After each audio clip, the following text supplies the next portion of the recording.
Good morning, everyone. Welcome to Blendline TV's live stream of the third round of the New South Wales Motor Racing Championships, brought to you by Nancan Tyres here at Sydney Motorsport Park. I'm Gary O'Brien. Bruce Moxon is with me today to call most of the action that you'll see anywhere you happen to be viewing from, whether it be in Australia or anywhere around the world. This is Blendline TV, and we start today with Nissan Pulsars about to come out for their second race. Morning, Bruce. Good morning, Gary. Good morning, everybody. And we're starting today with a fair bit of fog around Sydney Motorsport Park. That camera angle you're looking at now is probably the worst of it. Short distances are fine. Long distances, very foggy and misty. We've already had one race this morning off air, not affected by fog. So in a couple of minutes the Pulsars will be out on the grid, and we're looking I guess at a repeat of yesterday's Craig Brothers show. Well, that's what they're planning to do. It was Jamie and Josh Craig 1-2. It was Josh actually won from Jamie, and I think Josh is very keen to keep it that way. Lachlan Gibbons was third across the line. He was right behind them. There was Gavin Reynolds and Scott Tidyman made up the top five. The Craig boys are been told by their dad to make sure you don't run into each other. He's actually in South Australia at the South Australian Motor Racing Championships meeting, which is also being streamed on blendline.tv. And he's looking after Ryan Thompson in the Toyota Scholarship Series, and he had a big win yesterday as well. Excellent. So it's pretty good for the Craig family at the moment. They're either orchestrating or driving and doing very well. All right, now, so yesterday's race, the Craig boys had their headlights on, and Josh has blue headlights and Jamie has orange headlights, and it made it a much easier job for us to tell their cars apart. Today we don't have that problem. Well, we'd like to have that problem, but you get to see them. Actually, that fog's back. It is a weird fog because where you're looking at now, it's P2. It's also the lower end of the track, so fogs tend to settle in low areas. That is actually close to the body of water that is Eastern Creek, which is actually east of not very much in Sydney. Whoa! Jamie Craig working his rear tyres very hard there, because being front wheel drive cars, the rear end of these cars are almost passengers. So it's A, important, and B, very difficult to get temperature into those rear tyres so that you don't have cars arriving at corners, tail lights first early in the event. Well, in a lot of front wheel drive categories, they tend to do 2 warm-up laps just to get some extra heat in, especially on a cool morning.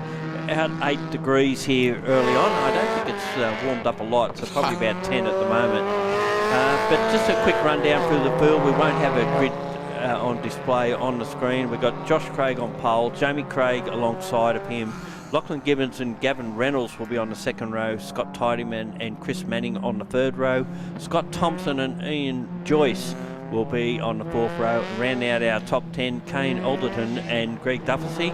The next row will be Simon Kendrick and Jet Herring, and they had some pretty good racing, those three, yesterday. Hopefully we'll see a bit more of that. Rod Ronda is in position 13, Adam Lisi in 14, then we go back to Jacob Wolf, Stephen Muggleton, Daniel Perozzi, Graham Nanning, Richard Elbridge, Alex Pizzori, and at the back of the field an old mate of ours, Richard Mork, who actually made up 5 positions in the race yesterday, but then got a 5-second penalty, so put him back to the field again.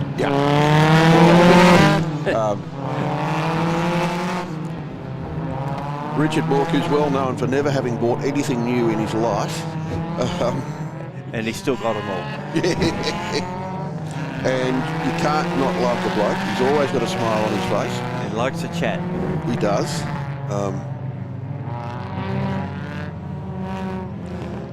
All right. right. And somewhere in that gloom, there's some racing cars. And we have to excuse us. We don't quite see. We do see one car pulling into the pits. That much we can tell you. And if I look out the front window of the Blendline TV mobile ground-based facility here, 22. No, 22. Well, he should be coming in. It's number 3. That's Joyce. Ian Joyce. He's found a problem on the warm-up lap. Well, that's a drama. He would have been starting out at position 8 on the outside of the 4th row. He's missing. So someone's not gridded up right. Now they have. They've moved over. So there should be one vacant spot 4 rows back, and it doesn't look like there is.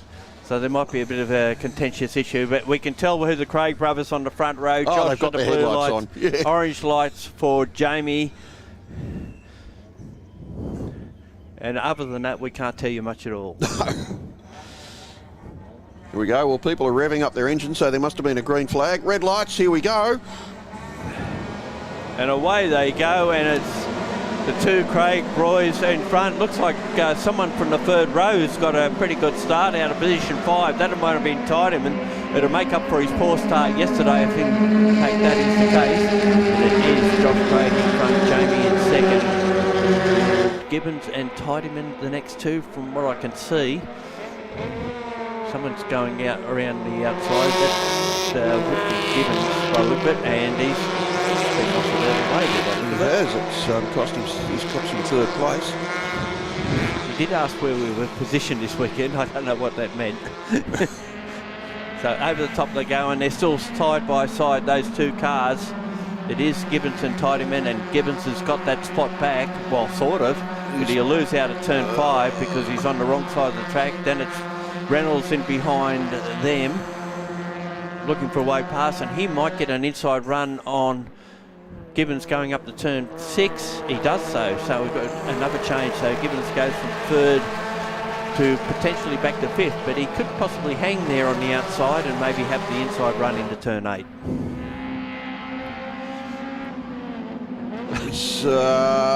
Yes, Gibbons has just held the line. Reynolds isn't giving it up though. Gibbons gets his nose back in front.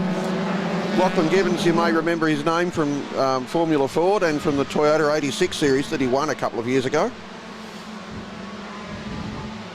Plenty of action going on down the field, and this is what we've seen yesterday, particularly back here where we've got car 27, that's Greg Duffy, and he's been followed by Simon Kendrick, and then the 47 there as well. That's Al Bronda.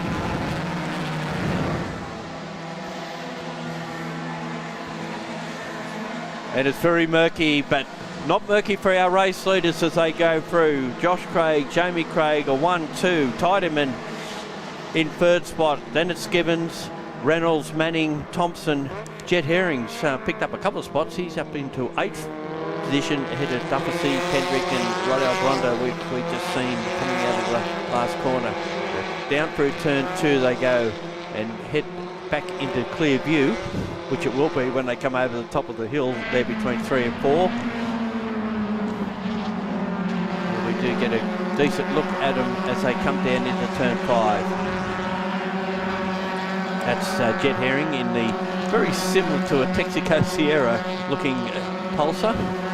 Put an iron board wing on the back of that and you would be forgiven for thinking that was a Sierra from back in the 90s. 80s and 90s. Well, it ran through to 92. Yeah, but they didn't run that livery. No, true. 87, that livery was. So I wonder, well, I would assume that Pulsar is more legal than those Sierras were. Well, this is Pulsar racing where they all run the same rules. And this is the third round of the APRA Championship, the second round of the New South Wales Pulsar Championship. The first round was at Bathurst at the 6 hour, and this is the first time these cars have run on a exclusively New South Wales State Championship program. Meanwhile, at the front, Josh and Jamie Craig are making their merry way in the lead. Scott Tidyman still holding down third place. Lachlan Gibbons fourth and Ian Reynolds fifth. Still a good battle going on for the second. Tidyman, Gibbons, Reynolds and Manning. And whatever others we can see. Tidyman and Dufficy have both been given 5-second penalties, presumably for being a little bit eager at the start. Well, we did call Tidyman as getting a lot better start than he got yesterday, and which wouldn't have been hard because he had a shocker getting off the line then. Well, maybe he got a much better start than he should have too. We didn't want to be stuck there. I'll show them. So that doesn't mean that Lachlan Gibbons is going to back off. And where was Lachlan Gibbons?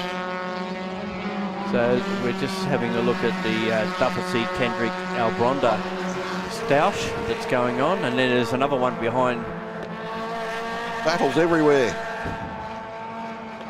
And of course, Dufficy was involved in a huge dice yesterday, affair, but huge dice as it was. There was a slight touch between he and Herring down at turn 2 in that race, but apart from that, they just really raced hard and fair, and we're getting the same sort of treatment from these guys today. Well, none of them wants to have to repair a car before the next round. So at the moment, the Craig brothers are 3.4 seconds ahead of Tidyman, who's going to lose third unless he can pull out. Oh, bit of a misdemeanor from Dufficy out of turn 11, dropped him a spot. And it puts Albronda in a situation where he may be able to pass him down the straight. Not that we'll know about it until they get out of turn 2. Because Simon Kendrick, he's also runs a replica Castrol Commodore in combined sedans. We've seen that at the Bathurst 12 Hours, the support category. A big lock-up from Kendrick down at turn 2, but keeps it going. Well, bear in mind, it's probably just a rear tyre locking, and that looks like the front one to me. Well, shouldn't be, because they've got a locked diff. They've got welded diffs, so the front wheels are always turning at exactly the same speed. So you either lock both wheels or none. It did look like a front. Maybe they run a limited slip diff now, but my understanding was that they were running a welded differential.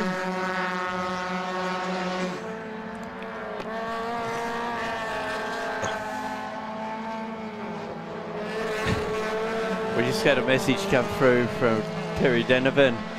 They're saying that Tidyman actually started yesterday's race in second gear, and that's why he didn't make the start that he should have done, and it cost him spots. So obviously he got the right gear, but still didn't quite get it right on this occasion. Still good dice going on here with Kendrick, Dufficy and Albronda. They're fighting for a spot inside the top 10, 9th and 10th, with Albronda just outside in 11th. Yeah, and they do run a limited slip diff these days. Been verified to me. Fastest lap to Jamie Craig, in second place. He's still a bit over half a second away from his brother. Scott Tidyman next, 3 seconds behind Jamie Craig. And then Lachlan Gibbons about 0.8 of a second behind Tidyman. So we haven't had any other changes. Got another car coming into the pits, I think.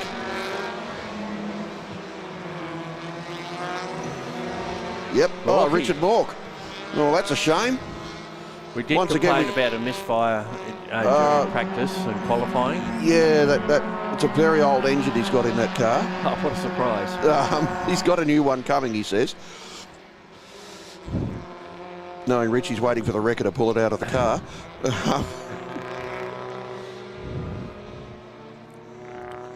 So Dufficy's on the end of a 5-second penalty as well, so that's going to hurt his chances for a top 10. Drop him back. Only drop him back a couple of spots at the moment. And this is right at the back of the field we're looking at here with Elvidge, Prezori and Sela Sartor. Sela Sartor didn't make the start yesterday, but he's making up for lost ground now. He's actually obviously started from the back of the field and picked up a spot or two. This mad scrap here is for not last. That's Jet Herring's car. That looks like it's done an engine or something. Yes, that's a bit of a shame. Actually, it's a massive shame for Jet, and he had dramas last weekend at the 300-kilometre race too, didn't he? Yeah, that looks like it was on the top of the tunnel. Maybe, and it's facing the wrong way, and we've got a safety car. So it may not be engine, it may have actually spun coming out of 3 and ended up against the wall on the outside of the track. There was certainly something coming out of the front of it. Well, one would suggest that at this stage, with just under 3 minutes to go, we may not go back to green race conditions. And this will really hurt Scott Tidyman and Greg Dufficy. Drop them from 3rd and 9th respectively way down the field, because under the safety cars they'll close right up. Such a shame, but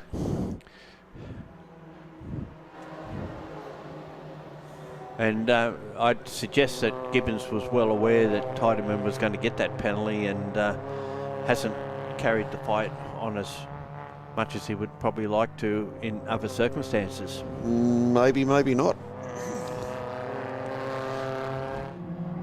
I don't think they hang the sign out nowadays saying, hey, you've got a penalty, do they? No, they don't, but his crew would see the timing and would radio through. That's true. So at this stage, it's Josh Craig from Jamie Craig, Scott Tidyman, who will lose his 3rd spot, therefore promoting Gibbons, Reynolds, Manning, Thompson, Kendrick. Dufficy will also lose spots as well, so he'll drop well down the order. That'll lift Rodell Bronda maybe up as high as 8th position, with Lacey, Muggleton, Perosi, Manning and Alex Perosi. The next one's through Elvidge, Wolf and Sela Sartor. Well, they're showing the last lap board. Yeah, so this race will finish under safety car conditions. Just makes you wonder why they bother doing the next lap when it's going to finish under safety car. Let's just wear everybody's brakes and tyres out a little bit more. And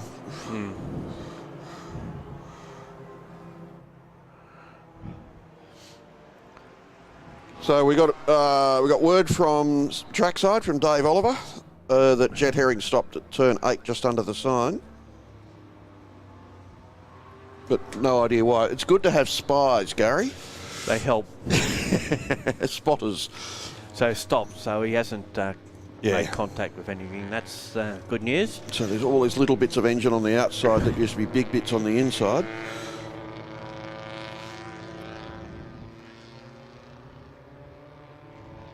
So if you're smart, you would close up as close as you can to the cars in front of you to try and relegate those two indiscretions as far down the field as possible. That'll show them. And actually, having a quick look at it, Tidyman's currently placed 3rd, would only drop to 6th. Oh, it'll drop to 8th. Oh, sorry, yes, sorry. 6th. What's it going to do to Dufficy? And Dufficy will go from 8th back down to about 14th. There'll be all these spotters on the top of the pit building saying, close up, close up. Yeah.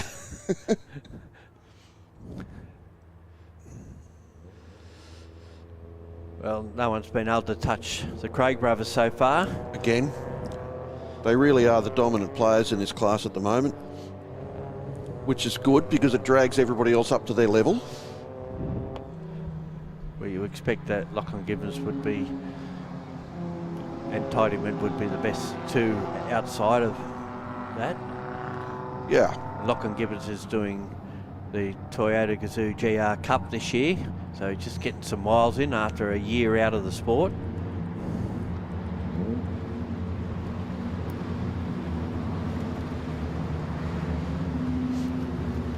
I don't know, his dad's got a perfectly good Datsun rally car sitting in the shed, the 280Z. We've got any classic rallies coming up? The Alpine at the end of next year, which is a massive event in Eastern Victoria. Last time it ran, there were over 100 entries, all all pre-2000 and all two-wheel drive. So lots of big skids. So yeah, Tiedemann not doing himself any favours there. He should be right up the back of the cars in front of him to encourage those behind him to close up.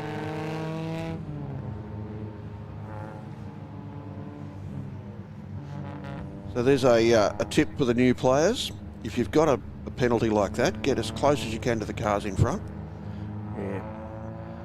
Sort of limit the damage. Yeah, and do it real quick right at the end so that people behind you don't close up on you.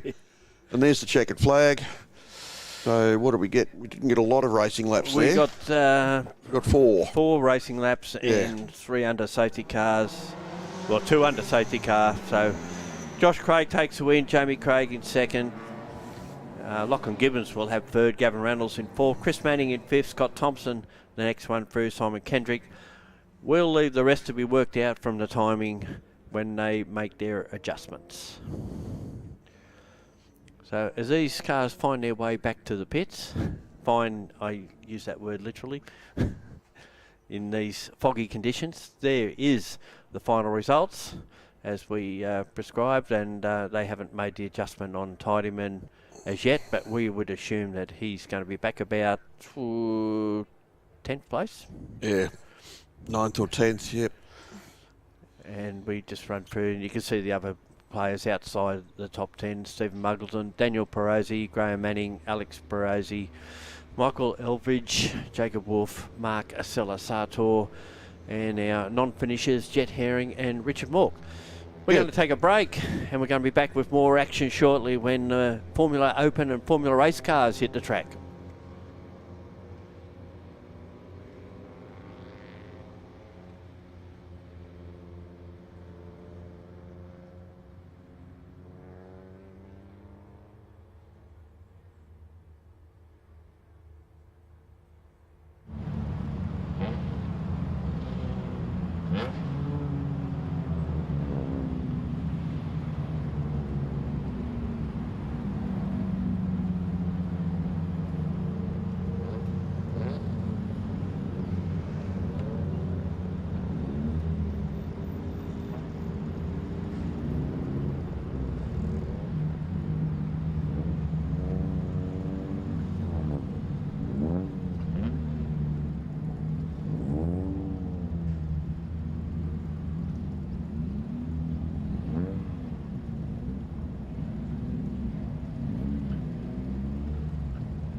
We've just got a fair clean-up going on, so there is a slight delay in proceedings.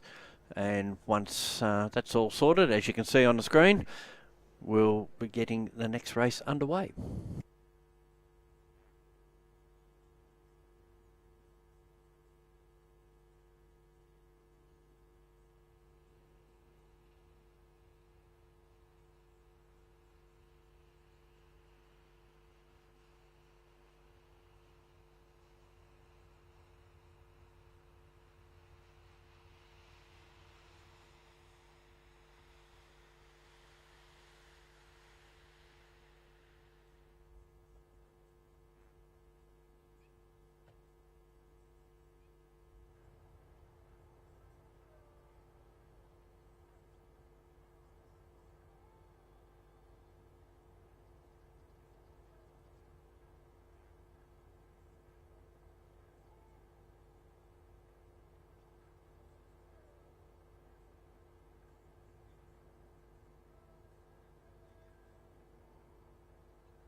Well, here they are, ready to come out onto the track for the second race of round 3 of Australian Formula Open and New South Wales Formula Race cars. The fastest cars with wings and slicks in the country are our top-notch Formula 3 cars. I have Bruce Moxon in alongside me, Gary O'Brien, for the call of this race. We had a pretty good race yesterday. Most entertaining. I love watching these cars. They do everything exactly as they're meant to do. They've removed all compromise from the car. All they do is stop and go. Were you off air then? I was off air then. I was jabbering away, and unfortunately what I said didn't go to air because I completely lost my train of thought. We've got slicks, we've got wings, we've got GT tyres, we've got open wheel cars. We're ready now for, what have we got? About 16 and a half minutes until the checkered flag. So 20-minute races, and that is, well, actually, I think we're down to 18-minute races because of the delays we've had this morning with our first 2 races. Yep. That is from the time they leave the pits to the checkered flag. So without delays, we should get some good racing in. We had a great race yesterday. Ryan McMillan led all the way from the outside of the front row to take victory. The pole sitter, unfortunately, in Bo Russell, had a little bit of a faux pas at the start, copped a 5-second penalty. He was in a great scrap with Kyle Evans throughout that race. Did cross the line second, but has been relegated back to 4th behind Miles Bromley, who was our points leader coming into this round, but unfortunately had a muff to start. Was actually last into turn 1, got himself back up to about 10th by the end of the first lap, and then fortunately came through to finish in 3rd spot. So keep an eye on that number 9 car that'll be starting on the inside of the second row, expecting that he'll be wanting to run at the front. He won 2 races down at Winton out of the 3 and was leading the 3rd, but just got caught up in a bit of lap traffic and unfortunately was passed and finished with 2nd, but he did take the round points. So the cars will come around. We won't have a grid on screen, but we can run through the grid for you. It will be Ryan McMillan on the pole position, Kyle Evans alongside of him. Then we've got Miles Bromley and Bo Russell on the second row. They're all in Dallara F308/11s. 3 of those cars are from Tim Macro Racing, and Evans, of course, was with Gilmore Racing. And we go back to the 5th spot, which is Rod Baker, the fastest of the Formula Race cars out of New South Wales in his older model F399. That certainly a fair bit older than what these front-running cars are, all Mercedes-powered ones up the front. Then after Baker, we've got Isaac McNeil in the Tatus TO14, which is the Formula 4 car. And if you're just joining our coverage, don't adjust your screen. There is a bit of fog here at Sydney Motorsport Park. And we're looking at a very long shot here. It's about 1.5 kilometres that you can see in that shot. The straight itself is 1,100 metres long. Speaking of old cars, car 19, which you can't see at the moment because you really can't see anything, Arthur Abrahams in a Rolt RT4 from the 1980s, an historic racing car. It's powered by a 1.6 litre twin-cam Ford 4-cylinder engine, modified by Cosworth. We're just getting ourselves organised. The last few cars are rolling up to the grid. In the murk back there, we know where to look. There was a flag marshal with a green flag, which is waving. That means we're ready to start. Well, we'll see the lights as they go up. And out they go, and away they go. And, there's been a bit of trouble at the start, but I think they've all sorted themselves out. Looks like someone had a bit of a slow getaway, and as a result, everyone went ducking for cover. Fortunately, they all got through. So it looks like it may be McMillan who leads the way into the corner. Evans and Bromley side by side for position 2, and I think it may be Bromley that's got ahead. So from what we can see through the mire. It looks like Well, it certainly looks like Kyle Evans in third. Yeah, McMillan leads the way, Bromley second, Evans in third, Russell fourth. Abrahams again made a good start. He was up to third in the first race yesterday. He's in fifth position ahead of McNeil. Trent Shervington in the McGall, that's another of the Formula 4 cars. Dennis Baker, who's dropped a couple of spots. Graham Holmes in ninth, and Doug Barry in the Formula Holden Reynard 92D. And that's just the cement dust from the oil that was deposited down in the previous race. They all get through. It appears to be unscathed at this stage, although Holmes has a big lock-up going into turn 8. He actually had a spin coming down to form up on the grid yesterday. Yeah, he did. And actually, another one that had a drama on the opening lap yesterday was McMillan, who spun out of turn 8, unsighted by everyone, but managed to get going and took his spot on the outside of the front row. And we've got one off the track. And that is Russell, Bo Russell, who's dropped a couple of spots. That was coming out of turn 11. And in one of the worst places to spin because it murdered his run down the main straight. Meanwhile, our leaders are turning into turn 2. The little train of 3 cars there, McMillan, Bromley and Evans. I owe Miles Bromley an apology for calling him Mitch all day yesterday. Wonder where you got that from. I have no idea. So Abraham's up the 4th spot, Shervington in the McGall. That's the older Gen 1 Formula 4. And he's ahead of McNeil in the new Gen 2 POTUS.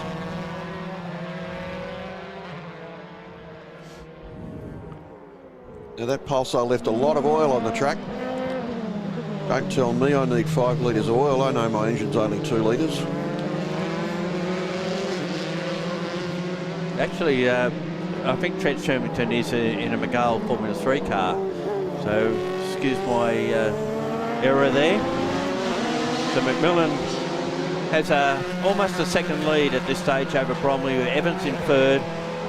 Abrahams continues to hold on to 4th, but by about 10 seconds off third by now. So it's a race in 3 at the front. And we're looking back further in the field here. That's Rod Baker in the Formula Race Cars entry. That's the older cars, older Formula 3 cars.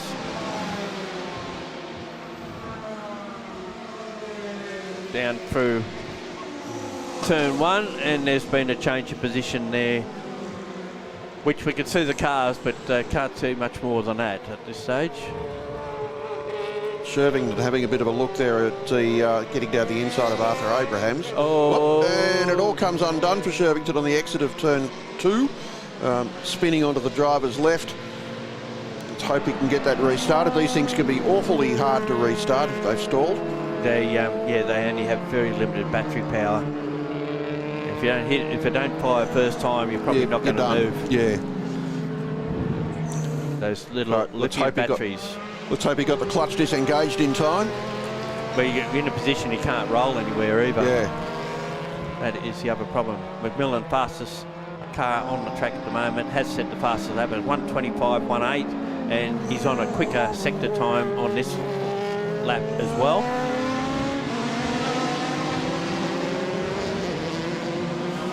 And just doing it right. We've had the 55 go around as well. Hey, it's a bit of a flick spin. So fortunately, Lynch has been able to refire and get going. Just point out our 3 leaders are blasting away from their pursuers. So this is the car 16. This is the Chris Hung entry. Another one of the Tatus Formula 4 cars, and what an outstanding livery on that car. Absolutely superb. Also being run by Tim Macro Racing. And there's a attempted change of position happening there into turn 4.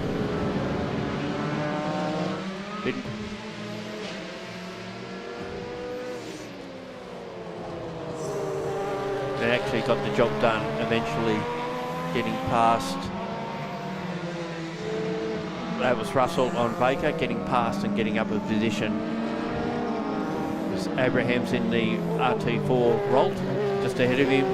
So it's Baker, then Russell, and that's where the dice is at the moment, and behind them too is McNeil. So a variation there. We've got a Formula Pacific, Formula 3, Formula 4 as well. So McMillan continues to lead, Bromley in second.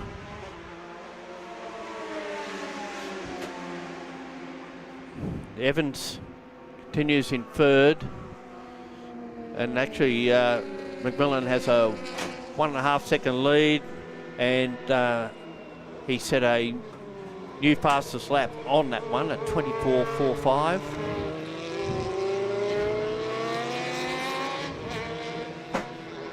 With Bromley on a 24.59, so just a tenth between them on that particular lap. Evans 25.2 was actually a bit quicker than the pair of them, but they're straight at the rest of the field.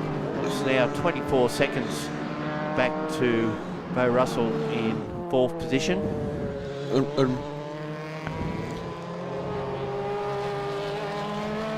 Abraham's again dropping away a little bit late in the mid-race. Has dropped from fourth to sixth in the last lap or so. Yeah, it seemed to be what happened in the earlier race too. Yesterday's race is third early and fell down the order a bit. Arthur Abrahams, if you're really, really old, you might remember him racing these sorts of cars back in the 1980s. Yeah, long time out of the sport. Now he's come back and he's just dropped another spot by a little bit out of turn 11. He actually has been racing in Radicals last weekend in Western Australia, and prior to that he's been running in sports cars in state championship meetings out there, and he got that spot back that he did lose. So currently running in sixth position, just ahead of McNeil in that Formula 4. It's an interesting comparison between the... And there's Chris Hung. Hung it out to dry there at turn 5 by the look of it. Hopefully he can get that fired and moved on. Didn't look like it. From his body language, it looked like he was getting ready to jump out. No, it's not turn 5 either. No. Might be turn 2 then.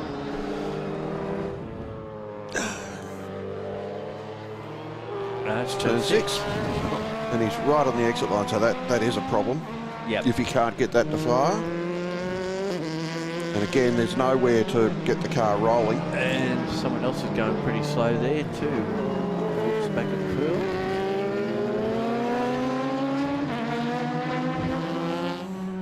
So still McMillan leading. His gap over Bromley is at 1.8 seconds. Evans a further 4.2 seconds back. Long gap back to Russell in fourth position. Dennis Baker, Abrahams, McNeil, Holmes, Doug Barry in ninth, and Contixos in 10th at the moment.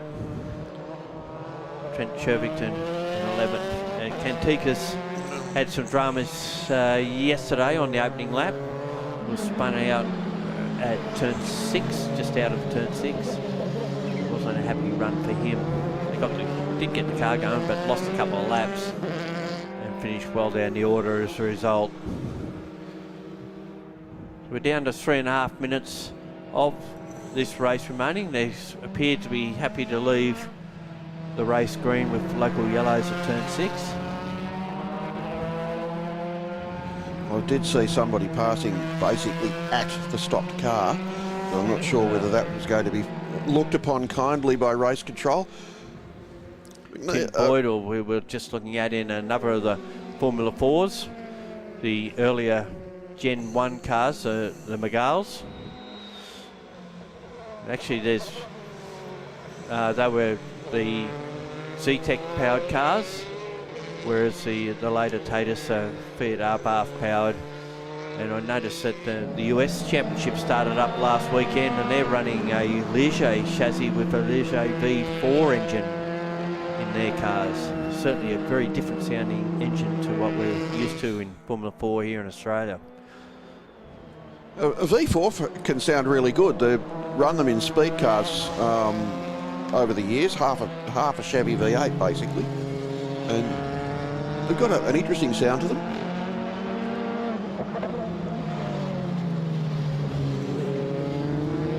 Because I imagine they vibrate like mad. They may not. Yeah.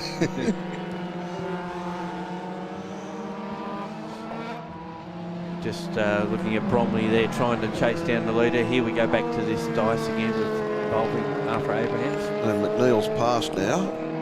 McNeil is ahead of him at this point.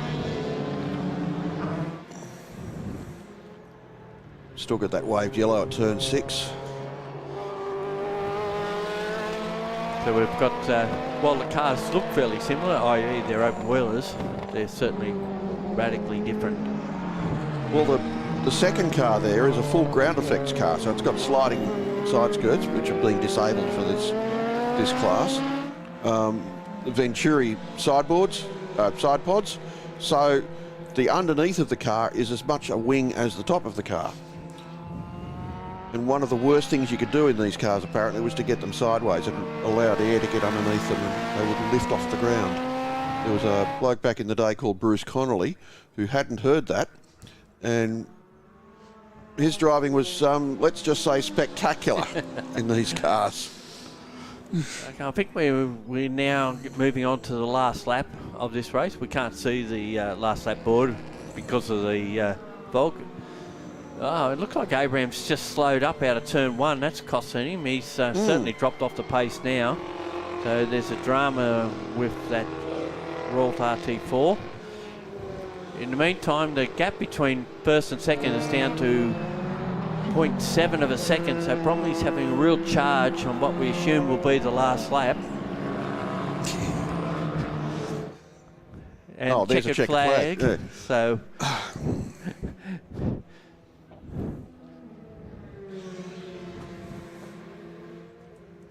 So McMillan takes the win. He's second for the weekend, race 2.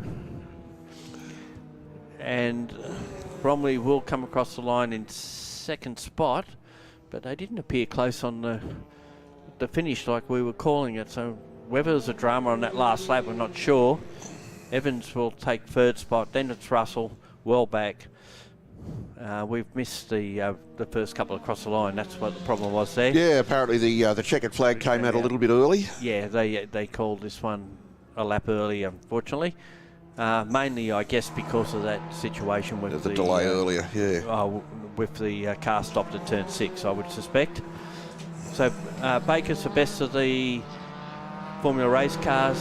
He finished ahead of McNeil, Holmes, Doug Barry in 8th position.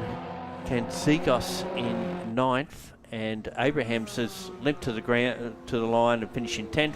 Ahead of Shermington, Casitas, Lynch, Boydell, Beer, Anderson, Morrow were the last of our finishers, and the last 2 were actually a lap behind our race leader in the end. And there's someone in the background limping towards the pits. There are the final placings as we've just read them out. McMillan by 0.749 of a second, not much in it at the end, but a good 10 seconds ahead of Kyle Evans in 3rd. Russell, as we said, 21 or almost 21 seconds away in 4th position, followed by Baker, McNeil, Holmes, Barry, Kantikos, and Shermington rounded out our top 10.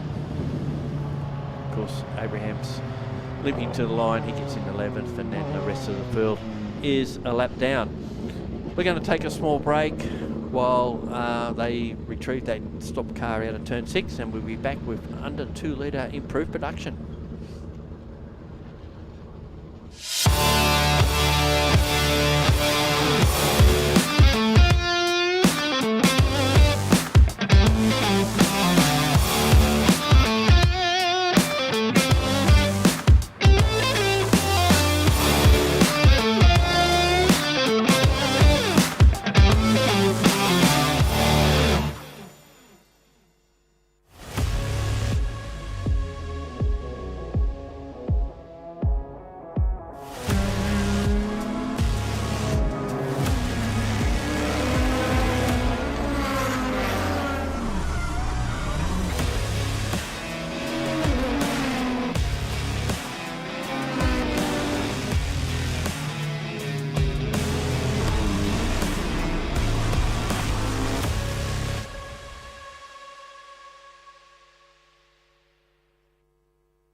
Well, if you're wondering what we're looking at, we're in the pits with Matt Burks and his Toyota Corolla under 2-litre production car, which unfortunately had a gearbox issue yesterday while leading, and unfortunately it was a non-finisher.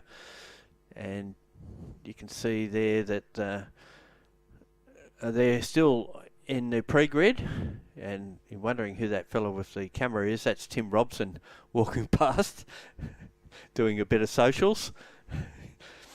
And he's been keeping us up to date with what's happening. He's actually racing in the over 2-litre category. His son Max is in this race in a Honda Civic, and Tim will be out later in his 2.4-litre, which I mistakenly called a 2-litre car yesterday. Goodness, I hope that's a bit of exhaust steam from the car next to Matty Burks, who I called Michael all day yesterday. I'm having a problem with people whose names start with M, obviously.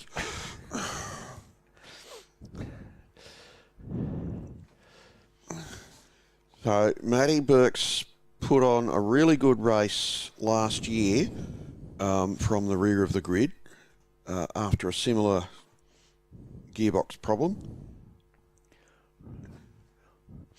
So with any luck, we'll have a bit of a spectacular drive coming our way shortly. Yeah, yesterday's race was taken out by Danny Castro in Nissan Silvia. He's been out of the sport for quite a time. The car that he's driving is a rebuild from a pretty bad shunt, which I think finished him up initially. Michael Ricketts was in third spot behind Bob Jowett, who put in a pretty good performance, sort of came back towards the front of the field after a year where he was sort of struggling a bit to make the top 5. Was right in contention yesterday. Tim Molesworth in the Toyota Celica finished 4th, with Matt Woolridge in the Ford Escort, the older Ford Escort, in 5th position.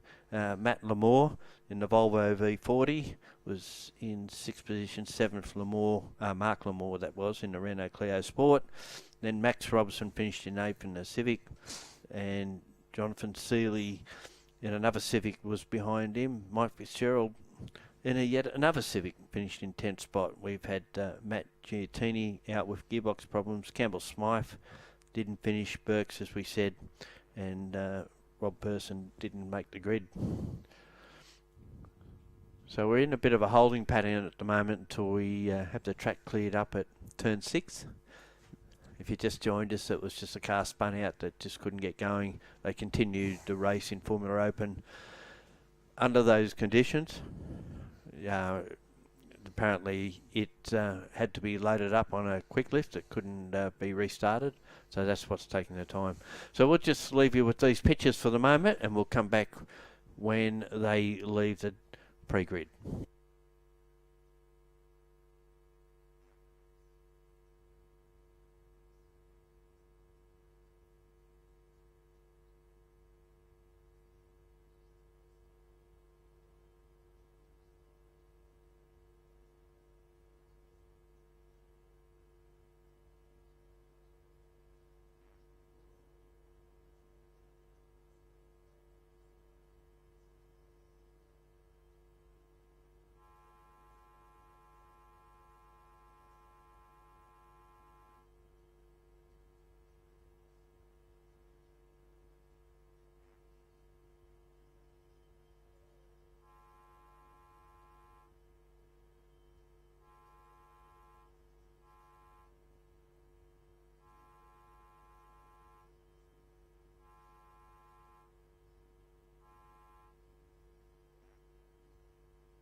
Okay, cars are now leaving the grid for what is the second race in the second round of the New South Wales Improved Production Under 2 Litre Championship.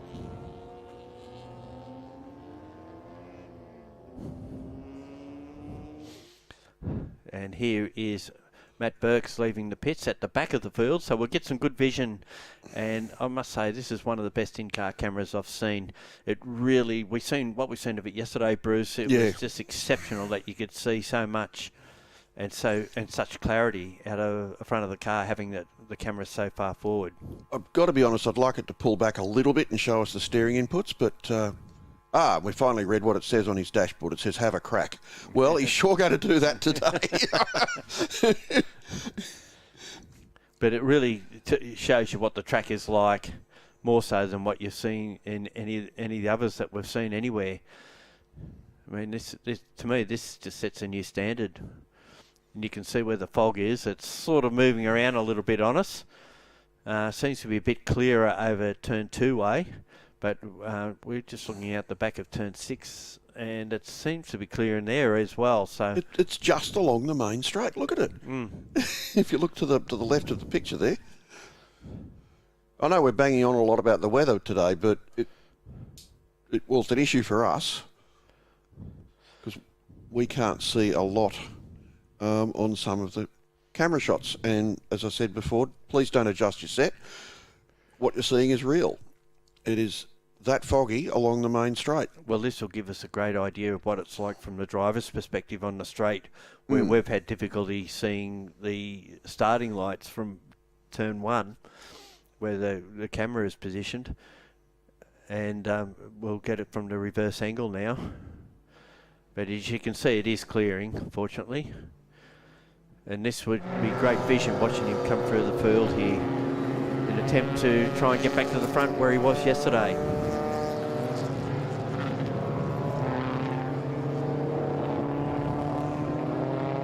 So, the races have all been reduced in length because of the delays we've had so far. Oh, no, they're not. They're always 17 minutes, so yeah. The later races might get reduced because of time. We'll see how we go. I'm sure they want to keep their 15-minute lunch break. Absolutely. There's the number 82. That is Matt Burks in that Toyota Corolla. And it's such a good thing to see something other than a Nissan Silvia up the front or a Honda Civic up the front of the under 2 litre class, with this car just getting better and better each time it goes out. I wonder how some of these cars would go against the Victorian 2 litre sports sedans. Be pretty good, I would suggest. Be an interesting contest. Kurt McCready's Nissan, for example, very, very fast car. Or Ryan Gorton's car as well. It's another fast car. There's a couple of quick cars in Queensland as well. Well, we're rolling up to the grid now.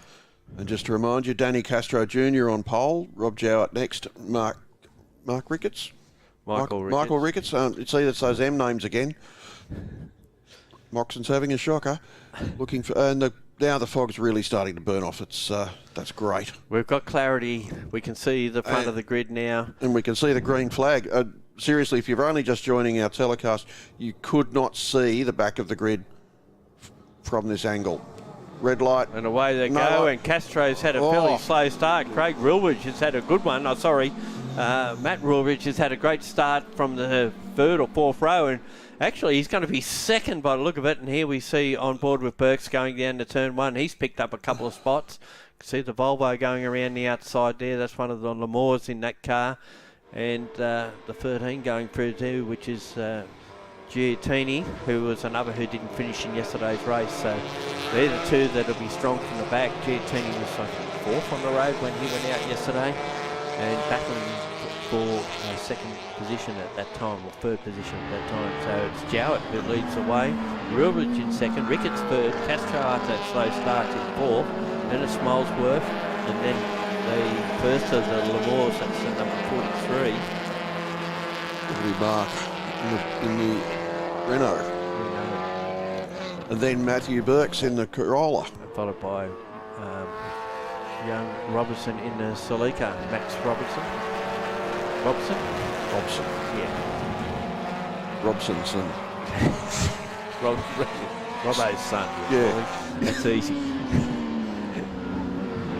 I'm glad you pointed out who that was on the dummy grid. I wouldn't have recognised him. When did he get that old? When did we get that old? Danny Castro now picking up a spot, has moved back into second place ahead of Matt Wildridge. It still bobs out, well out in front.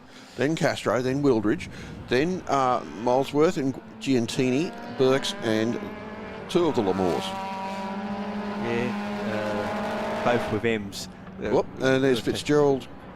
Is he stopping or getting raced? No, he's stopping. That's out of turn 8 on the inside of the track. So the attrition rate again, we had a fairly high attrition rate where most of them got the pits. I think Castro's got more problems. He's conceded a couple of spots. The Giantini boys, it has been, I've been told, spent till midnight replacing the gearbox in that Honda. So at the moment he's running in. He's up in the third spot, so they've made a great start. And unfortunately, Castro with dramas. Looks like the fire's gone out there. He's pulling onto the grass at driver's left, coming out of turn 2. And here's Matt Burks diving down the inside of Molesworth's Celica with a bit of Toyota on Toyota action. Two different sorts, of course, Corolla versus Celica. That puts him up into, I think that'll be fourth third position. Fitzgerald makes it back to the pits. His race is done. So it's Jowett in front. He leads by 4 seconds. It's a big lead over Giantini.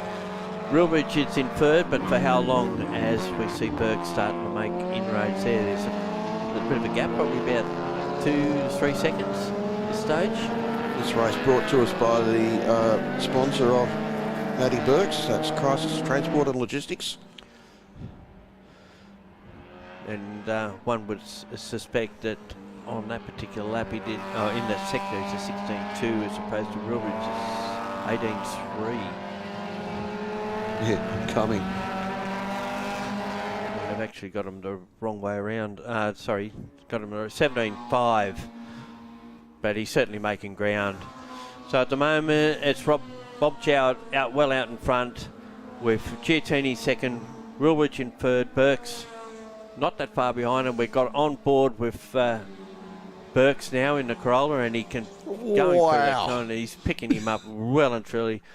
It was so much quicker through turn 1 there. Yeah, slips down the inside of turn 2 and takes that position away. Can he get to the front? We wait and see, because the two fastest cars out there are now second and third on the road, but they've got the job ahead of them. Yeah, well, Giantini's got the fastest lap of the race on that last lap, 1:45.5.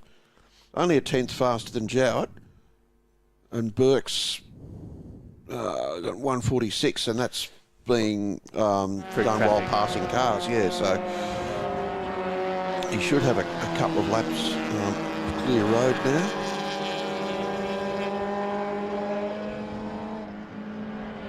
Seeley needs to get his panel beater onto that roof. All the paint's lifted off there. Clearly his emphasis is more on making the car fast than pretty, and that's fair enough. Jonathan Seeley, we're just watching go for turn 6. And yet another of the Hondas. A lot of Honda Civics seems to be a popular make for under 2 litres. They're fast cars. You know, they're fast out of the box and pretty good. Volvo just ahead of him, the V40. So Jowett goes through, leading the way. That gap's coming down. It's down to 3 seconds now over Matt Giantini, with Matt Burks in third spot, Matt Wildridge in fourth. It's a form Matt almost, if they get the 1, 2, 3.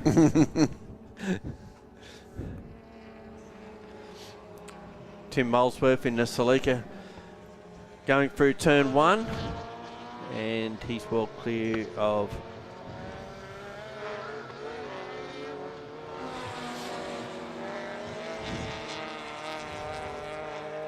the other thing we should point out that Max Robson is in a 1.6 litre car as opposed to the 2 litre cars that are around him, so doing a pretty good job. Clearly. And improved production does recognise 1.6 litre as a class as well. Keep that in mind, so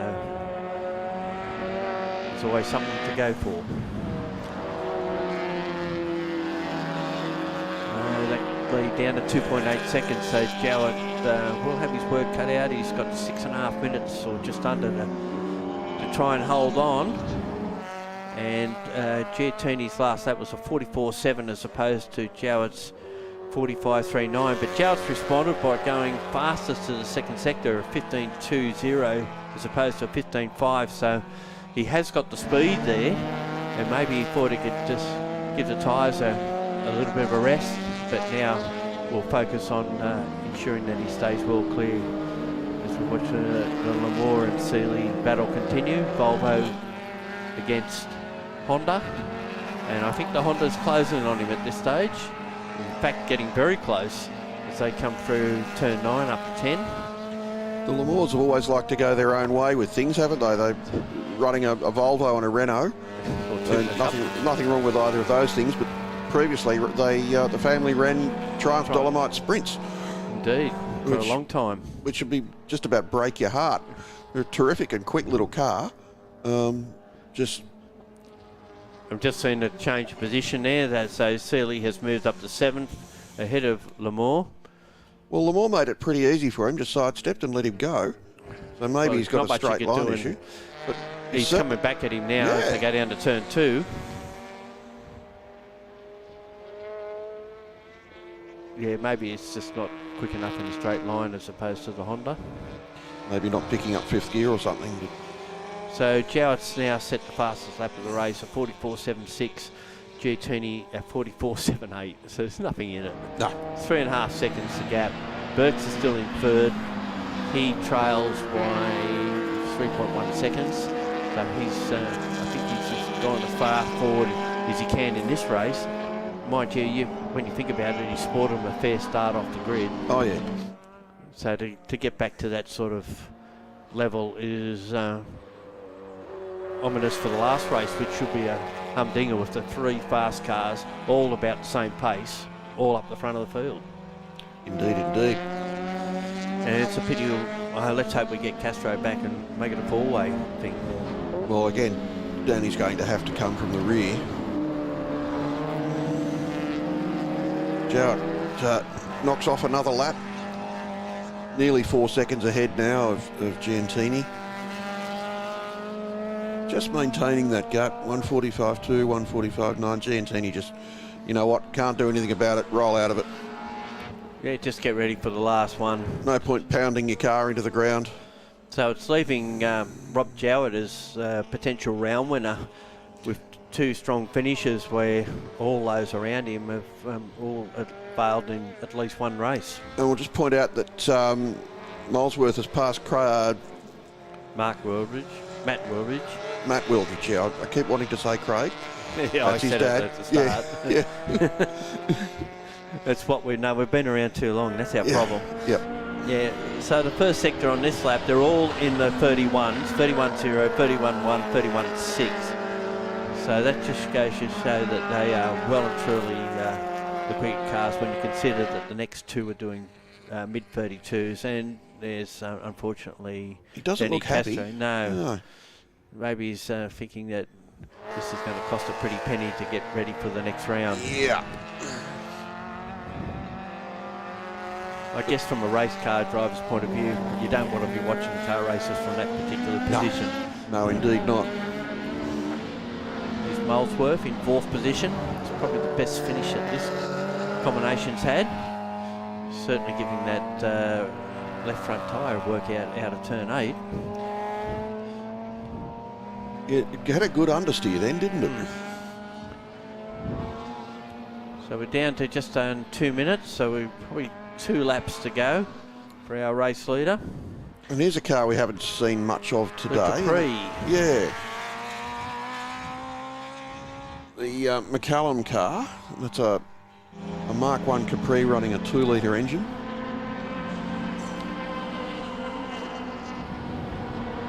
they're a pretty valuable car these days. There was a time when you couldn't give them away. Well, there was a time when most cars of that vintage you couldn't give away. Yeah. Most of them end up at wreckers. If we only knew now what we could have known then. But if everybody had kept them, they wouldn't be worth anything.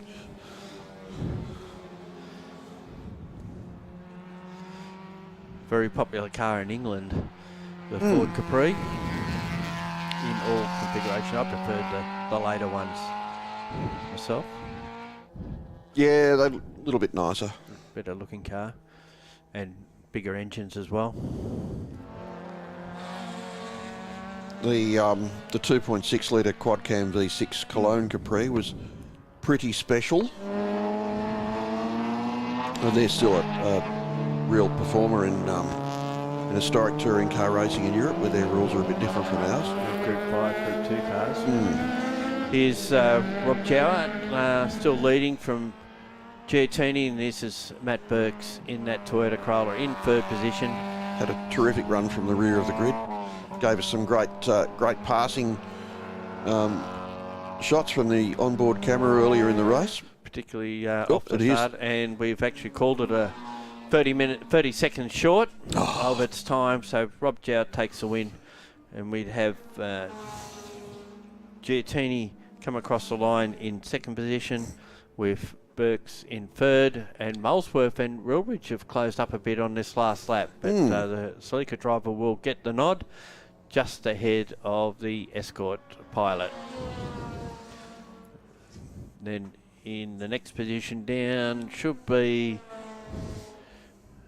Lamore in the Renault Clio, from Seeley in the Civic, and then of course the Volvo of Lamore in 8th spot. Robson 9th, and McCullum in the Capri will round out our finishes. We missed where Ricketts stopped too. We didn't see what happened to him.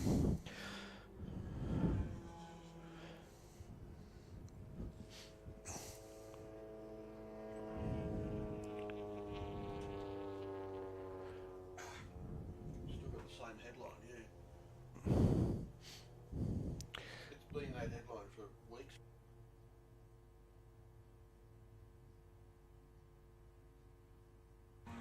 There are the official placings, as we can see them with Bob Jowett from Matt Giattini, Matt Burks in third, Tim Molesworth 4th, Matt Wilridge in 5th, Mark Lamore 6th, Jonathan Seeley 7th, Matt Lamore 8th, Max Robson 9th, and Peter McCullum round out the 10. We're going to take a break, and the next field out will be the big bangers, the Thunder Sports sedans.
Okay, Sports Sedans hitting the track now for race 2 of the weekend, and boy, has there been some stuff going on in this category. Not many cars, but they've had all sorts of dramas. We can see that Toyota coming out of the pits there, the blue car, unfortunately had an incident in qualifying where they had a rear suspension failure, so they didn't start. We thought they were out for the weekend, Bruce, but they've managed to fix it overnight and they've got it back out here. Well, they thought they were out for the weekend. That's what they told us yesterday. We're out. It was doom and gloom all through there, yeah, exactly. But fortunately, they've managed to get it all sorted. Other dramas happened on Friday, particularly. Steve Lacey had all sorts of dramas, broken axle. And then in qualifying, it is a car that's just leading through turn 1 there. Broke the other axle. Broke the other axle. So that's got probably 2 brand new axles in it now. Brad Shields wasn't out of the wards. He had the front bonnet come up on him on Friday, and it tore out some of the mountings for all the guards and all the rest of it. So the whole front clip's been replaced on that car. That's the Fiat that we've seen, and he was leading and had the race sewn up yesterday, but he said we've had a misfire of the car, and then it shut down on him on the last lap while leading just out of turn 6. He managed to fire it back up again and got to the second. So it's been a race of dramas. Some other interesting cars. The Corvette back there, the Jude Barguana's driving this weekend. It lost a wheel when the centre pulled out of it, so it didn't even make it. That was out at turn 3, so fortunately it was well enough off the track that they kept the race going under green conditions. But it wouldn't be a very nice situation to be in, to lose a wheel, especially on an outside of the car when you're going through a corner that points in the other direction. I've been in the passenger seat of a car where it's happened, at a rally driving school, which wasn't a great look for the school. The wheel fell off. But yeah, it's less than pleasant. So 2 of the more interesting cars, and 2 cars more different from each other you wouldn't see, really. The V8 powered Camaro and the turbo rotary Fiat taking up the front row of the grid from an RX-7 and a Mark Mustang. Not a Mark, sorry, a Trans Am Mustang. A Trans Am Mustang that runs a sequential 6-speed. The Mazda has a Toyota Supra turbo engine in it, 2.5 litre. Gets a fairly good start too, tries to pull out, but leading the way will be Brad Shields into turn 1, Lacey second, Dan Nolan third in that Toyota powered Mazda, and then following him will be Hugh McAllister in the Trans Am Mustang, and those latter 2 had a great race yesterday. It was on for young and old. Good start from Jude Barguana, got ahead of Nick Mantikos in the Mark II Mustang, so the Corvette ahead of the Mustang as they go through, and then the next one will be the Chev powered Mazda RX-7 of Graham Smith, followed by Glenn Crowe, who we talked about with the problems he had yesterday with the rear suspension. Goes through there in his Toyota, and the next car through would be Jeff Whittaker in the basically production-based Holden Commodore VT, not the usual VL chassis space frame car that he normally runs, and I believe he's building a Ferrari at the moment for sports sedans. Ferrari sports sedan? Yeah, so no doubt probably have a Chev in it. No one want to run a Ferrari engine. Someone's had a bit of a brake lock up in the turns 8, and I suspect it may have been Nick Mantikos. Hello, we got Crowe having his hand up there inside the car, whether he was waving. He's slowed, I think. Should be a fair bit quicker than that. Commodore behind him, although he's still going up. Maybe he's just trying to adjust his mirror. Don't know. Meanwhile, Brad Shields is away and gone. In the lead, Stephen Lacey's holding down second place in the Camaro. Then Dan Nolan. Hugh McAllister in 4th. Jude Barguana, Nick Mantikos, Graham Smith, Glenn Crowe does go through, and Jeff Whittaker rounds out our 9 runners in this field. And Crowe's still going, so maybe he was just trying to adjust something in the cabin there. We kept seeing his hand coming up. Well, one would suspect that after you have a rear suspension failure in qualifying that you may take it easy in the first couple of laps. Well, certainly I would. Although then race I'm not very brave. Yeah. Race drivers don't sort of think on those Yeah. lines a lot of the time. First round was at Winton Motor Raceway a few weeks back, which is a New South Wales Championship round that was held interstate. And Brad Shell's won all 3 races down there to lead the series. He's fingers crossed in this one with the mess that he talked about, but it hasn't stopped him in this one so far, as he leads by well over 5 seconds. Yeah. Now I believe that the Whittaker car we're seeing there, the VT Commodore, is for sale. So if you're looking for something to get yourself started in motor racing, that might be a good way to go. So Whittaker, at position 9. It'd be interesting to see. And the rumour has it that it's not the only Ferrari being built at the moment for sports sedans. There's talk of another one. Meantime, we've got a Corvette and a Mustang having a good duel as they come down the straight. Well, a sort of a Mustang. It looks like a Mustang. It's a Mark II V8 in actual fact. Runs a Coyote engine, and it's pretty straight, pretty quick in a straight line as it goes through the lead. And of course, this car, like a lot of the Mark cars, can double up and run in production sports as well. And Jukebug won, of course, won the V8 Touring Car Series last year. Unfortunately, the series has sort of lacked a bit of support from competitors to continue into 2024. It's on hold for a year, so yeah, there's talk about trying to run it with the Super Series, but again, I think the cars are just worth too much money and people just don't want to race them. Is my feedback. There's a bit of a move to try and get them recognised as an historic category,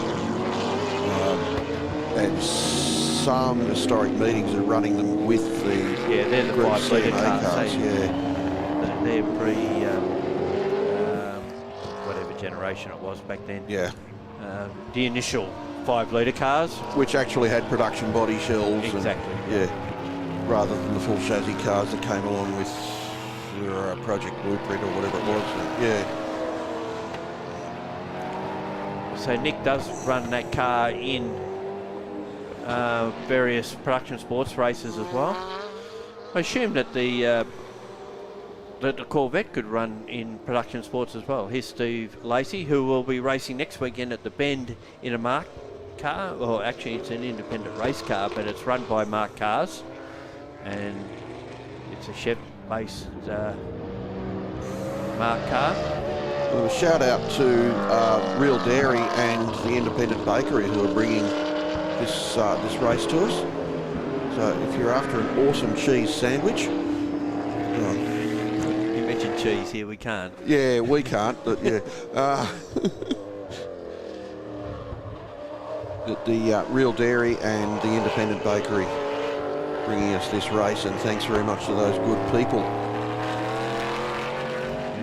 Dan Nolan, of course, who runs also historic meetings in a Nolan Chev, Which is a pretty handy bit of kit. The car his father raced in the Australian Sports Car Championship many moons ago. And won the Australian Sports Car Championship. And that car was actually originally a Formula 5000 converted into sports cars. I think it was the late John Leffer's Formula 5000. Oh, okay. Got turned into a sports car and finished second in the 2022 Australian Super Sprint Championship behind Dean Tye in his Formula 1 engined or Judd engined Dallara, and Hugh McAllister in this Trans Am Mustang. This car can't run in TA2 or Trans Am because it runs a Coyote engine and also has a 6-speed sequential gearbox, probably some other mods as well. But it makes a pretty good sports sedan. It does, certainly does. Even a Trans Am car makes a pretty good sports sedan. So his Trans Am or TA2 car has been moved on. It's now run by the Pulsar family in TA2 racing. And who's now settled with his father Ian in racing in sports sedans. I assume that they'll be back here for the combined national and state round here later in the year. That'll be fun. Be a good field. You can see by the Q stickers that the Manticos car has been run as a sports car, production sports car. Yeah, it's a big step up from his Datsun 1600 Turbo that he used to run in Division 2. Yeah, it's still a fairly quick and useful car, that was. Yeah, the divisions within sports sedans are based on the car's lap times.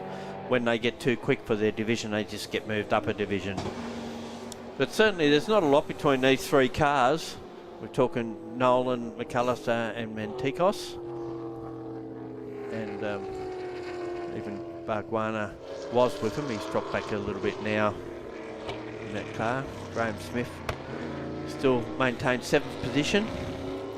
Glenn Pro is still travelling around, doing about the same sort of speed, doing 140s, one mid to mid 140s, and Jeff Whittaker continues in position 9. Brad Shields has the fastest lap of the race so far at 130.7. It's certainly not troubling Jordan Caruso's lap record.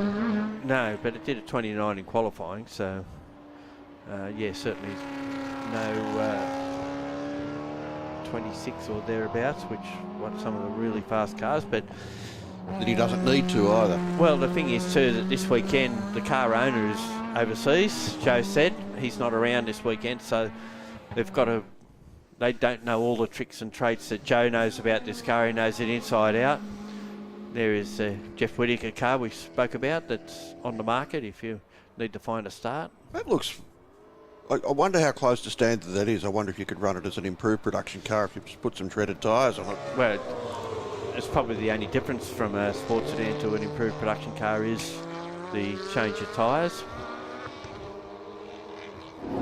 It sits nicely on the road, that car. It doesn't look like it's got any bad habits.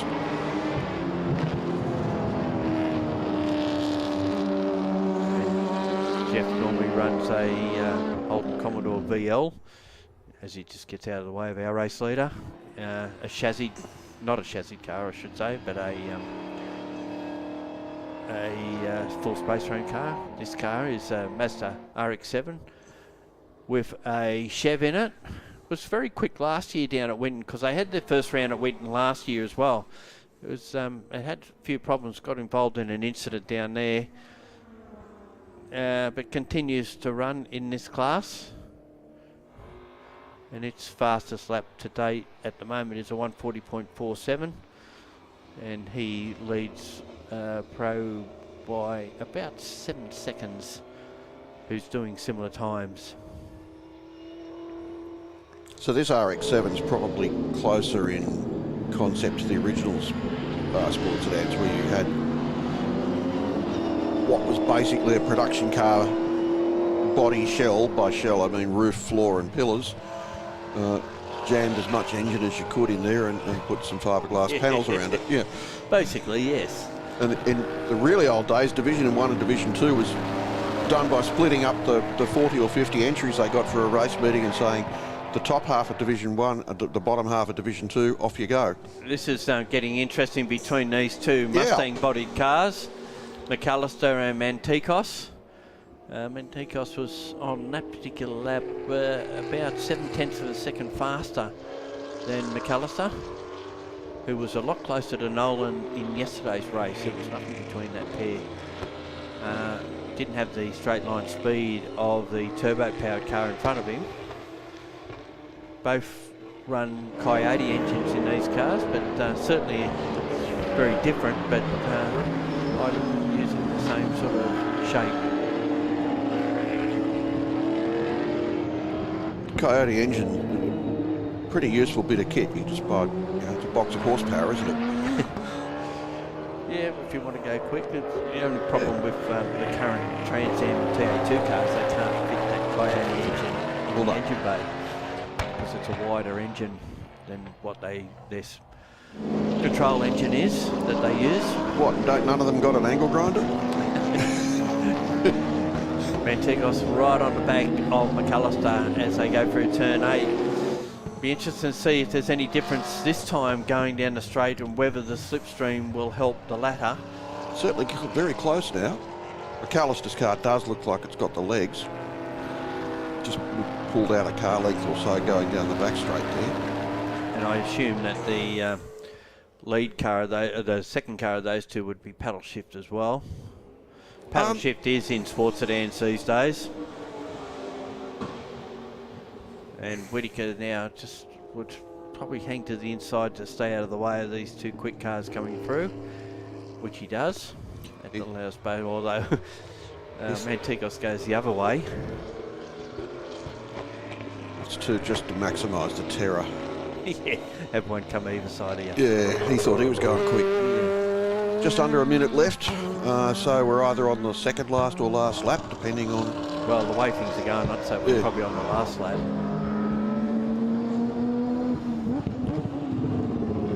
Watching Brad Shields now as he negotiates the hairpin at the creek. Just right along the creek bed now. He was quite disappointed yesterday about having that drama late in the race. Had it shot to bits. You'd be gutted. Steve Lacey was pretty happy though. He did. Although Stephen was quite gracious about it on his Facebook post last night, acknowledging that he got lucky. Yep. But he had his own luck as well.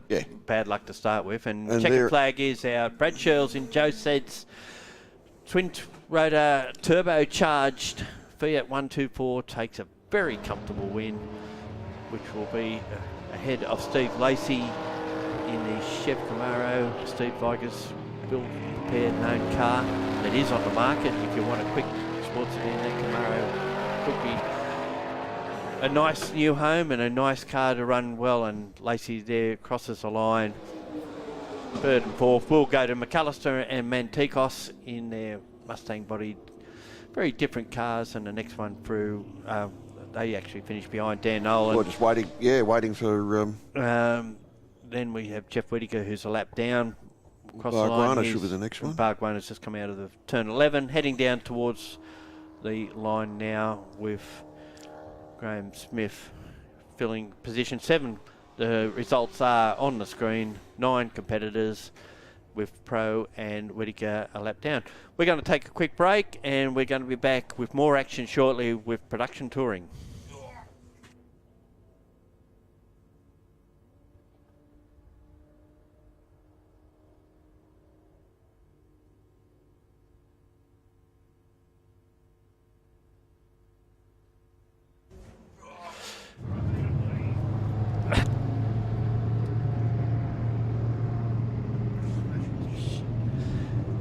So for the live stream viewers, just to clarify, we'll be back with Formula Fords. That's a couple of races away. So keep the screen on in the background, or head over to our YouTube telecast of the South Australian State Championship round from the Bend.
Cars are on track now for the second of the 3 production touring car races today.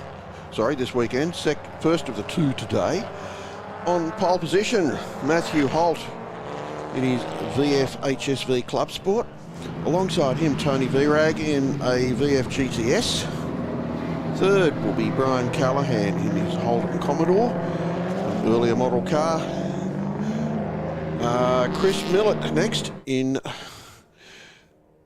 another HSV GTS. Michael Osmond next in the BMW M135. Michael Auld in a BMW. Eden Thornborough in a Toyota 86. Gavin Clark in a BMW. Matt Bolton in Renault Megane. Andrew McMaster in BMW 125. Alex Hoskins in a Toyota 86.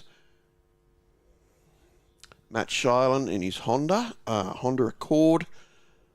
Matthew Kiss in a Mitsubishi Evo 10. And Ronan Lindenmeyer in the Mazda 3 MPS. Sorry, yes, SP25. Just lining up now. So plenty of V8 power at the front of this grid. Yesterday we saw a terrific scrap between the Toyota 86 and the BMW 125. So hopefully that plays out again. Matthew Kiss was in the mix early in the race before retiring. So it should be worth a watch seeing him come from the rear of the grid. Oops. Speaking of the rear of the grid, he's just reversing into his correct grid spot now.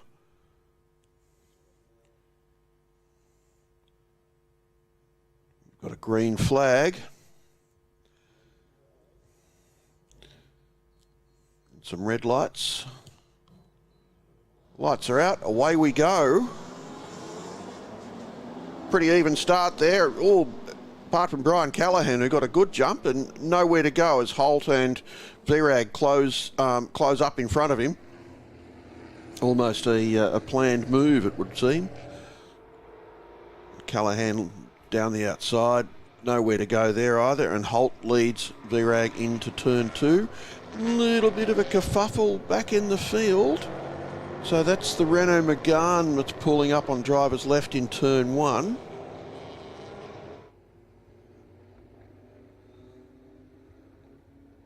And there was another car off to the driver's right. We'll have to see how that all straightens out. Meanwhile, Matthew Holtz out in front from Tony Virag, Brian Callahan and Michael Auld in the BMW.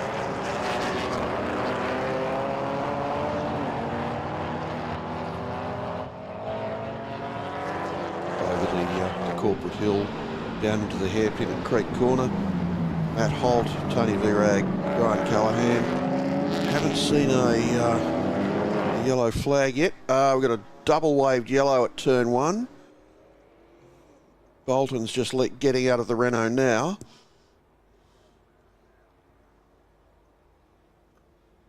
So all those volunteer marshals keeping very, very busy down there. Our leaders come onto the main straight. And it's Matt Holt from Tony Virag, Brian Callahan, and Mike Auld.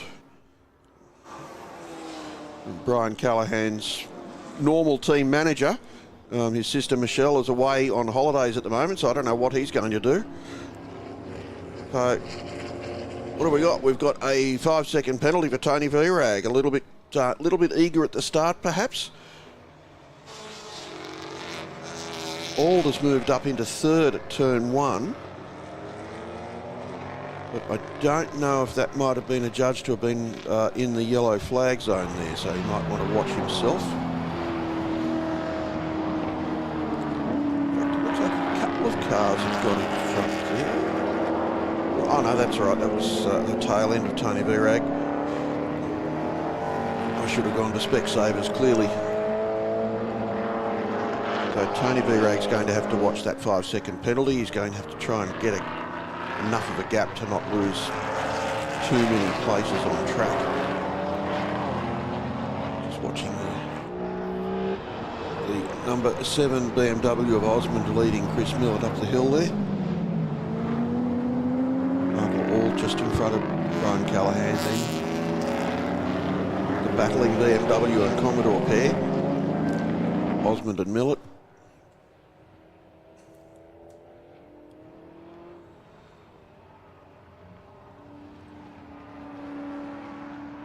It looks like they're just going to leave that Renault there at turn 1. Driver's out, away and gone. So he's safe behind the wall. And they'll just cover that under a local yellow. So that takes away a passing spot.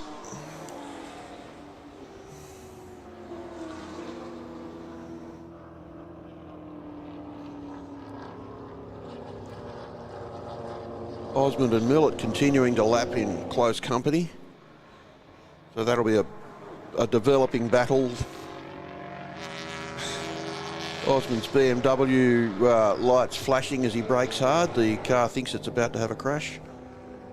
Gotta love modern cars. Meanwhile, the Wilbo Commodore diving down the inside of the Hoskins Toyota 86 at turn 2, but Hoskins coming back at him through turn 3. Not the size of the dog in the fight, it's the size of the fight in the dog. And there's plenty of fight in this Toyota 86, and Wilbo's being forced to go around the long way through turn 5. Hoskins maintains his place, and Matt Shiland's buying into this now in the Honda Accord, the Racer Industries backed car. Got the best seat in the house, does Matt Shiland. From a long-time ARDC racing family.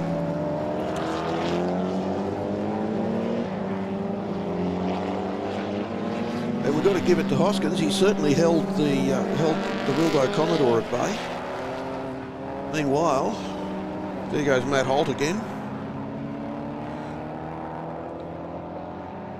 Tony Virag, Will's now a full 5 seconds behind. Ald, then a couple of seconds back. Then Brian Callahan. Then Osmond. Millett, then Osmond. So that battle is continuing. And Millett's got in front in the last lap or so. A bit of a change back. Wilbo and Hosking have changed places. But where did that happen? Happens everywhere, you don't know where to look. There you go, Wilbo down the inside of Hosking in turn 2. Hosking's going around the outside. Can he hold that place? If he can keep the car on the inside there through turn 3, which he's done, that gives him the advantage into turn 4.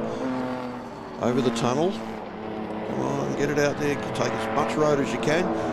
Keeps the nose in front, and that's the Toyota back in front of the Commodore. And another Toyota 86 buying into the battle, and that's Thornborough, and then still Matt Shiland hanging on back there in the Honda. The Honda looks like it needs a bit more development yet. This is probably the battle of the race at the moment. 6 minutes to go. The Honda a little bit slower up the hill there. Then it's a biggish car with a smallish engine, so it's going to struggle. Oh, and Thornborough dives down the inside of Wilbo into the creek corner hairpin. That was a terrific move. Wilbo wasn't really ready for that and had to jink to his right, and he's coming back now. On a flash of the lights, a bit of road rage going on now. Thornborough's got ahead, in fact, of Hoskins in that run up between the hairpin and the last couple of corners. This is fun.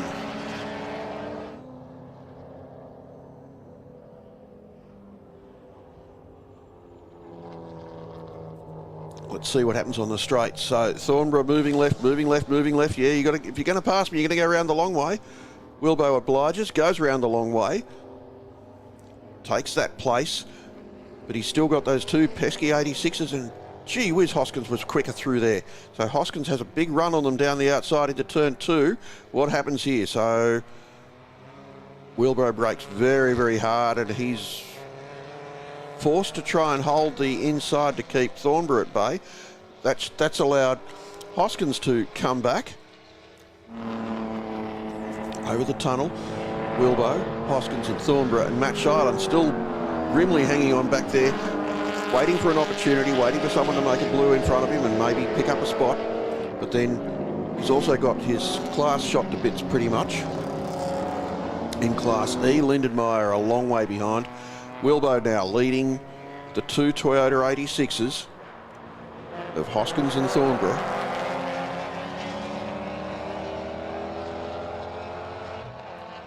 And now the two Toyotas are having a bit of a fight between themselves, and that's going to let Wilbo get away a little bit.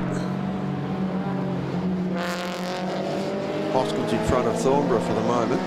That could change at any tick of the clock. In fact, here comes Thornborough now. He's pulled out from behind Hoskins. Seems to have a lot of pace along that back straight.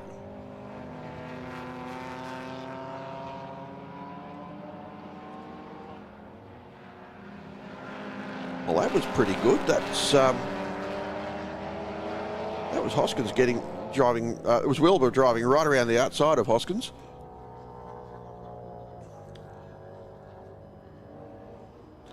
Meanwhile, Matt Holt's still in front. Tony Verirag still second. Alder still third. Callahan still fourth. Millett next. Then Osmond. And then this terrific. Then Kiss. Sorry.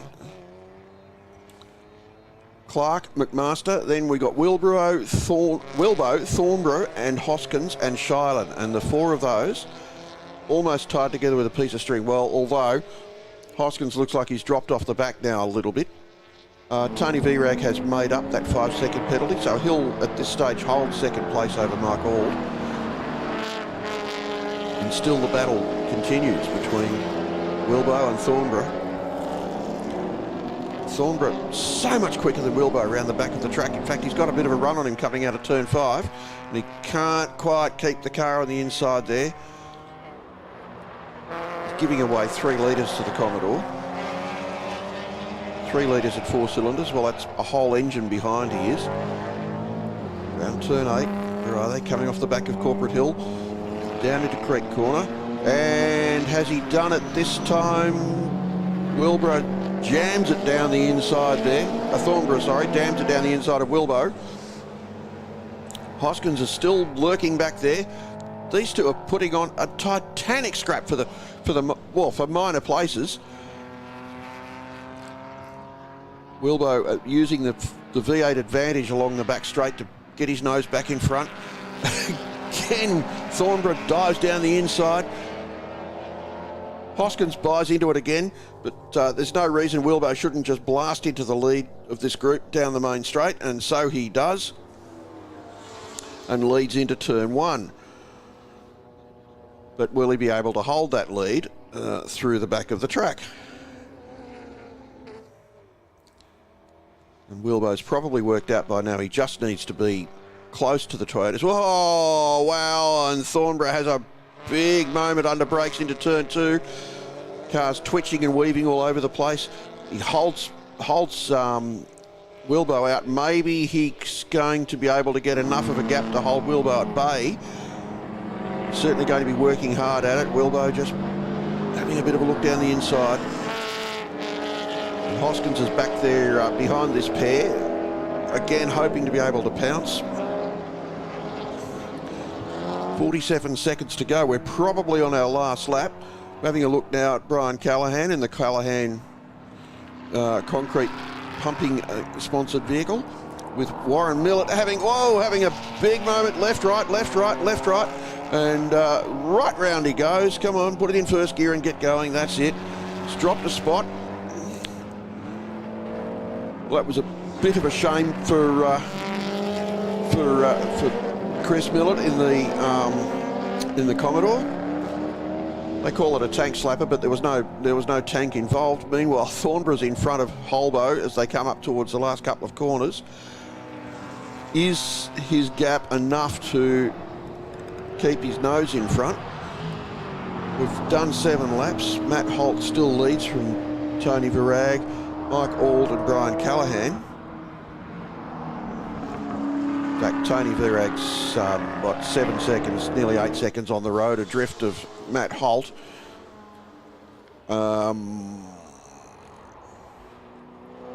He might be in a bit of danger from Mike Auld, actually, if he doesn't get a move on. And while watching Tony, Matt Holt coming around the back of the hill down to Creek, tips the big HSV in. Beautifully presented Kavanagh Electrics car. Always fun to watch at a night meeting. He sometimes runs neon lights under the car just to give us all a bit of a show. So we've come up to 0, so this should be the last lap now. Holt coming onto the main straight. Nice and smooth. Run it out to the outside and head for the checkered flag. There it is. There's the checkered flag. Tony Virag next. And then Mike Auld. And we're going to have to wait and see what the official results say, because Virag has a 5-second penalty. Meanwhile, here's this mad scrap. Oh, and there goes Hoskins down the inside of Wilbo. Thornborough's got a good gap on them now. He managed to keep that keep the Toyota in front for the last lap. So he should have enough of a gap now to keep the place, especially as Wilbo will be busy keeping Thornborough at bay. Hoskins at bay. Well, this has been the scrap of the race so far.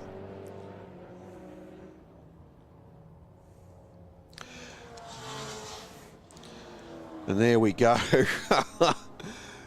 Wilbo seemed to be throwing something out of the car at the finish there. And we've got a bit of a moment here. Car 24. Matthew Kiss, a bit of a moment down from running wide at turn 1 and all the way around the grass at turn 2.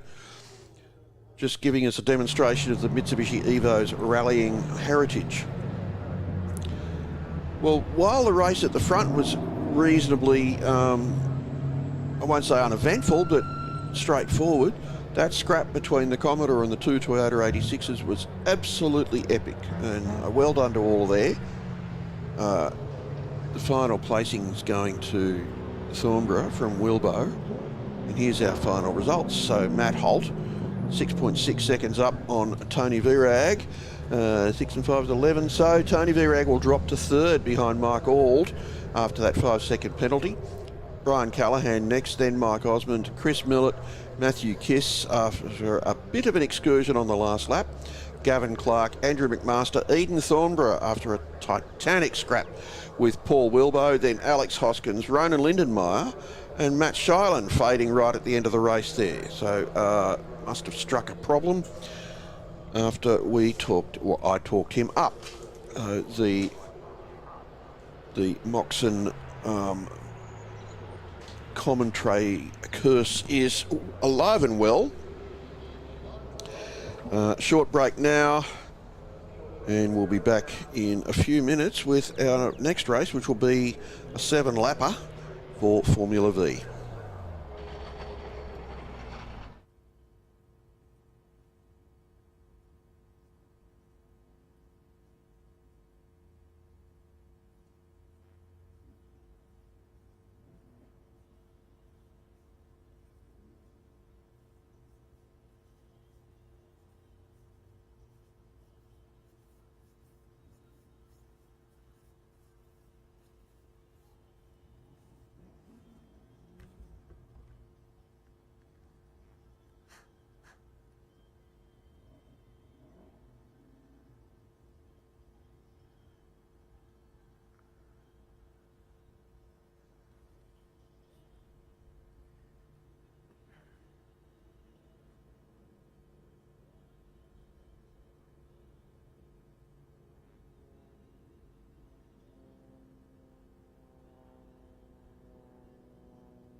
And coming out now for their second race of the weekend, the Formula Vs.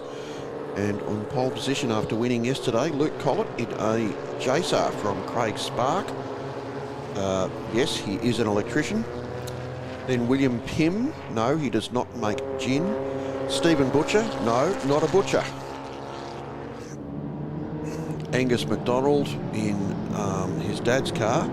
Then Michael Cook, to my knowledge, not a chef. Jeff Bennett, Adam Henderson, Mad Dog Composites, that's a bit of a worry. Tom Davey, sponsored by himself, now 10th on the grid is vacant. Don Collier, he's being moved down to 12th. And rounding out the grid, Bernie Cannon and Greg Johnston, who both had dramas yesterday in their 1200cc cars. Yesterday's race was a good scrap between Luke Collett, Craig Spark and Will Pym. We'll see whether that continues today. There's no reason it won't. They're Formula Vs. They've got not much power, not much grip. Emphasis on maintaining speed through corners and keeping yourself in the slipstream. It's like a high-speed game of chess. You don't want to be leading necessarily going into the last lap, but sometimes you do. It's always a bit of a guessing game. Unfortunately, a bit of a small field. A lot of people staying home this weekend and concentrating on the National Series, which has a round next weekend at Morgan Park. And if you're at all interested in going for a bit of a weekend away, I can recommend a weekend in Warwick. I just had one myself a few weeks ago. Nice little town, a surprisingly good food scene there. Some terrific places to go and have an eat. And a friendly racetrack 5 minutes out of town at Morgan Park. What more could you want? It's like a warm version of Winton. All right, green flag at the back of the grid. 10-second board goes out. Red lights are on. Craig Spark on pole. Luke Collett on pole. Craig Spark alongside. Very even start at the front.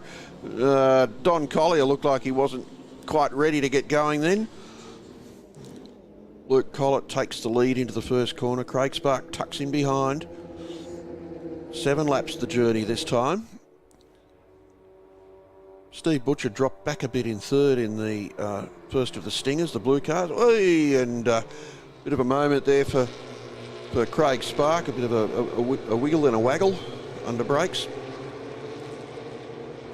No harm done. He tucks into second place behind Luke Collett as they disappear through turn 3 over the tunnel, and Craig Spark had a bit of a run coming out of there and was sticking his nose down the inside. Has he been able to take the place?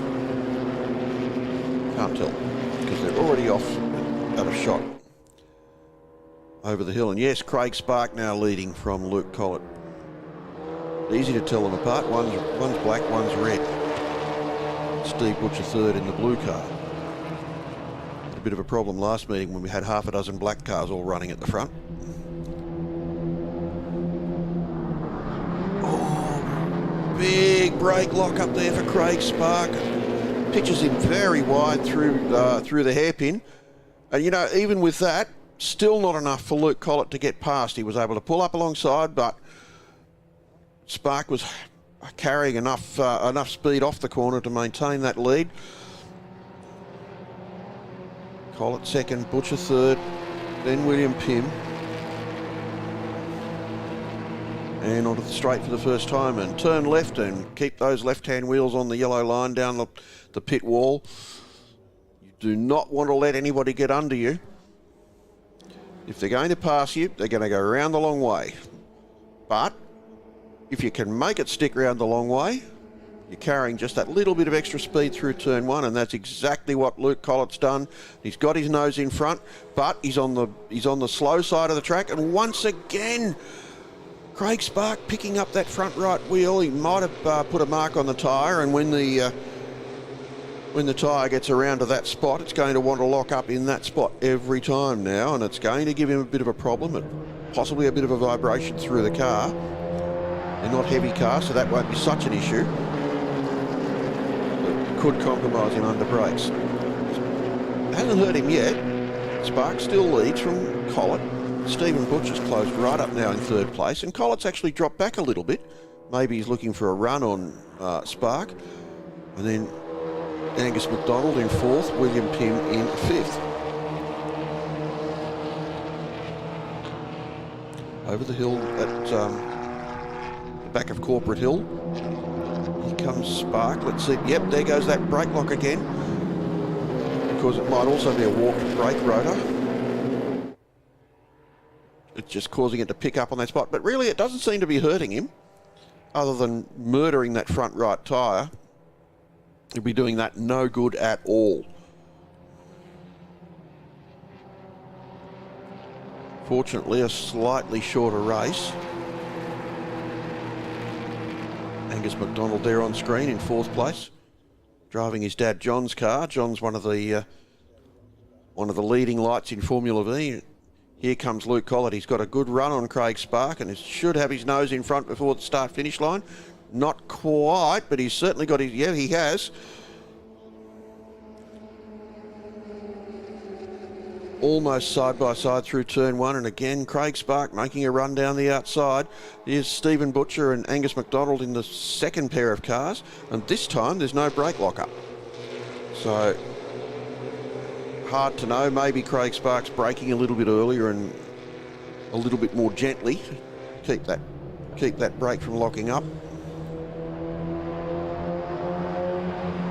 Certainly adds another element to the very strategic battles that you get in Formula V. So we've got two Jacer cars leading from the Stinger and then another Jacer.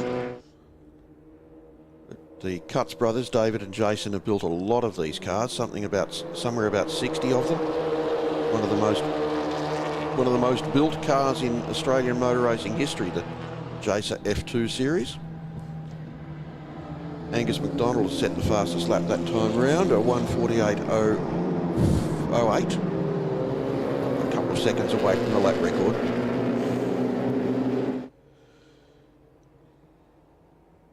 Which is held by the very quick Darren Williams, who will be, I'm sure, at the national round in Queensland next week.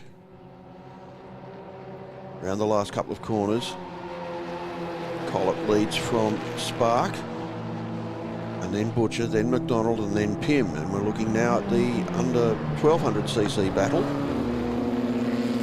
Greg Johnson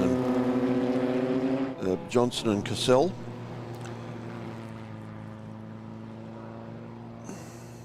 And this time, yep, Spark is back in front from Collett, from Butcher. Oh, and they're all fanning out down into turn two. Will Pym's in fifth place going, where do I go, where do I go? He's got two pairs of cars in front of him and really nowhere to go. Spark holding the lead out of turn two and up towards turn three, but no, Collett got underneath him there. And here comes Stephen Butcher looking for a way down the inside. Angus McDonald being annoying back there in fourth place, looking for a gap,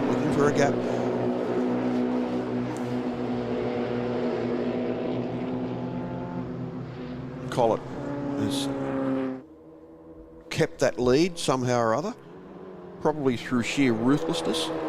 Craig Spark seems to be on top of that locking brake. It might just have been the other brake wasn't warmed up or something.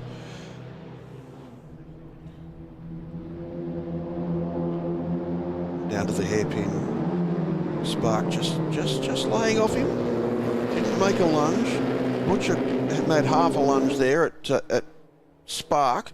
McDonald sitting back there in fourth. He's still got the fastest lap of the race. Then Pym.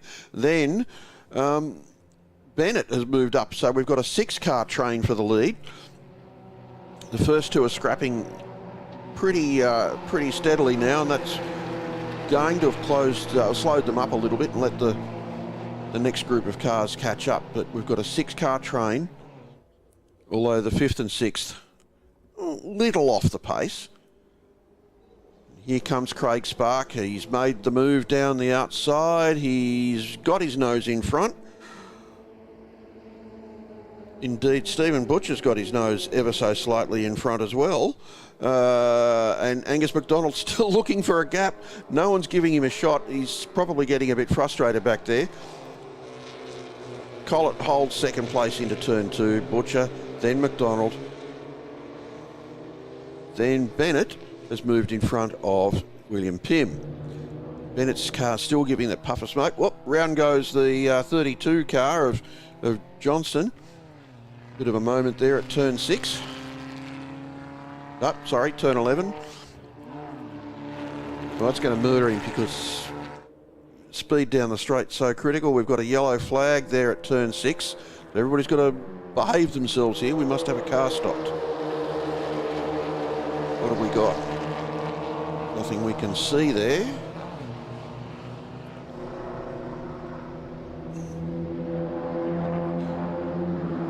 Down to the hairpin, and again it's Spark from Collett. Butcher holding third, then McDonald, then Bennett, and then Pym. Bennett's car was spraying a bit of oil out the back of it yesterday and annoying people around him. Didn't look like it was anything too serious, and just making a bit of a smoke screen.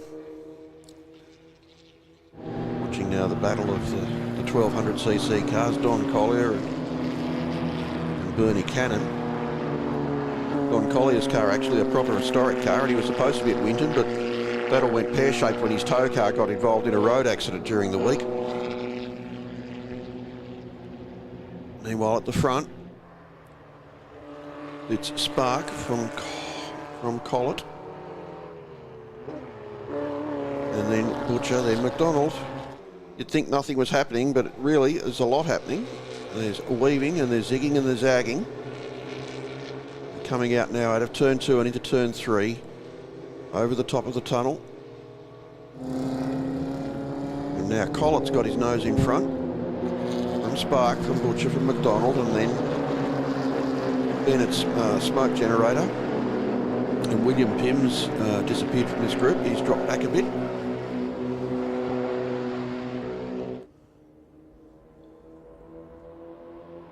Not travelling fantastically fast, but they're certainly not off the pace really either. Collett's got about a car length lead as they go over the top of the hill towards the hairpin, which is pretty good slipstream. And here comes Stephen Butcher down the inside of Craig Spark. Has Stephen Butcher timed this well? Stephen Butcher now is just about one slipstream behind Luke Collett as they come onto the last 2 corners with a lap to go. This might be a master stroke of strategy from Stephen Butcher. Onto the straight now, and it's Collett. Still that car length or so ahead of Butcher. Spark now sweeping around the outside of Butcher, but can't. Yes, no, yes, no, yes, no. Gets his nose in front, but he's on the outside. What are we doing? What are we doing? Here comes Luke Collett. There's Craig Spark there, 2 by 2 through the second corner, and it is Collett, Spark, Butcher, and McDonald. Into turn 5, Collett's just down the inside. Spark, then Butcher, then McDonald, and then Bennett, still puffing that smoke out. Looks like it might be a slightly leaking rocker cover gasket, but that's not important right now. Luke Collett leads out of turn 6 and up the hill. And this is where Spark should be starting his run. Down into the hairpin for the last time. Collett, Spark, and Butcher. Nose to tail. 5 cars, nose to tail.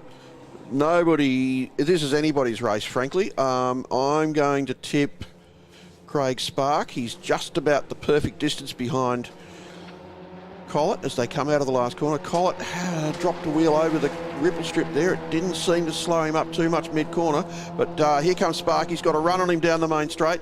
He's pulling out of the slipstream pretty early. Checker flag is out. Oh, gee, there's nothing in this, and it goes to Craig Spark from Luke Collett. Then Stephen Butcher. But, really, there was nothing in that all the way through the race. It was a very close event. Angus McDonald, I think, could probably feel a little bit frustrated there. He certainly had pace. He was right with the leaders the whole event, but could never just find that little gap. Fifth goes to Bennett, and then William Pym dropped away in the last couple of laps. And that was pretty good fun. And that's a pretty good lead into the Formula Ford race, which comes up next. And yesterday was an absolute cracker. So we'll be back in a couple of minutes to bring you that with Gary McDonald. Gary McDonald. Oh my God, Gary O'Brien. So I'll be talking about Angus McDonald all morning. I'll be over here sobbing.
These rings all under no shame. One be in the backseat, I'm flossy and flashy, so bring the champagne. Tattoos, perfume, got me feeling so damn cute. No blues, yeah, I'm feeling so high, about to elevate that style. Taking the view when I walk into the room. Everything that I make, every look I create, yeah, I elevate the mood, change the game, make the rules. Everything that I touch goes from good to great, yeah, I elevate. Oh, I wanna elevate the style.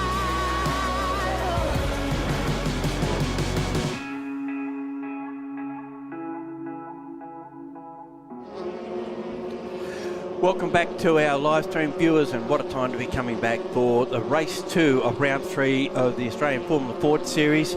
And I'm Gary O'Brien, Bruce Moxon in the comms box with me, and we still are reflecting on how good that first race was yesterday. It was a cracker, wasn't it? You had 5 cars finishing in under a second. The fastest lap of the race was set by the guy that came 6th. It's just been an absolute ripper. Well, we're going to have a swap of commentary here while we've got a chance, and Bruce is just going to step out, and Icky Harrington's going to step into the role, and he's very familiar with this category, more familiar than probably anyone else. Helped in the call of the last round down at Winton Raceway, and it's great to have him on board. He was doing some administrative things yesterday, and now he's getting a chance to sit back and hopefully relax and take it all in. Welcome aboard, Icky. It's great to have you here. Morning, Gary. How are you, mate? I'm good. I'm very That's good. the way. Still Beautiful in the morning here, isn't it? It is now. In the van. It wasn't so good early when we couldn't see most of the track, but it's good now. We've got the grid up there in front of us. Kobe Williams off pole, Eddie Beswick alongside him, and Liam Loiacono and Zach Lobko make up our two first rows. Yep. So you mentioned yesterday's race, Gary. That was a cracker, wasn't it? It had everything going for it. Yep. And it took a while to work out how Loiacono started at a 10th. And was about basically third at the end of the first or second lap. I guess two standout drives yesterday. You know, one was Kobe Williams' first win at the National Series. Great to see him have that victory. He's been sort of knocking at the door for a while, and actually clinched it yesterday. And then the other one, like you mentioned, from Brett Francis Racing, Liam Loiacono.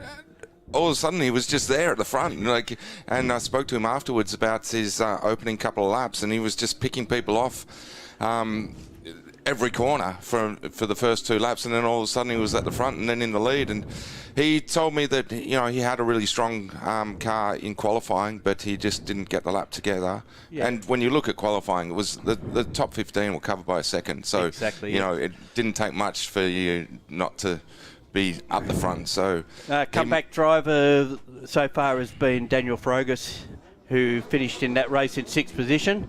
Car split in half at the last race meeting it was at. Yeah, and that's another great story. Started out of 11th. Yep. We're going to go start procedures in place. Red lights will be on. They are now. They go out. We will go racing. And someone hasn't moved. And eventually they do. They had a lot of wheel spin when they did get going, but it's Williams who's got to the lead straight away. That's a great start Kobe Williams has got there. He's pulled out a few car lengths immediately, and it's the fierce battle for second place as they go down into turn 2. Someone's run wide there. That is Loiacono, who's locked the brake and run a little bit wide there and dropped a few places there as they go up into turn 3 right now.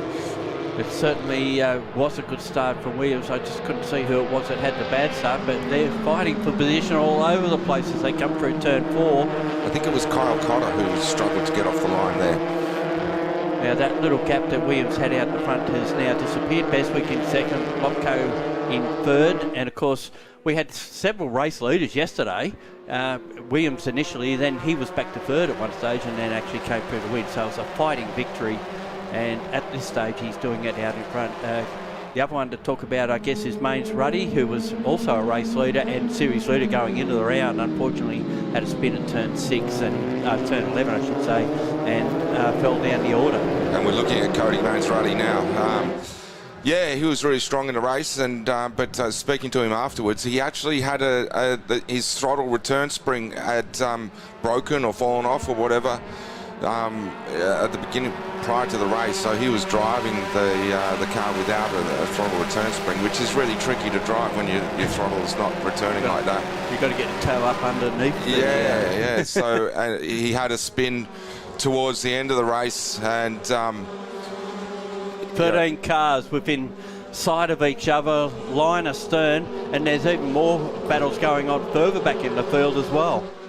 Oh, someone wide there. That's Jack Bussey, I think, who's run wide out of turn 1 there and collected the marker board there. So they're just made out of foam, so it doesn't do any damage to the car there. But a bit of a moment there for him. Yeah, race winner down at Winton at the previous round. So lots of race winners this year's series. It's probably the most open it's been in years.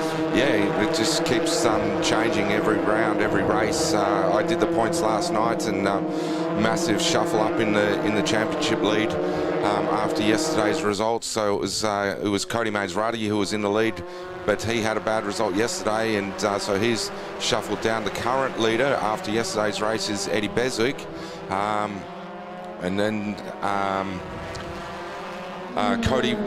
Kobe Williams, who was in 5th, has now jumped up into equal second. So it's like just it's constantly in flux. Yeah. There's still 2 races to go. We've got a replay of this incident down at turn 1, which seen Bussy go off the track. Oh, it bounced all over the place. And as you say, he took out that polystyrene braking marker. He did really well to hold on to that. The car was airborne at one stage there. That's the problem when you get off the track there. The car, it's undulating, so the cars actually start bouncing. Once they bounce, you haven't got the control. Yeah, and turn 1 here is so fast. You know,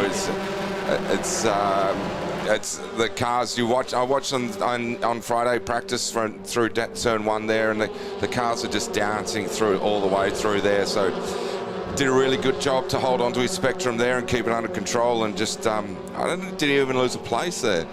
He did well. So the order. Another one off in one. That's a big off, that one. And that's one of our state competitors, but right down the back of the field. Car 43 there, so he's beached it. Yeah, I don't know whether we're going to see a safety car due to that. We might actually be able to get out of there. Yeah. But at this stage, it's still Williams in front, but it's not by much. As you can see, Beswick second, Lopko, Liacano, Brogus, Bussy, Harrison Sellers, and Mains Ruddy already up to 8 spots. So he's picked up 5 places in just 2 and a bit laps. Here they come down into the hairpoint in. Great shot as they come through corporate. Do they still call it that? Corporate Hill, yes, they certainly do. And that's Daniel Frugas from the CHE team there, who we mentioned before is coming back after that huge shunt at Winton, where we didn't finish that conversation here. The car was actually literally broken in half. So I spoke to the team in the lead up to this round, and they were working constantly between the 2 rounds up until Wednesday evening, putting that car back together. But it hasn't been a smooth run for him this weekend. They've had clutch issues throughout the weekend. And we've got a battle for the lead here. It's Eddie Beswick who's come down into taking Kobe Williams. So it's the Synergy driver in the Spectrum who's taken the lead now from Kobe Williams as they dive. And another one off it too. And it's Frugas. They're all struggling through turn 1 this morning, aren't they? Not enough heat in the Yokohamas, perhaps, but it's actually quite warmed up outside, so I imagine track temperature is up a bit. Fortunately, he's not hit anything. He's back underway, but any chance of a good result. And you've got to remember too, New South Wales State Championship meeting here as well for Formula Fords, and he was leading that. Yeah, okay. Jack Bussey tried to demolish the foam board, the braking marker there, but Daniel Frugas completely annihilated there on the second attempt. Do a better job than what you can, and proved it. Yeah. So it's Beswick out in front, Kobe Williams right behind him, and Zach Lobko just sitting there watching for something to go wrong and see if he can capitalise on any mistakes in those front 2. Well, I thought Lobko would be the man when he got to the lead yesterday, but it wasn't to be. Yeah. He actually finished in 4th position in the end when he did have the lead at one stage, so maybe he can make up for it today. It's anyone's race, certainly amongst the top 3. They've got just that couple of car lengths gap on Liacano at the moment, and that might be just enough, and then an even bigger gap back to Bussy and Mains Ruddy that were fighting it out for 5th position. As Lobko now coming up the inside of Williams, and he's got the place. He's taken 2nd place, and Lobko, the privateer in his McGale, moves up into 2nd place there. Great move down the front straight. As Beswick is dodging the foam. Lobko on the outside through turn 2. That's a long way round. I don't think that's going to work for him, but he slots back into 2nd place there. There is an advantage of being out wide. You travel a bigger distance, but you're actually going faster, aren't you, if you take the wider line? I was watching down at turn 2 on Friday, and there's such a variety of lines down in turn 2. Well, we've just seen one of the cars off to the other side with considerable damage on the outside of basically the approach to turn 5. And this has brought Liam Loicano back into the battle here. So it's a four-car battle for the lead here now. So They come around Corporate Hill once again, down into the hairpin. So the front three cars slowed themselves up a bit with their dicing, and that's what's allowed Leocano to get back in the fight. It's also helping the other two that are behind him too, and Bussy and Mains Ruddy. They've sort of negated a fair bit of that gap as well. Yeah, so with 6 minutes to go, the whole pack is like closing up, and it's the battle is on. Anyone can win this race. You couldn't pick a winner at this point, unless someone slips too wide coming out of either turn 1, turn 11, turn 5, you name it. Yeah, it's a slipstreaming battle down the front straight here. Beswick holding the inside line. Williams going around the outside. He's sticking it there, and who's going to win the braking duel into turn 2? Someone give that bit of Pulsar and a bit of a clip too as they came through there. It bounced around. So he tried the outside line. It almost worked, but he didn't have it he didn't have the run into turn 2. So still Beswick in front, and he's doing it the right way. Get right over on the left-hand side down the straight. So if they're going to go around you, they've got to go the hard way. Great battle up the front here. Excellent racing to watch.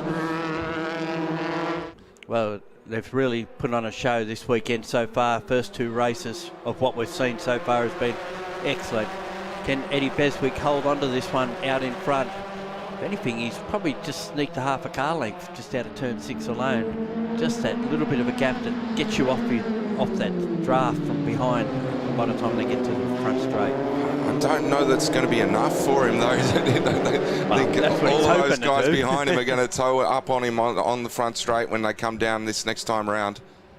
So we've got a battle of 6 and then a battle of 4, maybe 5 there, with one just hanging off the back of it. So yeah, we're now looking at the second group now. That's Harrison Sellers from the Ultratech team, followed by Frugas, who we've mentioned already, and that's William Lowing there.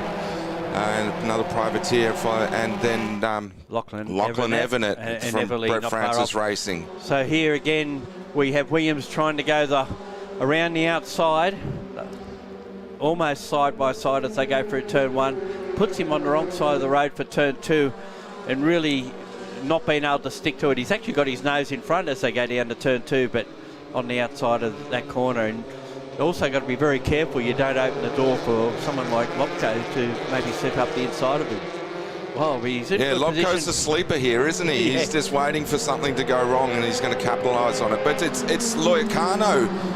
Oh, who is it? I don't know who's going to come out. Back to where they started, but they were 2x2 there for a little while coming out of turn 3. And Cody Mains Ruddy has moved up a place there. He's in the mix now. So it's the other Synergy driver. And someone down there, had a it's look all there. On. It's hard to call right now, Gary. It's all happening out there, and any one of these can win it. And when they're running 2x2 into turn 2, you think, well, this could end up anywhere. Yep. And remarkably, no one's touching a wheel as yet. But this is a great comeback from Cody Mains Ruddy here, the other Synergy driver. And that second group has almost caught the first group as well. Yep. So with just under 3 minutes to go, it's all on at the front here. So we have to go back to position 12 to find a gap in this field at the moment. Amazing stuff as they come out the line now. Beswick will go back over to the left again. That makes it the most difficult proposition for Williams to go around the outside. He's got a great run this time. He's side by side as they go through one. That's high speed. In qualifying, they were reaching speeds of 220 k's an hour down the front straight there. So now Williams might have left himself vulnerable to Lotko up the inside and taking second position. Can he make it stick? I think Williams is still in the premier spot as far as turn 4 goes. As they come down into turn 4, it's Beswick in front. Williams just in front of Lobko, but it's Mains Ruddy now challenging for third place from Zach Lobko. Can he make that one stick? It looks like he's done it. He's got through, and then of course the next one, Bussy's pulling himself into the deal as well. Beswick gets it another half car length in that little area between 5 and 6 again, as he did a couple of laps ago. This is a great comeback drive from Cody Mains Ruddy. With the trouble that we spoke of earlier, from race 1, he's now up into third place. So And it's not over yet. So just to make it simple, Beswick, Williams, Lobco, Mains Ruddy ahead of Lobco, then Leah Carno, Bussy, Lachlan Strickland, we haven't mentioned, Harrison Sellers, Lachlan Evernet, Will Lowering and Lachlan Everly make up our 10. Lockie Maneath, there's enough Lockies here to start a canal. popular name these days. Yeah. Here we go down the straight, the front straight with just under a minute to go. So this could be the last lap, I think. It is. Last lap board is out. And it's Williams looking for a run around the outside. And he's got the inside running, almost had the inside running. Did you see that's Eddie Beswick defending and getting a little bit sideways as he turned into turn one there. Someone's got the foam again. That's a million pieces, that bit of foam now. Leah Carno, who totally finished off the foam. Beswick, I think, pulled out to the outside of the track just a fraction earlier than what he would normally do, and I think it nearly caught him out. But he's managed to hold on. They've got a gap on the rest now, just in that half lap. They've managed to pull out about 4 car lengths on the rest of the field, which is led by Mains Ruddy over Lobco and Bussy at the moment. But the race is on at the front. Williams trying everything to get past Beswick. Hasn't been able to do it as yet. The last lap battle here, it's pretty intense. We did just catch a glimpse of that damaged car on the entry to turn 5 there. It's the yellow Spirit, I think, of car 12 there. I don't know what happened there earlier in the race, but we think it is. We didn't see that at all, but here we go. We'll watch this to the end. Beswick in the box seat because he'll take the inside running down to the checkered flag, and Williams, unless he can do something about getting through this corner, which he's trying to do, but he's only going to slow himself up a little bit if he gets too tight. But it's going to be a race for the line. No, he can't do it now. He's in the slipstream, but I think it's too little too late. As they run down to the checkered flag, he pulls out. Oh, there's nothing in it, but I think it was Eddie Beswick who takes the win. Boy, we haven't got the split, but it's not much. The lap speed difference between them was 400ths of a second. There was nothing in it at the line, but confirmation it was Eddie Beswick in the Spectrum from Synergy Racing who's taken the win from Kobe Williams. In another Spectrum, has 3 Spectrums, first, second and third. Cody Mains Ruddy in third place, and then the first of the McGales, the privateer, Zach Lobco in 4th place, Jack Bussy in 5th. Leah Carno, the next one. Here's our official results at 0.041 of a second in it at the end, with Beswick over Williams, Mains Ruddy in 3rd, then it's Lobco, Bussy, Leah Carno, Strickland in position 7, Harrison, Evernet, and rounding out our 10 in what was a very tight contest.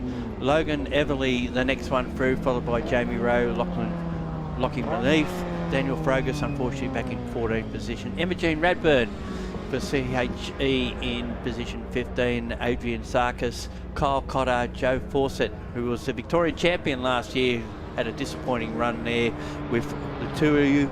And Paul Ziddy in position 20. Jason Little and John Pereira in the Kent car finished in 22nd. We said Michelle Stephan was the car we've seen parked out of turn 5, and Ballack was... We saw come off at turn 1 and beach the car out there. So. Another cracking race there. Wow. And lights to flag, green laps, that's what we want to see. And the fierce battling for the lead. Well, as you said before, that it is the most open championship we've seen in recent years, really, and multiple winners. That's what we like to see in a championship. That really is the grounding for our future race stars. That's it for Formula Fords for the moment. They've got one more race later today. We're going to take a short break, and we'll be back with improved production over 2 litre.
Well, that was the under 2 litre improved production little takeout we did there, but we've got over 2 litre improved production now coming out onto the field, onto the racetrack, I should say.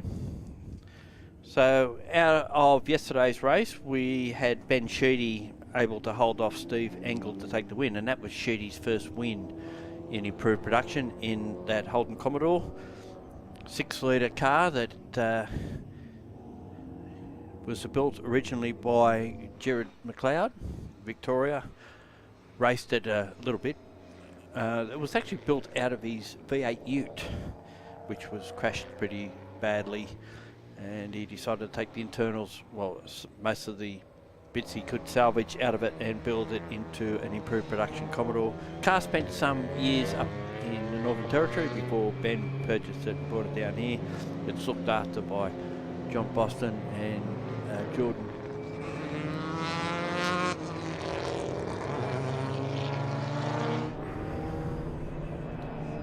Third place from yesterday's race was Joseph Lenful in his BMW E36. He was previously raced in Mazda RX-7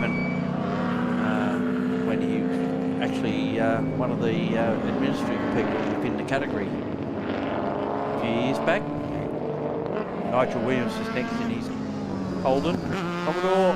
Tim Robson in the Honda Civic, the 2.4 litre car. That's the one that you can see coming through turn 6 there ahead of the Mark Tutton Walkinshaw lookalike, and that's followed by the Keys Delhas Walkinshaw lookalike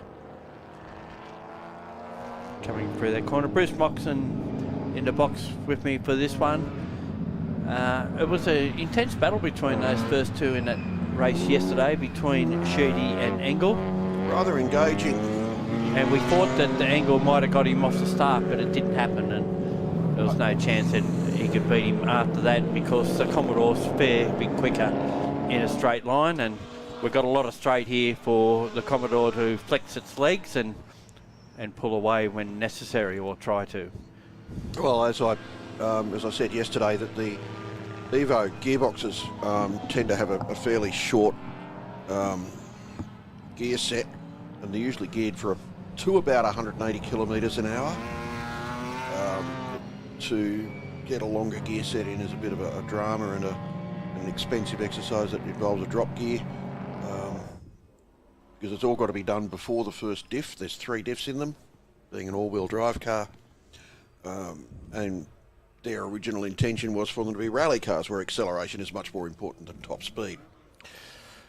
Yes, very rarely would you need to be doing over 200 clicks in a rally.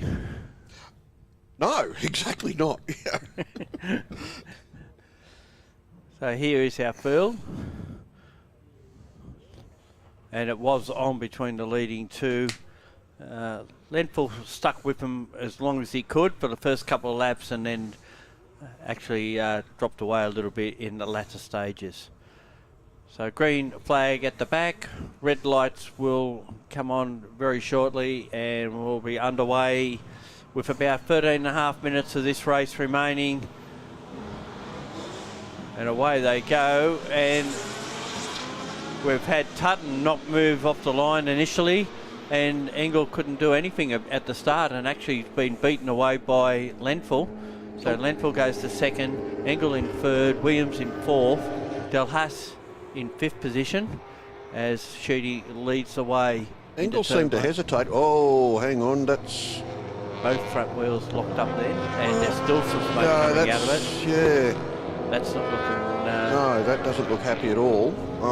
Engel seemed to hesitate then, and now his car gave a great big cloud of smoke under brakes, but it didn't look like... I think that might be a front diff issue. Something, yeah. It isn't... Oh, and Robson off the road. Yeah, well, sorry, Robbo, we talked you up. Look, I think, Gary, there's an opportunity for us. Every time we talk someone up this weekend, they have a drama. So if you've got an enemy that's racing... I don't have enemies. No. But if anybody out there listening, if they want to send us some money or bring us some money to talk people up, now the more money you bring us, the better the things we'll say about them. Engel trying to get back to second position, but that car's still got issues at the front. I'm suspecting it may have done a front diff. Well, And or it's just got a little bit of something that makes smoke sort of floating around in there, and every time he jumps on the brakes, it sloshes forwards. well, you can't have continuing smoke, can you? Well, it'll run out eventually. They don't usually fix themselves. So he has got back into second position as the lap finishes, but what it's done is allowed Ben Sheedy to stretch his lead a little bit, and he will show the way as they come down the field. And Nigel Williams picks up both those two cars ahead of him, so he moves to second. Plenty of straight line speed in that Commodore. Goes to second, Engel to third, Lempel in fourth. And I don't know if Engel's going to see this race out at this stage if he's got that smoke. It's still coming out of that car, both front wheels.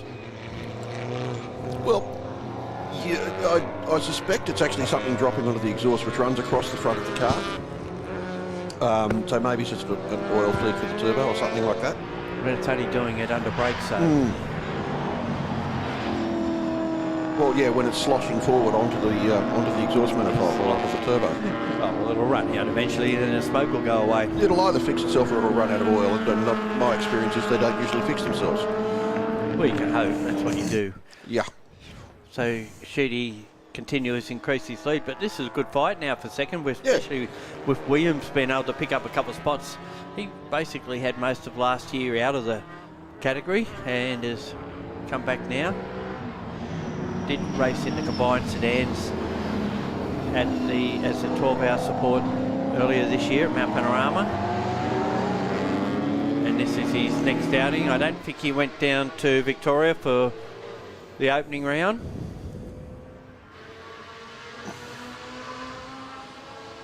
But Engel's performance or speed doesn't seem to have been diminished, but we'll get a better idea on this lap what sort of times they're doing. And this is the one place where he won't be able to get past that Commodore is down the straight.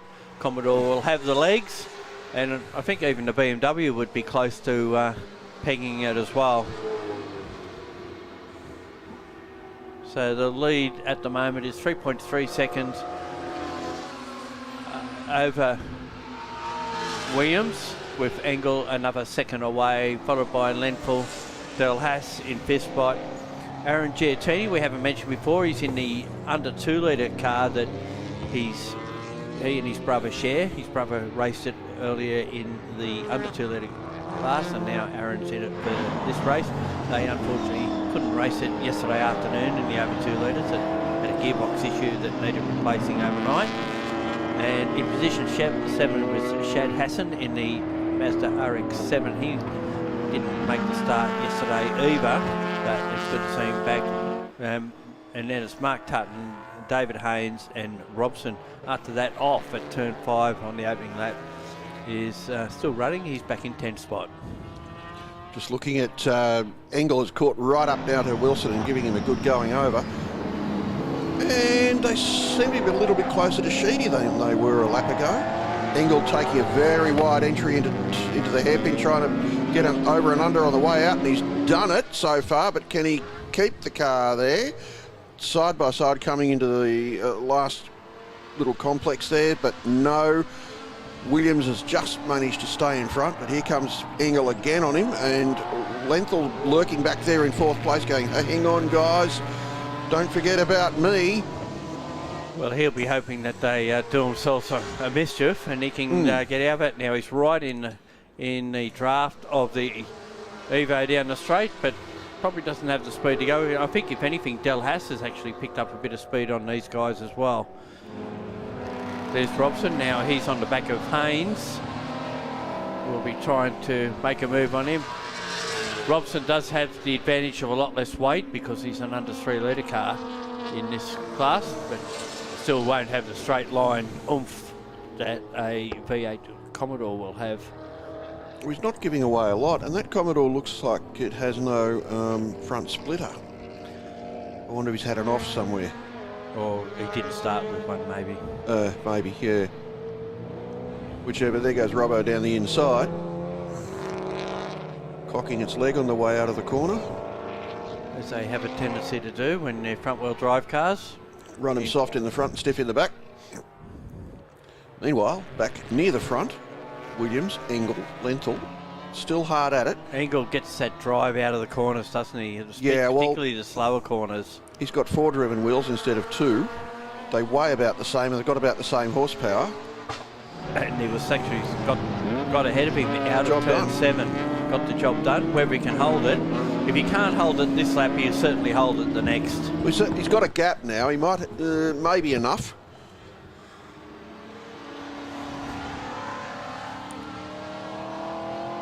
And they come up to complete what will be the 4th lap. And yeah, Engel's got enough of a gap now that he will hold that position. And that smoke seems to have gone away on the Evo as well. It's run out of oil. It's probably just a little bit that they've dropped into the rocker cover or something when they're topping it up. Engel did his fastest lap on that one of 44.8. Williams did a 46.5.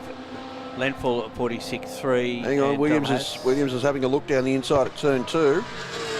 No go there. And can I just say, Joe Lenthal's car is quite attractive. Yeah, for a BMW, earlier model BMW. Oh, the coupe is E36 coupes are quite swoopy looking, but that's actually the paint job looks really good on the car. Drives it pretty well. Yeah. Also. And as we said yesterday, the better they go, the better they look. Yep. And he will now monster the back of that Commodore. Yeah. Which is losing speed to Engel, considering where they were this time last lap. Almost side by side. It's certainly a much better exit there from turn 6.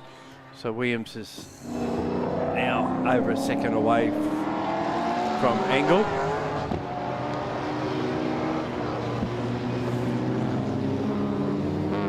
And if he wanted a nice relaxed race, did Williams? He didn't certainly get it, did he? No. Pressure from Engel, now pressure from Lenthal. But isn't that the point to race? Yeah, on the straight now he should be able to pull something of a gap while Engel continues to move away. And actually Engel was the fastest of anyone in the second sector, or to the second sector on this lap.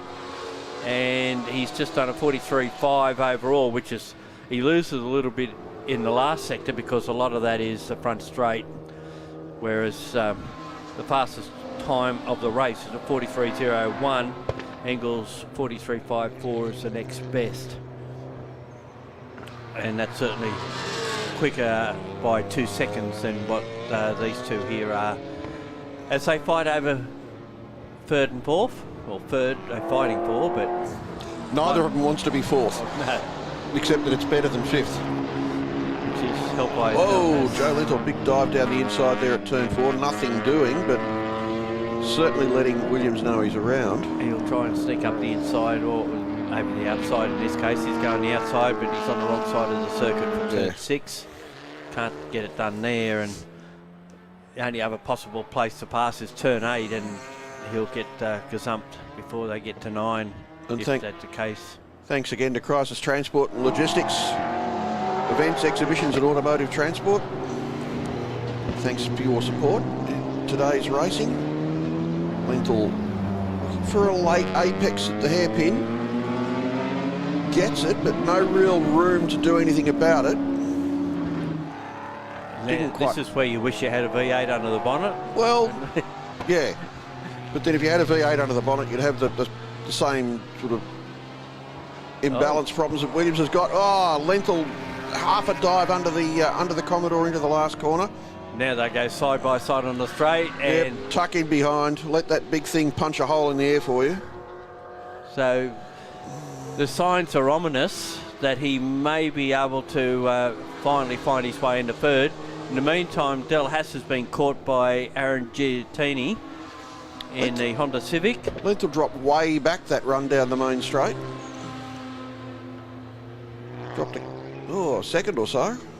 And then almost exactly a second. Then pinched the brake going into turn 2. Still less than 2.5 minutes of this race remaining, so it will be this lap and one more.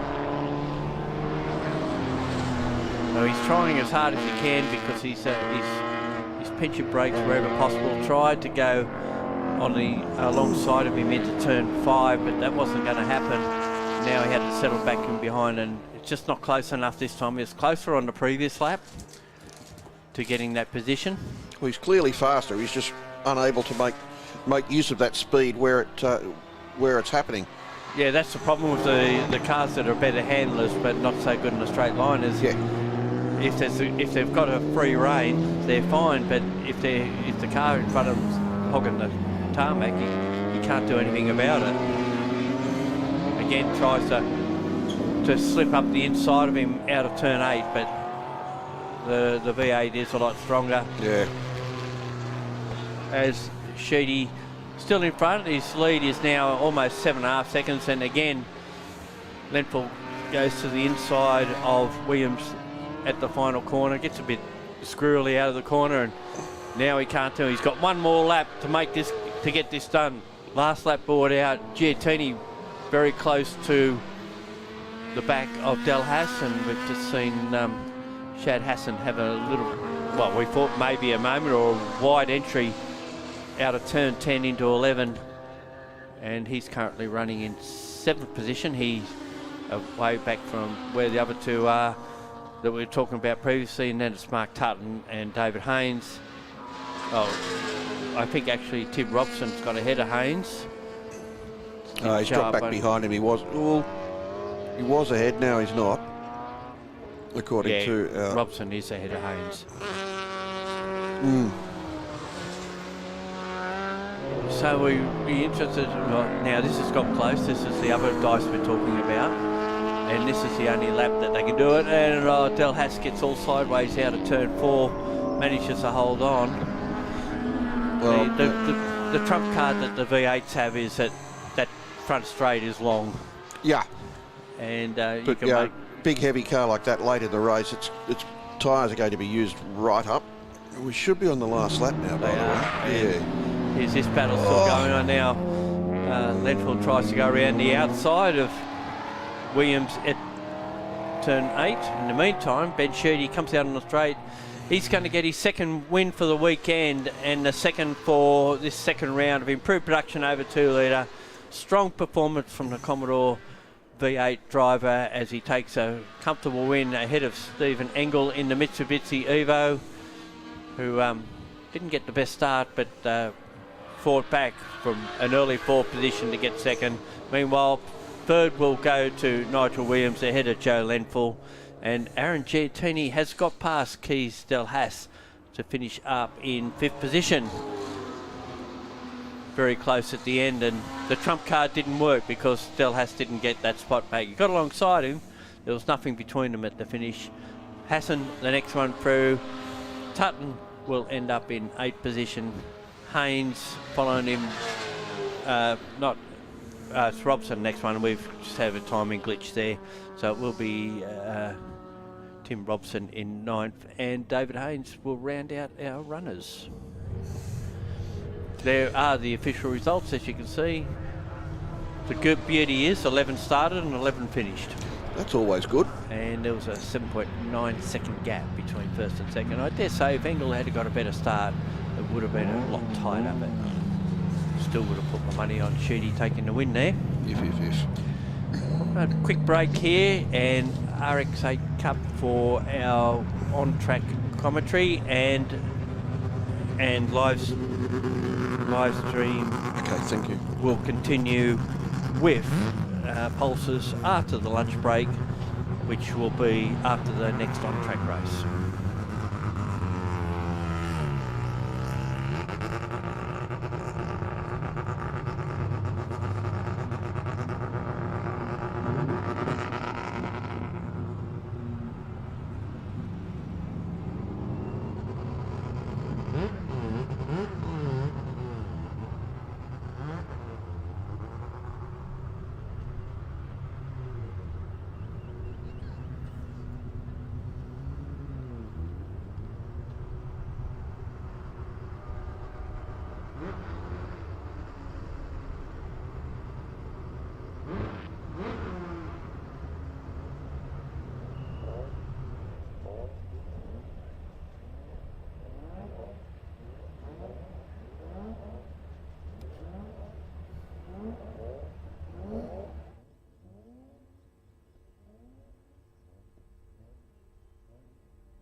back trackside at the Sydney Motorsport Park, round 3 of the New South Wales Motor Racing Championship.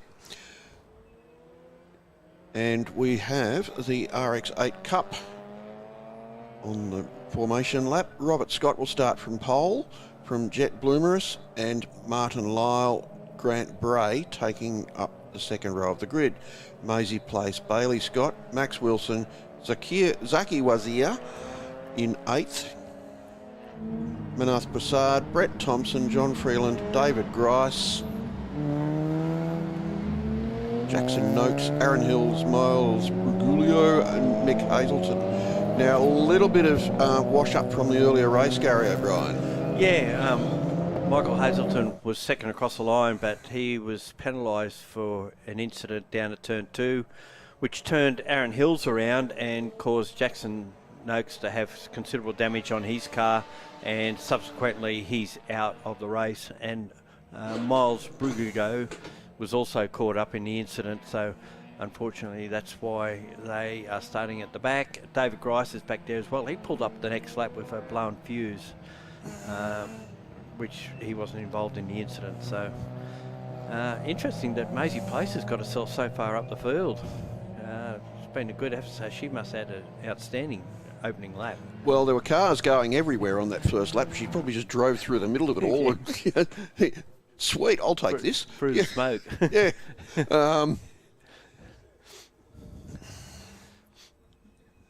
Anyway, they're rolling down to the starting grid now.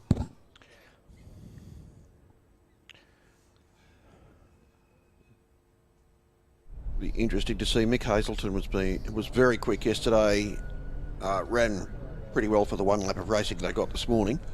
Ran him ragged in the first race, and the problem with him off the start, he looked like he got a little bit of oversteer in turn 1, went to select another gear and must have picked neutral, and then had to jam it in a gear again, and that's why he lost.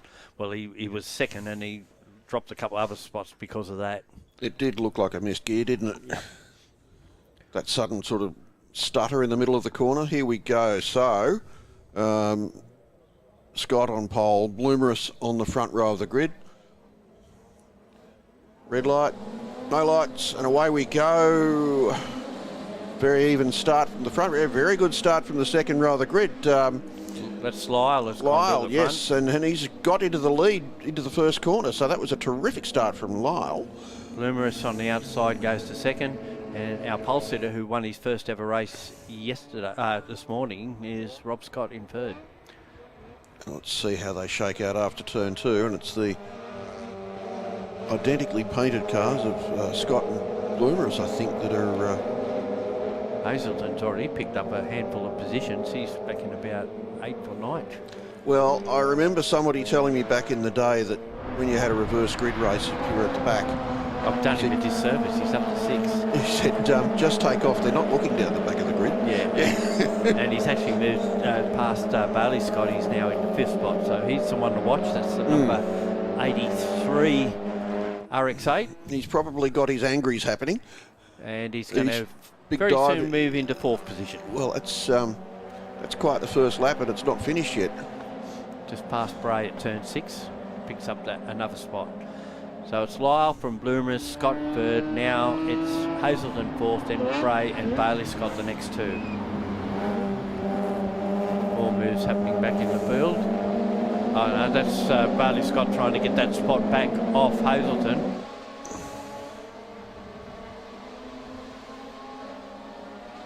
Getting the spot back off Bray. Actually. Yeah, Hazelton's gone. Yeah, Hazelton's well, he's up the road somewhere. So Maisie Place is back in 9th. Thompson 10th, Williams, Freeland, Wazir, Prasad and Brigado at the back of the field. Noakes, of course, didn't start as we suspected. Well, be a near miracle to get that car repaired in a day. So Lyle comes through with a car's length lead on Bloomerus, and Scott. Hazelton is tagging onto the back of them to make it a four-way fight. Whoops, someone having a bit of a wide there. A big wide. Yep. That's Wilson. That's it. That's well and truly out of bounds. There'll be a throw in for that one. Yeah. I don't know why I put it that way. I actually don't like AFL. I don't either. Yeah. Looks like 100 seagulls chasing a chip, and we don't want to hear from any Victorians. Or South Australians, for that matter. Oh, whatever. Yeah. No, they should be watching The Bend. Which is also available on glenline.tv. It is. If you're interested in watching it.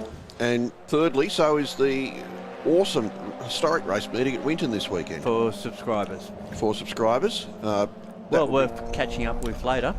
I think so. And some terrific cars at Winton, and bikes and sidecars.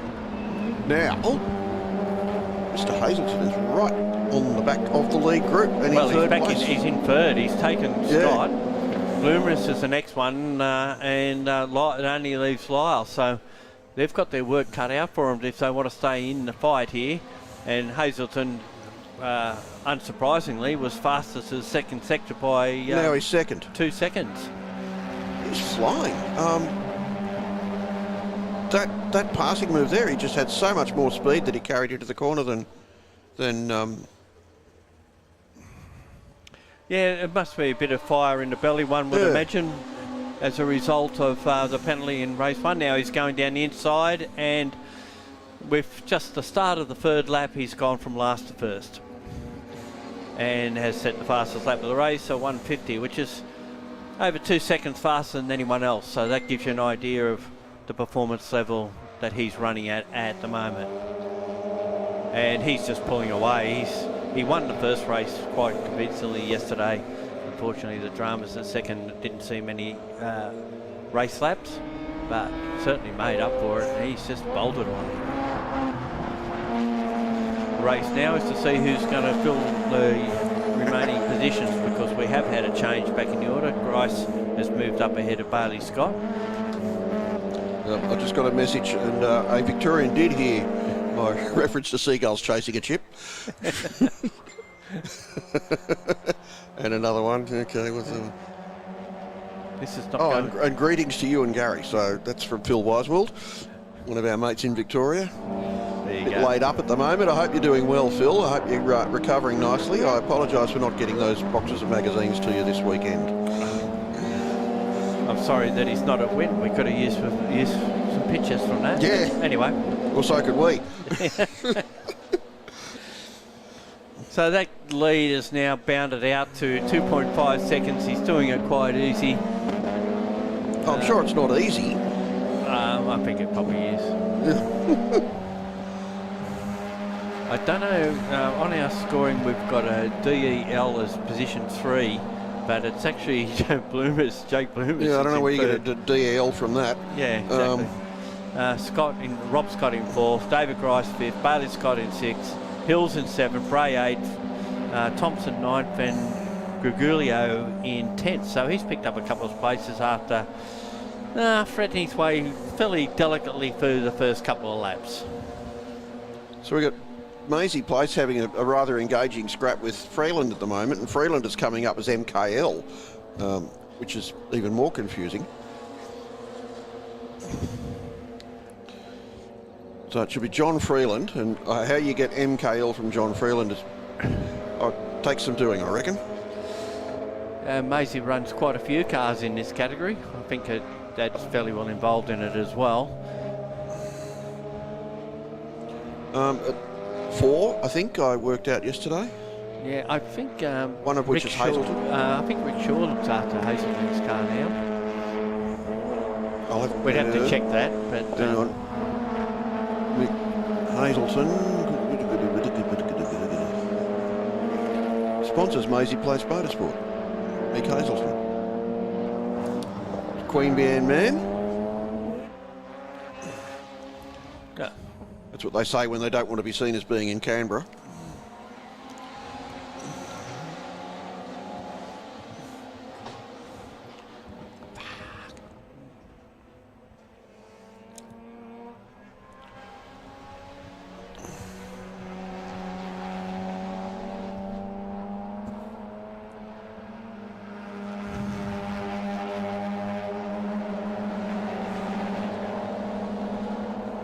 Sorry, we're battling with technology here.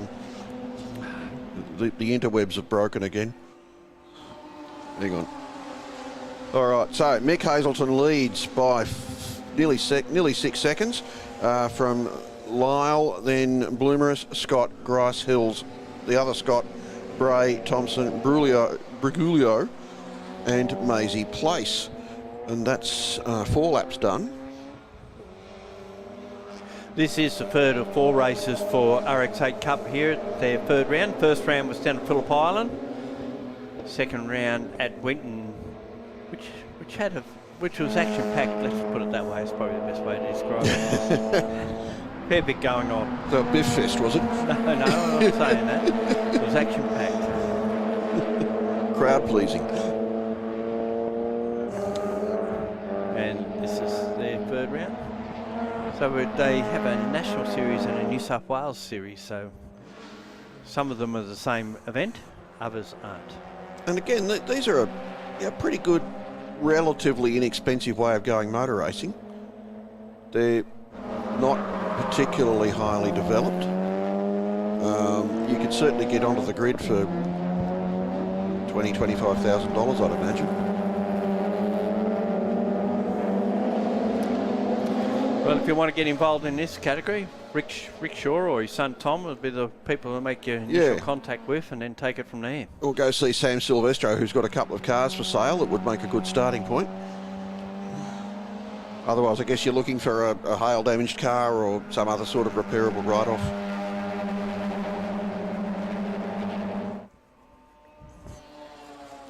I would think your main cost would be getting an engine built.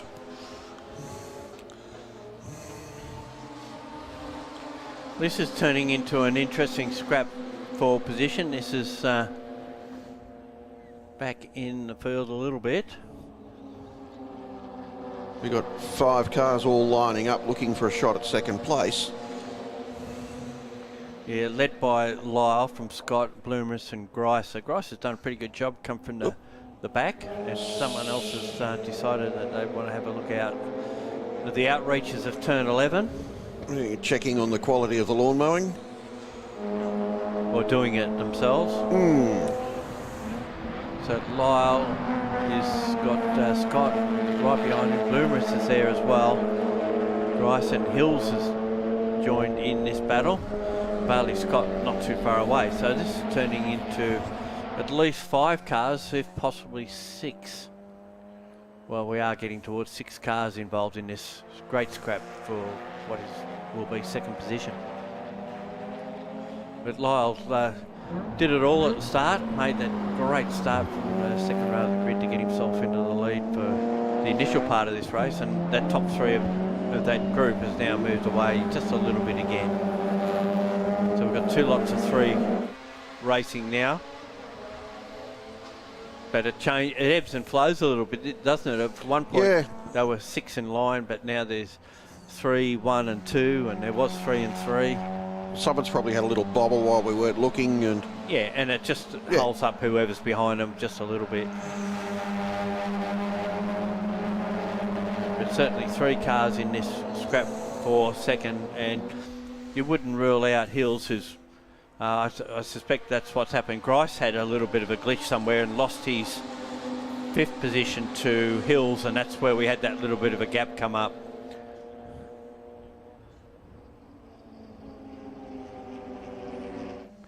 Being rotary engine cars, again, keeping your mid-corner speed up is very important.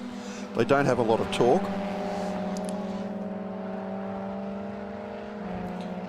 So you really need to keep them spinning at high revs. We've got a bad sportsmanship flag for somebody. We don't know who, though. Someone's being slightly naughty. I think it was Wilson in the 84 that had that little moment up at turn 11 too. What's he being warned for losing control too often? Exceeding track limits. He's hardly advancing his position, is he? You know. It could also be someone having a bit of a bit of a lend of the rules over at the exit of turn 5. That's a common. That is a very common one. Even turn 8, they can crack down on them there as well for going out too wide on the exit of that corner.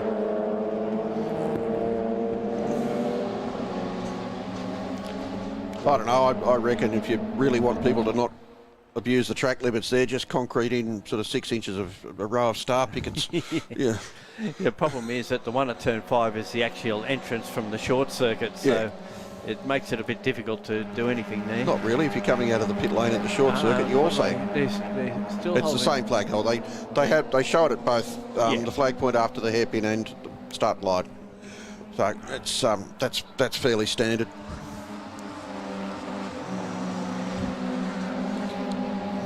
That's Bray in 81. He's currently sitting in 9th position, just adrift of Brigalow and ahead of Thompson. Well, Brigalow has moved up ahead of Bray, so I don't see Bray as getting that spot back. Hazelton's lead now 7 seconds. It's huge. This battle still goes on. It's now turned back into a 4-car scrap. And there has been a change there. I think Bloomerus has lost out the hills, so he's dropped back a spot. There's been a bit of churn, yes. So they are on the last lap. Lyle has 2nd. Rob Scott has 3rd. Aaron Hill's 4th. Jake Bloomerus in 5th. David Grice in 6th. Bladey Scott in 7th. Miles Brigilio in 8th. In position 9 is Gray, Thompson, and there's been a change back in the order, unless there's been a timing glitch. It's showing Wilson ahead of Place and Freeland. I didn't think he was close enough to get near them because he had that couple of offs. Well, maybe he did gain an advantage. He's cut the track in half.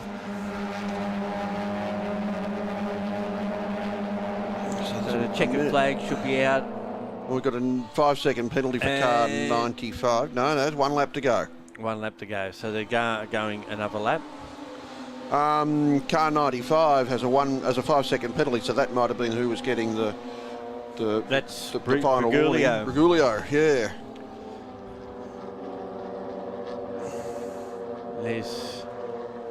I think that's Gray being challenged from Thompson now as they come down the straight, but manages to hold on to 9th.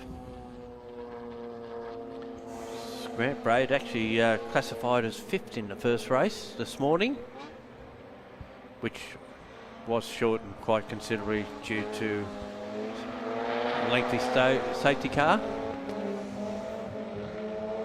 Which in itself was due to a couple of cars tripping over each other in the first couple of corners.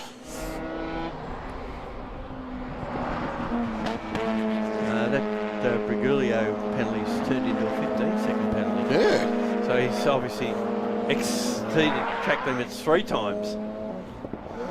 And that's Thompson getting very sideways out of turn 4.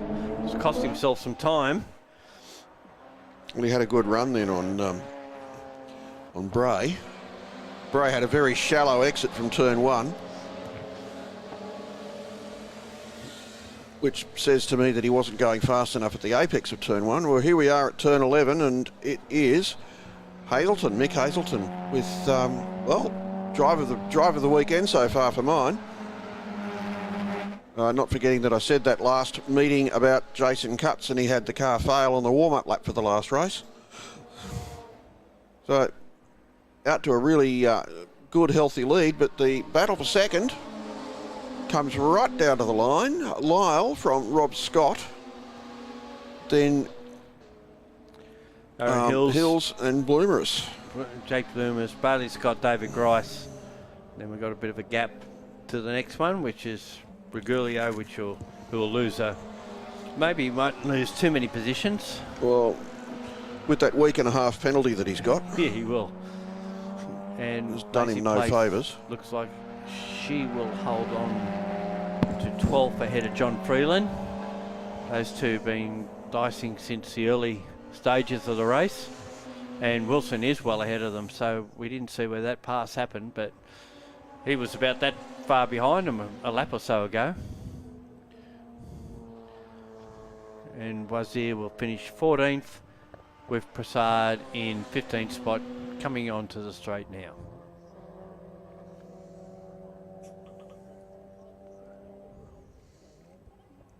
A little break coming up before the next race. Our program here says there's a lunch break, but we're probably running a little bit late. Let's see how we go. And if you're here at the track, well, time to head up to the Pit Stop Cafe, grab yourself a sandwich or a piece of hot food, hot or cold drink, sit back and relax, compare lives with your competitors, or rub shoulders with the rich and famous down there. Anyway, we'll be back shortly.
Well, we've got Nissan Pulsars out on track for their final race for the weekend, and we welcome back our live stream viewers to what's been a pretty incredible race meeting at the moment. I'm Gary O'Brien. I have Bruce Moxon in the co-driver seat this afternoon, sharing the duties, and this is round 3 of the New South Wales Motor Racing Championships, brought to us by Nancan Tyres here at Sydney Motorsport Park. And if you were watching early this morning, yes, that fog has finally burned off.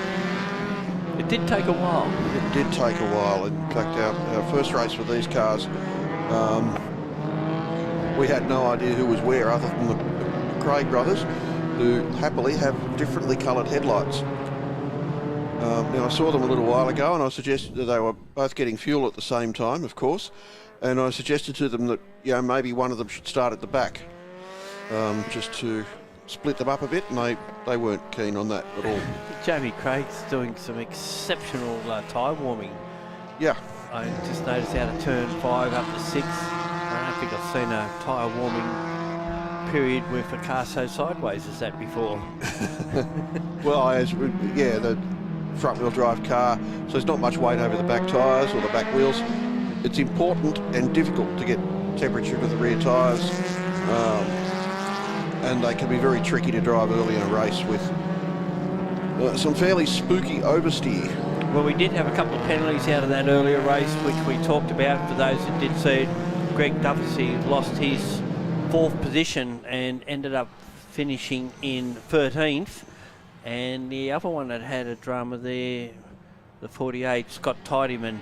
Sorry, it was Greg Duffy out of 9th back to 14th, and Scott Tidyman out of 3rd back to 8th position. So it was unfortunate for them. Tidyman got a brilliant start, but was high as 3rd for a little bit before Gibbon got in front of him, and that's the way they finish up. So as the cars come down to form up on the grid, it's be Josh Craig from his brother Jamie Craig. They've gone 1-2 in the 2 races so far, and obviously favourites to do it again. Lachlan Gibbons starts out of position 3, Gavin Reynolds out of 4, Chris Manning in position 5, Scott Thompson rounds out the 3rd row ahead of Simon Kendrick and Tidyman. Then it's Rod Albronda. He and Kendrick are involved in a good dice throughout that earlier race today while they were running. And then we've got Adam Lacey in position 10, Stephen Muggleton out of 11, Daniel Perosi out of 12, Duffy out of 13, Graham Manning out of 14, Alex Perosi out of 15, Michael Elvidge out of 16th, Jacob Wolf out of 17th, and Mark Sartor out of 18th. We have a green flag. The Craigs turned their headlights on at exactly the same moment. If you're wondering, Josh has blue. Oh dear, oh dear. Jamie has orange. Richard Mork started about half an hour before the rest of the field. It's not going to have done him much good, and I'm sorry, even race control won't have missed that. Yeah. And he did that in a V8U race in Phillippi many years ago. That's right, yeah. But it's the Craigs 1 and 2 as Gibbons in 3rd. And it looks like Reynolds is still trying to warm his tyres up. He did a bit of swerving there to try and get some more heat into front-wheel drive cars. Take so much longer to generate the heat. There was a few DNFs out of that first race, Mork being one of them, Ian Joyce another, and Jet Herring, which I think he did an engine, so we're not likely to see him back, but Morky's certainly back.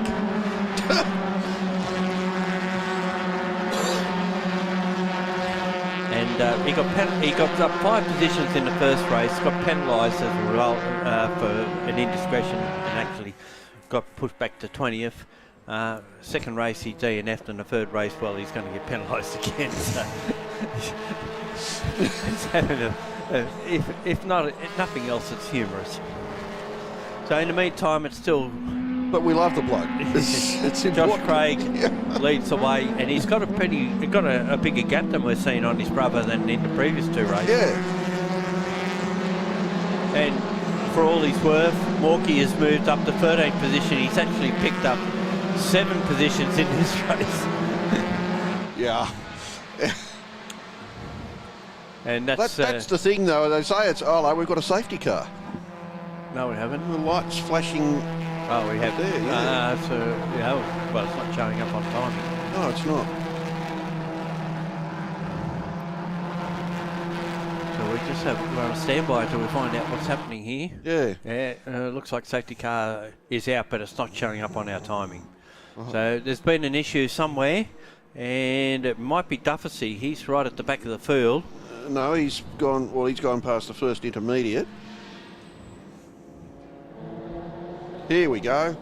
2 cars in the kitty litter at Dufficy's one of them. in turn 5. And the other car is Lacey. number 200, Lacey. Yeah.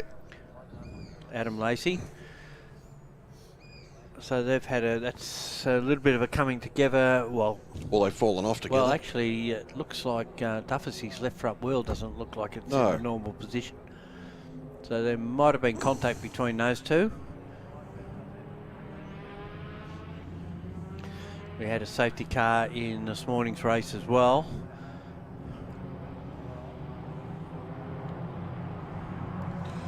Hopefully one of our cameras has caught what happened there.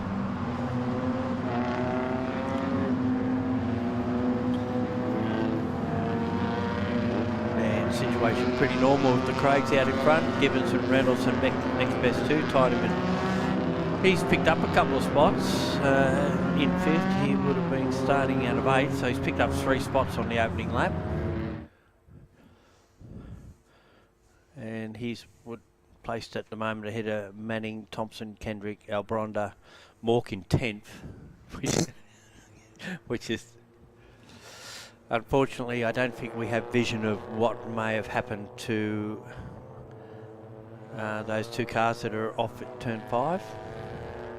Aliens. They're abducted by aliens and left in the kitty litter. Yeah, this is the 3rd round of the APRA Championship and the 2nd round of the New South Wales Nissan Pulsar Championship. The 1st round being at Mount Panorama. And this is the first time these cars have raced at a New South Wales State Championship meeting. Obviously the 6 hour was not necessarily a state championship meeting, but it had state championship category there. Okay. And we see that someone picked up a... Perozzi in 11th has a 5-second penalty, but Richard Mork in 10th does not. I think that would be one of the most beautiful things I've ever seen if he got away with that. And yes, as the screen says, thanks to our officials and volunteers. Look, they do an amazing job for nothing. Maybe a beer and a sandwich at the end of the day.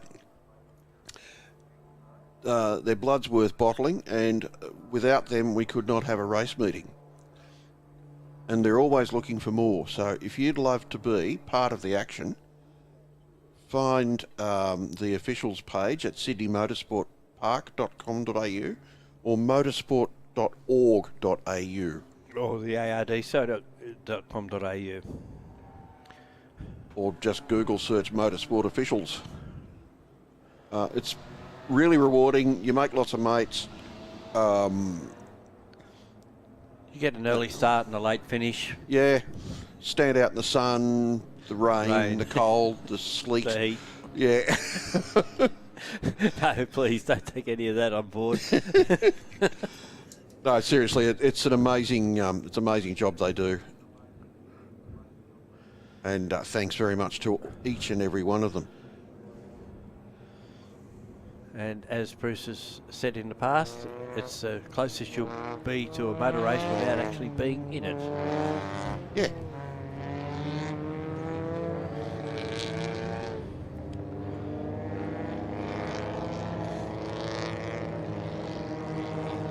So we're in a holding pattern while these 2 cars are Scraped up. extricated. And this is another great entry-level class, of course, Gary, that restricted modifications. Basically, you pointed in the direction of buying all your bits. Standardised suspension kit. Well, actually, the 2 models that are available are N14, N15, have different suspension. No, okay. One's independent. I think the N14's independent rear end, while the front end rear end, while it's a broad beam non-independent rear end on the other model. And they have sedans and the hatchbacks as well. But the later model is a little bit lower and a little bit heavier, so it all makes up to equal out. Doesn't seem to make much difference. You look at the Craig brothers, and one's running a hatchback and one's running a sedan.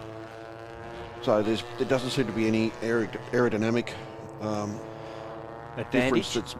It's not enough to make a difference anyway. Still can't believe that Richard Mork hasn't got a penalty against his name.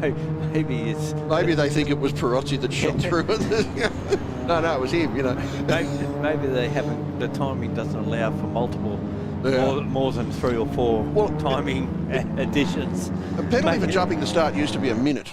Well, 60 seconds. 60 seconds. Maybe they haven't got a 6 in that Yeah. timing. They've got 1s and 5s.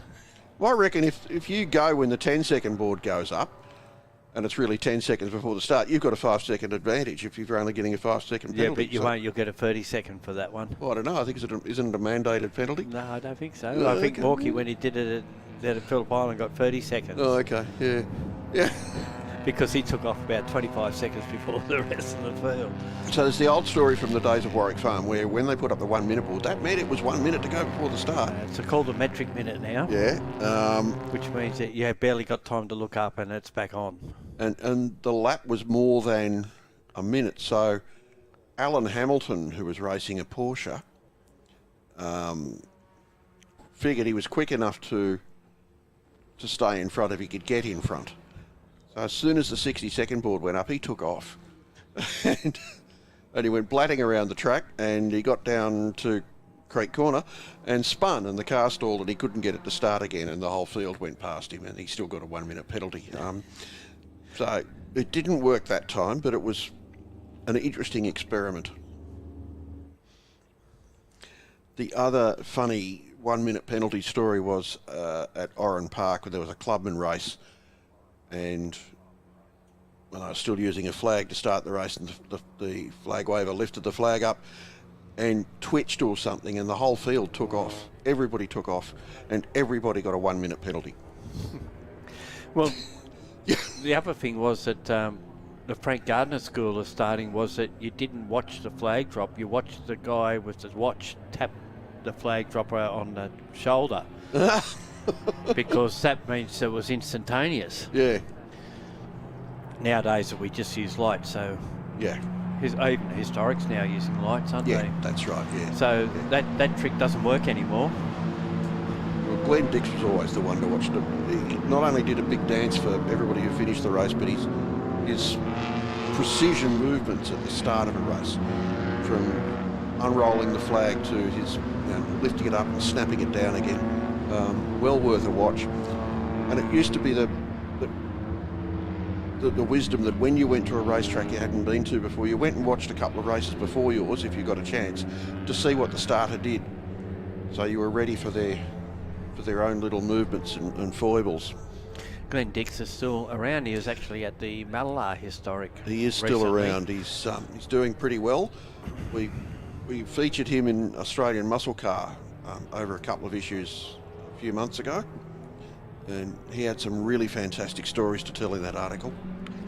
Yeah, he was. At that historic meeting, they had a street festival in Malala. I think it was on the Friday night of that meeting, and he was there for that. Had the flag with him, of course. And did he still have his green coat? I think he may have. Speed Cafe's got a picture gallery up, and he's on it, so can have a look at some stage in the gallery section. Well, that Malala meeting is one I'd love to get to, hopefully next year. Only trouble was it clashed with the. Clash with Morgan Park, and yeah, don't start me. Yeah.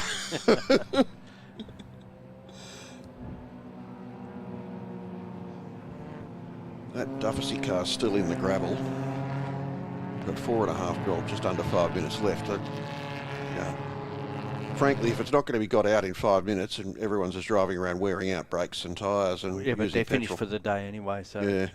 it's just one of those things that happens. Oh, yeah. But, why not just Can it now. can it now and let everybody get their cars on the trailers and themselves on the cans?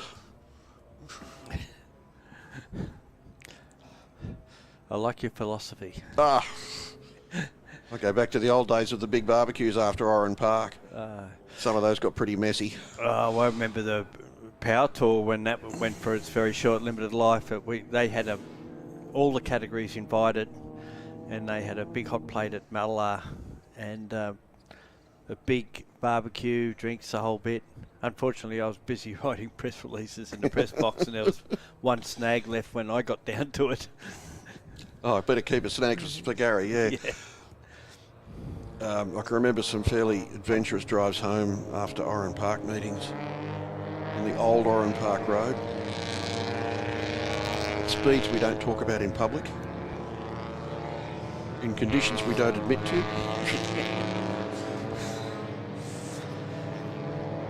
Yeah, unfortunate that this race has gone the way it has. There's not much we can say. Oh, hello. Well, there he goes. They've got the car off the track. We might get 2 laps out of this. If we're lucky. Safety car in this lap, according to race control. Yep. They should know. Well, they control it. Yes. As long as the safety car is looking at the same screen as us, we're good to go. So 2 drop out of that race. There's still 18 running. We did lose Jet Herring out of the earlier race with what we assume was an engine detonation, and Kane Alderton was the other one that didn't start this race. Wasn't an engine detonation. He was lubricating the floor pan of the car to stop it from rusting. Oh, and the track itself, And the track, yes. which left a massive oil spill. It did. A little oil goes a long way. Out of a little engine, there's a lot of oil. Yeah. So hopefully we will get this underway, and we're currently seeing 2 minutes 22 on our clock. I'm sorry, how long? And this we've will be just the been last lap. told. Yep. 2 minutes 22. I was saying this will be the last lap. Maybe this will. We'll get Yeah, one so flying we'll get the last lap board, yeah. Yep. Been confirmed. 1 lap dash to the finish. It'll be on, and I can bet you that Lockie Gibbons would be love to get in amongst them and sort those Craig boys out. But whether that'll happen or not. It'll be on like Donkey Kong. And Richard Raw, the Gappy's left himself. Yeah. He should know better than that. You're not allowed to get a run at the people on the restart. Yeah. Well, he's broken enough rules now. What's one more? I'd take off now if I was him. They can only exclude you once, can't they? All right, we're restarting.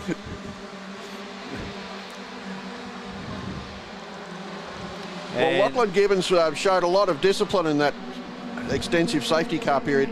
Kept his weaving up, so hopefully he's got some reasonable temperature in those rear tyres. And he's having a dive down the inside of James Craig, as said to James. Jamie Craig. Jamie Craig. He's certainly got his nose alongside, but I don't know if he's far enough up to really do anything about it. Now he's on the wrong side of the track. Josh Craig thinks this is great because he's just eked out enough of a lead. He should be right. But Thanks, guys. now Gibbons will try and stay on the outside of Jamie Craig through turn 4, and therefore hopefully get a better run into turn 5. But I don't think that's. No, in fact, it's allowed Reynolds to have a bit of a sniff at 3rd place. So Reynolds and Gibbons are side by side coming And down to the Tidyman lake. comes into this as well. Oh, yeah, this is. Well, this could get real ugly real fast. Tidyman's down the inside now of Gibbons. They're almost 3 abreast going over the crest after the corporate hill. Oh, there's been a clash. There's been a bit of a rub. Whoops, who's that out there? And Tidyman's the one that's gone off. Tidyman was being most untidy. And where is Lachlan Gibbons? We seem to have lost Lachlan Gibbons altogether. Well, those 3 of them did have a bit of a coming together, and it appears as though Gibbons has come out worse. There's part of the car. Sort of lurking behind the footbridge. Meanwhile, Josh Craig gone.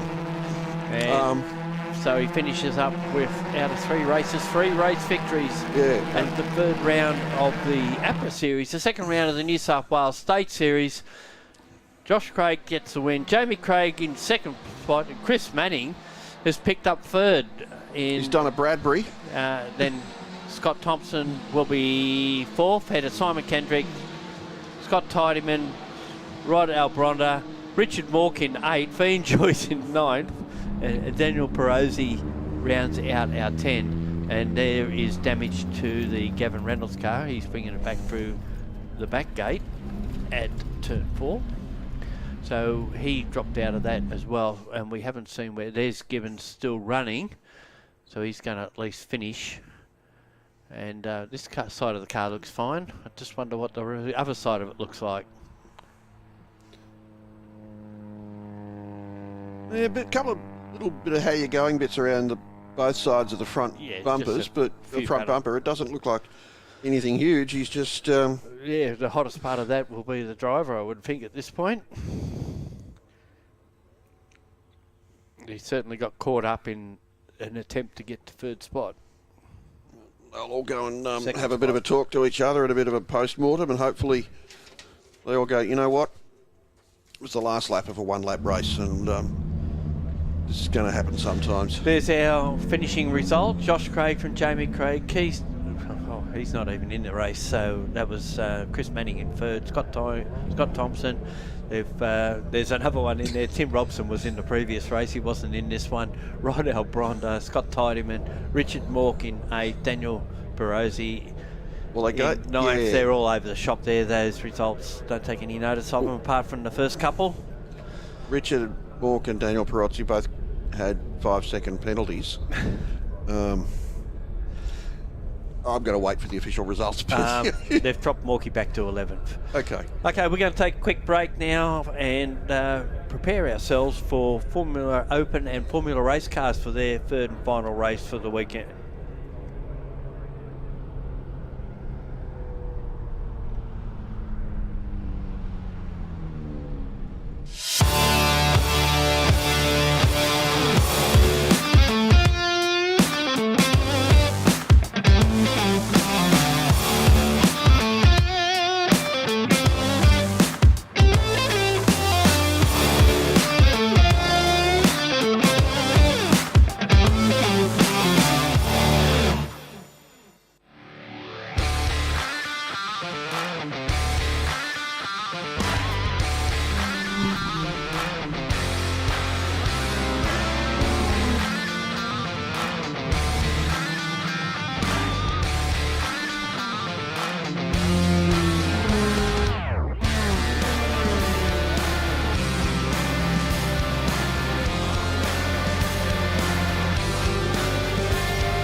Here we are with the third and final race for Formula Open and New South Wales Formula Race Cars.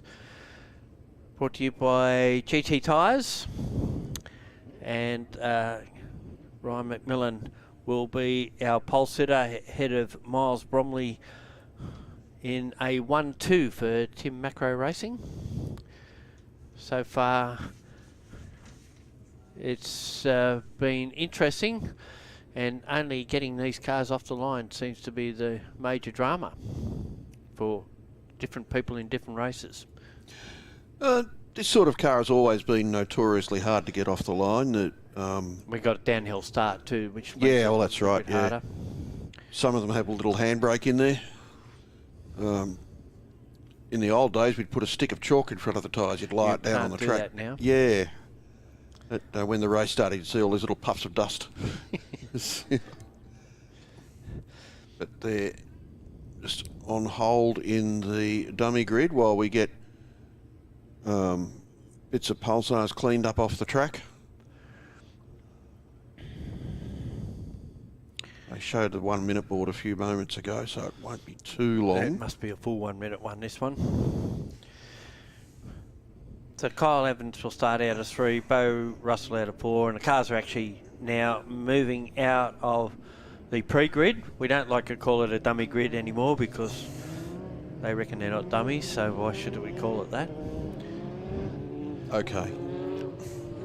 Formula race cars, Rod Baker is the quickest of that group. He finished 5th in that race, just ahead of Isaac McNeil in the Formula 4 TARDIS.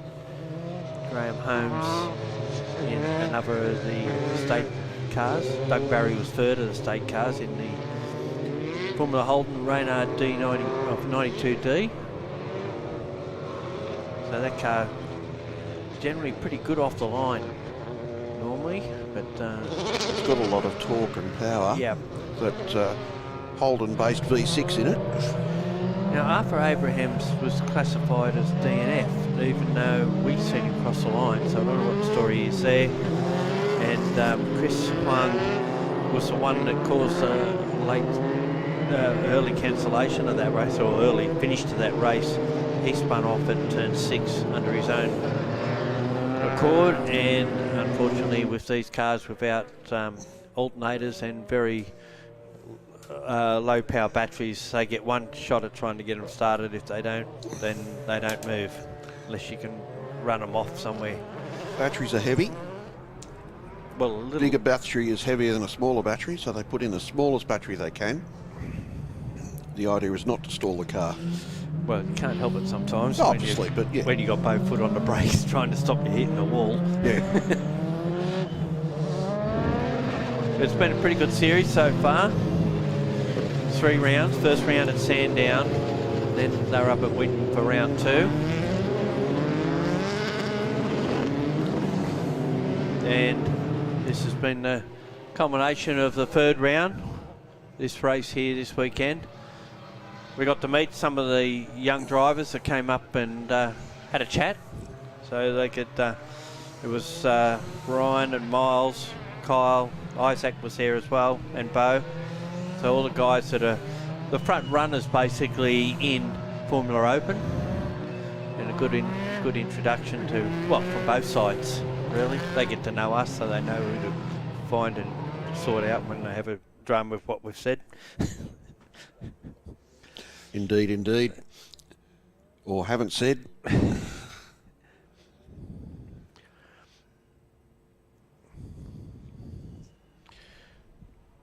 So Ryan McMillan will be off pole. He started off the second position in race 1, but got the lead and has been the front runner since. He never raced at Sydney Motorsport Park in the past. Although someone's come into the pits. Who's that? I think it's one of the state guys actually. Well, there we go. We just got a message from Mark Jones. So we got a watcher. We got a viewer in Queensland as well. Miles Bromley's a second-generation racer. His father Grant was the first to race a 1600 Formula V in Queensland. Great driver. Dad or Miles? Right, we're just about to start. Red lights are on. Out they go, and it looks like everyone's got off the line pretty smoothly this time, but I think it may have been Bromley who will get to the lead, and McMillan will drop back to 3rd behind Evans as they head down to turn 2 the first time. Oh no, Evans is back and 4th, so it must have been Russell that's come back up and going around the outside. That's Bromley. There's some wheel banging going on there, a little bit of a nudge. And I think he may have got the lead out of this. He certainly has. So Bromley leads the way. I must say Kyle Evans' car does stand out. And it's Russell who was in 2nd, then McMillan, Evans, McNeil, Barry up to position 6. We knew he'd get a good start. Baker, then Considis, Holmes, Cassidis, Lynch, Boydell, Morrow and Beer. We've got a few non-starters. Shermington, Anderson, Abrahams hasn't started, Wang hasn't started, or Hamilton. And there we see car 21, which is Graham Holmes. Well, the other thing about these cars, of course, is that they're a bit fragile.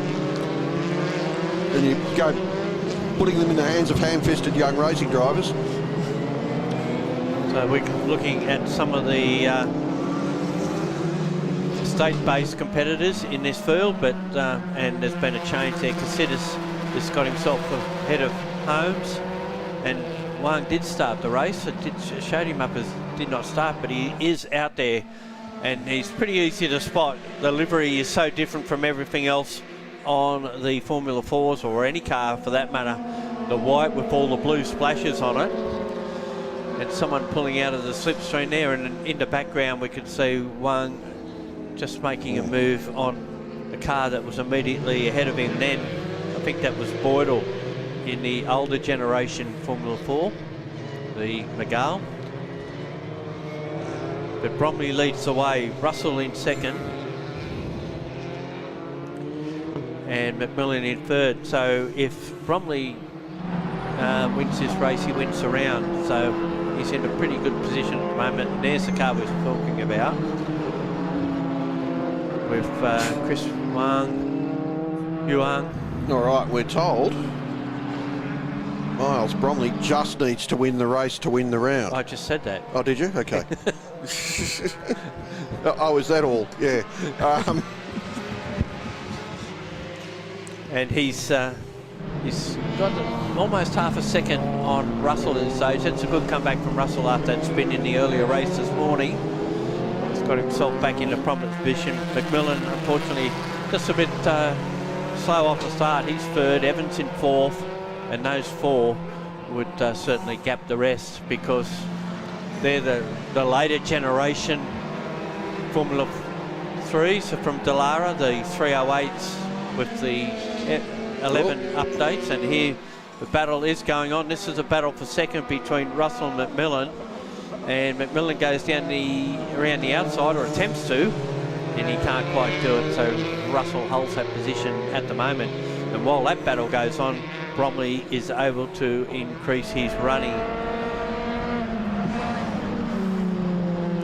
out in front, and actually just out of that he's stretched that lead to 1 whole second.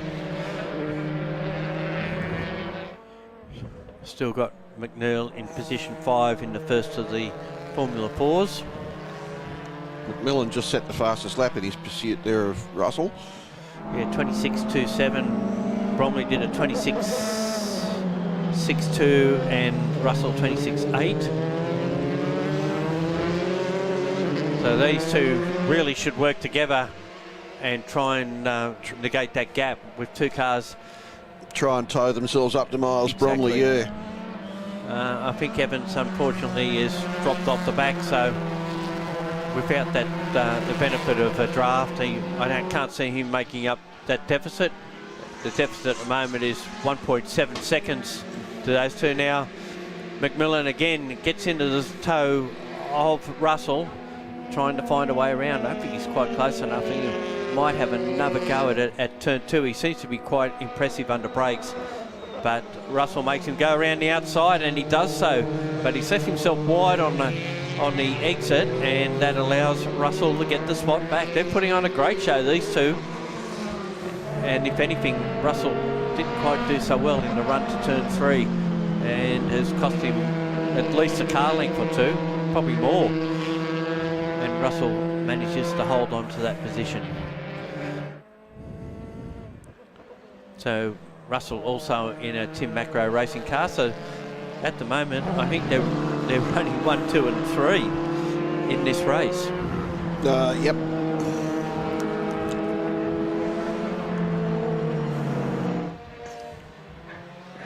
And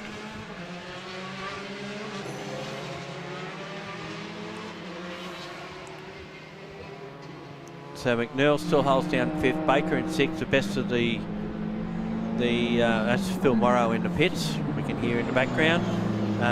Baker leads the state runners, and he's in front of Sedans by about 3.5 seconds. And we've got Wang and Holmes, and there's been another change there. It looks like Baker may have dropped some spots or has had a transponder issue. We'll stand by on that one, but Baker has been the front runner in the state series. Whoops. And there's that formula. He's having Chris a few, Wang having a bit of a moment. yeah. It just seemed to skip mid-corner, and I'm going this way now. Yeah, so that's cost him. Dropped back a couple of spots as a result. Certainly Holmes will go ahead of him. Big gap now between 4th and 5th, 15 seconds or so. And we're not sure about Baker. Baker has gone through. He's dropped to 11th, so he was running in 6th position, so unsighted by RC, had it off somewhere. And Bromley's got that lead out to almost 1.3 seconds out in front, and there's half a second between second and third, but that's quite visual, and I don't think that fight has been resolved as yet. I think McMillan would be very keen to get that spot back if he can. And really, Evans isn't completely out of this. One of these guys makes a bit of a blue, or they start close holding each other up. Yeah. He's actually dropped more time to him now. It's 3.7 seconds. Again, we will see McMillan try and have another shot, but Russell's covering him every time. He's not going to let him have a run down the inside, that's for sure. Now he might do the over-under if he can. There's just a little bit of room, not quite a car length, car width, for McMillan to do anything about it. And they crest the hill, come down the other side of it, and the status quo remains, although McMillan is now a lot closer in this fight. So if he can get a decent run out of 5 on this lap or the next, he'll be in a good position maybe to get a run at 6. This is definitely a passing spot going into this corner, certainly turn 8, but we see less passing at turn 8 than we used to. They've changed the profile of the exit, I think, and the entry is far less critical. So it seems that these days you enter the corner from the middle of the track rather than from the traditional racing line, which would be all the way on the outside on driver's left. So you'll have another look up here, and this is sort of a double apex corner rather than 2 corners, isn't it? 10 and 11. Yeah, and the other thing is, half a lap ago they were 0.4 of a second or so closer to Bromley than they are now. So they were 1.1 seconds behind Bromley at one point, so maybe Bromley had a bit of a bobble. Still, there's nothing between second and third. And of course, they don't get any advantage at turn 1 because they're close were they then. They don't get an advantage at turn 1 because they're both flat out. Yeah, so it's flat in top gear in these cars. Decent ground effect, decent aero. But again, if you can get a run on somebody and you can stick around the outside of turn 1, again, you've travelled further, but you're theoretically travelling faster. So Kyle Evans is now drifting away a bit. McNeil a long way back now, 25 seconds or so. 2 different backgrounds for these guys. Russell, who's a carpenter, and McMillan, who's a mechanic and actually works at Tim Macro Racing. And one, the former from Victoria and the latter from Queensland. So very diverse backgrounds, and both showing about the same sort of pace in a very good Formula 3 car. And again, they're close, and Russell is making sure that there's no chance that McMillan can come down the inside of him and then moves back to the outside to get that high-speed run through turn 1, and again then covers himself at turn 2. So we're seeing the same thing lap after lap, and he's got up the inside of him this time. It was just a little bit wider, Russell, but he has got the preferred run to turn 3, and that helps him, and he holds that position and then covers himself for 4, because now they've got lap traffic. This is where the problem can lie, and we've seen this happen to Bromley at the last round in the 3rd race. Got caught up in lap traffic and lost the lead as a result. So it plays a big part in this race, and sometimes they're aware of the first car coming, but they don't see the second one, particularly if it's close behind. And also a drama for Lawrence Cassidis, and was saying just how well the car started to run after initial problems with some engine performance, and unfortunately that's going to cost him a result by the look of it, or he's just getting out of their way, one of the two. Well, he's had his hand up and he was well offline, so that smells like a retirement to me. McMillan is just that little bit quicker, and he just can't do anything about it. If only Russell would be, kind enough to step out of the way and say, after you. Now he hasn't moved back out, so he's going to try and step up the inside. You could see what was happening there. He was hoping that he stayed out, but he took the... Russell's just not giving him anything, is he? It's a great defensive drive, really, isn't it? It is. And we've forgotten about our race leader, Bromley, who's out to now nearly 3.5 seconds in front. And Kyle Evans, who's about 4.3 seconds away in third, so in fourth position. Been a change in fifth too, with McNeil going through ahead. Well, we did know that because we did see that Baker was apparently had a drama and has dropped back, and he's currently running in 8th position. But can't take our eyes off this one at the moment. It's been a real... Russell got a bit twitchy coming into turn 8. It nearly cost him. He got away with it though. He was right on the ragged edge there. All the mass of the car over the front axle. The back wheel's very, very light on the ground. But he gathered it up, and that's the sort of skill level you need. Got to have good reflexes. I know what you and I would be doing, picking ourselves up the fence somewhere. The thing is, at that stage. It's not even reflex. Reflex is completely involuntary. This is all eye-to-hand coordination and field independence. So you need to be able to feel what the car's doing. So there's more lap traffic coming up ahead of them, which can interfere with their lines in some of the corners too. Yeah, absolutely, yeah. And he's all over the back of Russell down stuff. to turn 2. And he's probably wanting to brake deeper, but he can't because there's a car in front of him. He can't do it. Well, that's right. You can't brake later than the car in front if it's right under your nose, and you can't accelerate before the car in front because you've got to wait for him to get out of the way. And hopefully this is Piastri and Vettel tonight. Yeah, but they are at Monaco where you can't pass, basically. Yeah. So big night of motorsport tonight. Open, if you like your open wheelers. If you like your open wheelers. And look at this, how could you not? And he's got alongside of him, or almost alongside of him. Just didn't quite go on with it at the exit of that turn 8. We've had a change for 7th place between Baker and Barry. The town of Speedway, Indiana tonight will be the 20th biggest postcode in the United States. the 20th biggest population. It's last lap. Oh. Now they're going to get serious. Well, he's had plenty of time to plot this. He's just got to pull it off now. Well, what's to plot? There's been no gap. It's been the perfect defensive drive by Russell. Certainly has. He got a bit squirrely out of turn 2, but again has kept it in front. And it's just, as the lap unfolds, there's just less chances to get it done. Maybe a challenge at turn 5 and get a run up the hill. He's not quite close enough. If anything, Russell's actually got a gap. So that's helped him enormously. Moved out. That means a braking move at turn 8 is a possibility, and then of course the last pair of corners is all that's left. There's Bromley going through. Here they are, the furthest they've been apart all race.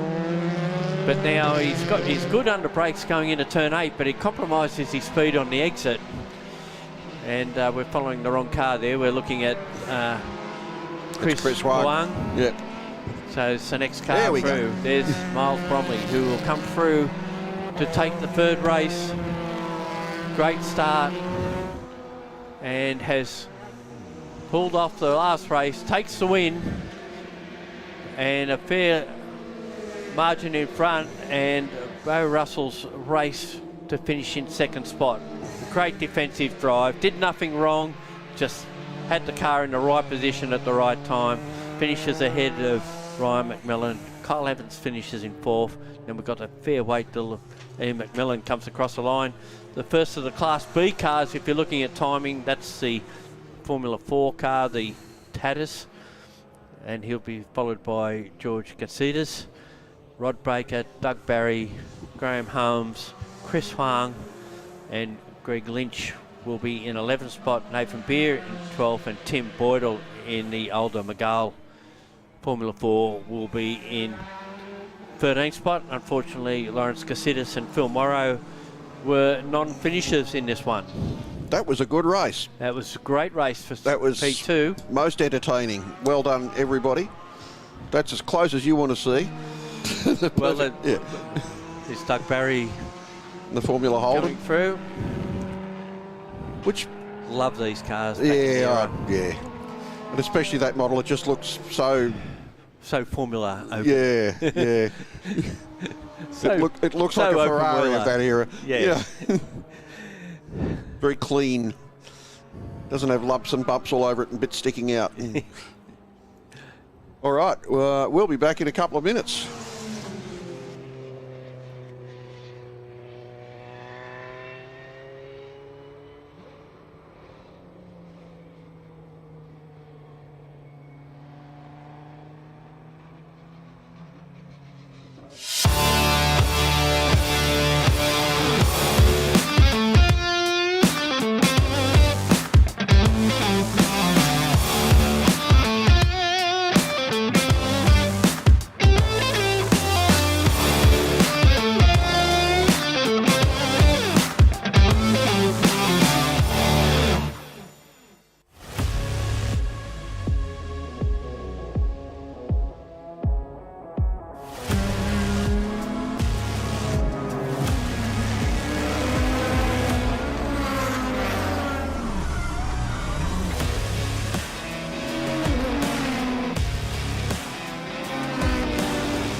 Third and final race for improved production under 2 litre cars on track at the moment, and we've got a view from Matt Burks' on board, and what a great camera angle this is. Really gives you a driver's perspective of what this track is like. All the bumps and whatever that you do see around this circuit, and he will start this race from 3rd position on the grid. He was our fastest qualifier and the race leader in race 1 until a gearbox issue sidelined him. So he had to start second race from the rear of the grid, got himself up to 3rd position in the end. It was Matt Giuttini who was second, and Bob Jowett was the race winner in the Honda Civic. So Civics finished 1st and 2nd, the Corolla in 3rd, Tim Molesworth in 4th. Our early race leader in that race was Danny Castro, who I don't know if he's back yet, but we'll have a look. Another race, another DNF from that earlier race was Michael Ricketts in the Nissan Pulsar with gearbox issues. Gearbox has been plaguing under 2 litre improved production throughout the weekend because Giattini did a gearbox, Burks did a gearbox, as we mentioned previously. So it looks like Castro's not there. So White, Nissan Silvia. Second fastest in qualifying was and the winner of the first race after the Burks retirement. Putting him. There's the Burks car from the outside. It's good to see something other than a Honda there. Not that there's anything wrong with running a Honda, but they seem to be the car to have in under 2 litre at the moment, although the Nissan Silvia people will argue that point. And there's a couple of quick ones that aren't here this weekend, Ryan Gordon's and Kurt McCready's cars. So as they come down to form up the grid, it's Bob Jowett will be on pole in the Honda Civic, Matt Giattini alongside of him in another Civic, Burks in third in the Corolla, Molesworth fourth in the Celica, Matt Wilridge in his Ford Escort, made a great start in the last race. Keep an eye on the rear-wheel drive Escort off the line. Mark Lamore in the Renault Clio Sport is out of position 6. Jonathan Seeley in East Honda Civics is out of 7th. Matt Lamore in the Volvo V40 is starting from position 8. Position 9 is Max Robson in the 1.5 litre or 1.6 litre Honda Civic is out of position 9, and Peter McCullum is on 10th. Now the other Right, well, non-finisher was Mike Fitzgerald. We're not seeing McCallum there, but Fitzgerald's back. Yeah. And no McCullum. No Castro. That's sad. All right. So we're about to get this one in the top 3. There should be a good race between these 3 cars because they're all about the same lap times. They got separated in the last race, and everyone just seemed to be happy to maintain and position. Again, the Escort makes a great start. He's actually picked off Burks initially off the start, but it's the 2 Civics are running side by side, almost side by. They are side by side through the corner, with Jowett and Giattini running up to turn 2. Burks has got back his 3rd spot. Rilridge is in 4th, Molesworth in 5th, and we go on board with Burks into turn 2 as we see Jowett get the lead back ahead of Giattini. So the 3 cars will be running line astern as they head over the top. A great time. There was a bit of a touch up there. I think Giattini had a bit more pace, and it may cost him 2nd position. No. Matty Burks just rolling out of it a little bit. Now he's going to have a run at him at turn 5. Giattini on Jowett. The 2 Hondas were so focused on each other that Matty Burks has just got blot up the inside of the pair of them. And takes the lead. He's leading by turn 6. What a move. Rilridge is still in 4th position. Molesworth 5th.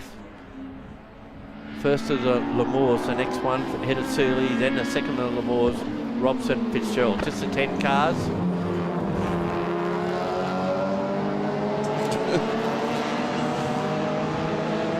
It's a great dice going back here amongst these less fast cars. So we assume Burks is still in front. We just lost sight of where our leaders were for the moment. But what a move. Burks from P3 to P1 in just a couple of corners. In one fell swoop. In fact, Burks has pulled out a little bit of a gap now over Bob Jowett. Yeah, Jowett in 2nd, Giattini 3rd, then it's Wilridge, Molesworth, Lamore in the Renault. That's Matt Lamore. No, sorry, Mark Lamore. Then it's Matt Lamore behind Seeley, Fitzgerald, Robson at the back. Robson, the smallest capacity class car in this race. So he's got his work cut out. Runs in the, they do recognise the 1.6 litre class, so if you're in that class, he's could be a winner this weekend. Good. and he's also making a move on Fitzgerald out of turn 3 and gets the job done at turn 4. That moves him up into 9th position. Oh, and Burks has got a 5-second penalty. Oh, there's a cat amongst the pigeons. Well, that's it. He puts Jowett back in the box seat, doesn't he? Well, although does it? No, As it doesn't. Giantini has just passed Jowett, so Well, Giantini didn't finish the first race, so Jowett's still in the... And he's not done with this dice yet either. But he can finish third and win the round, which would probably be his main objective, I would think. from here, yeah, sure, but so let's see whether Burks can negate that 5-second penalty at least in this race. Well, he's out to 3.4 now, Yeah, so well, there's a yeah. good chance that he may still win this race. But Jowett will win the round if he stays, if he stays where he is. And I dare say he'd like to repass that black Civic and get second spot back. Rilbridge still has 4th position, but he's always been good in the opening laps. It's just whether he can maintain that pace throughout. He does have the Rilbridge Escort, the Molesworth Celica and the Lamour Renault chasing him down at this stage. Oh, that doesn't sound well. Something we just went past us on about 2.5 cylinders. That might be the Fitzgerald Yeah, Honda by the sound of it. might be why Robson Minor was able to pass him over the tunnel. So I don't know if Jowett's got an answer to Giantini at this stage, because this car will be in the over 2 litre race as well with brother Aaron at the wheel.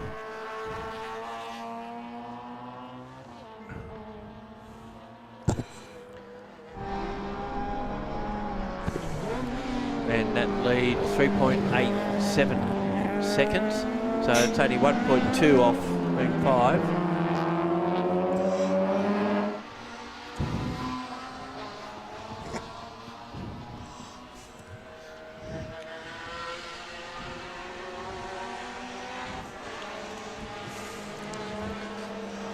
Burke's now got it out to 4.5 seconds, so it doesn't take long. It's the second half of that lap where he seems to have the pace on everyone, isn't it? The fast flowing bits. Yep. Is that Fitzgerald there? That's Yes, it Fitzgerald. is. He's got dramas, and That's not well. Is he coming into the back of the pits? Yes, he is. yep. Yeah. No, that's not the back of the pits. That's turn 6.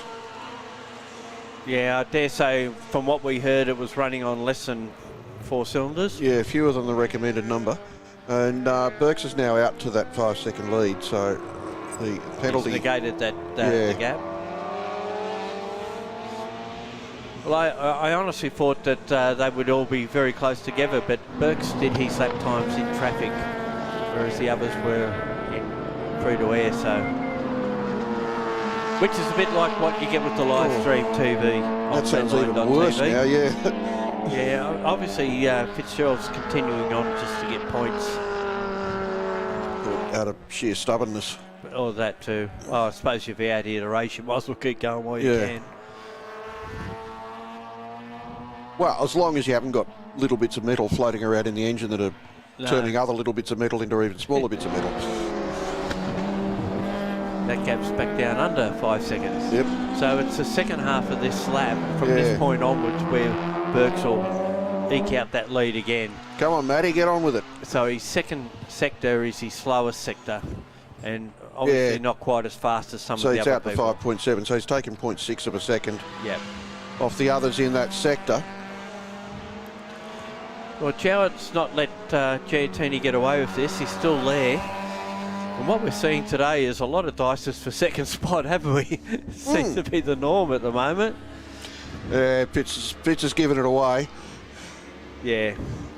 Wise move, I would think. And in the background, Molesworth has actually pulled in. And while we're saying that, Jowett quite close to the back. And we've been deceived by the pit camera angle there. Yep. The foreshortening effect of a long lens. Yes. But in the background, Molesworth's got right close on the back of Wildridge, so we may see a positional change there. Just waiting for him to come through. They're a lot closer this time. Showing as a 0.3 of a second. And on that lap, Yeah. there was 0.6 of a second difference in their lap speed, so on their lap times.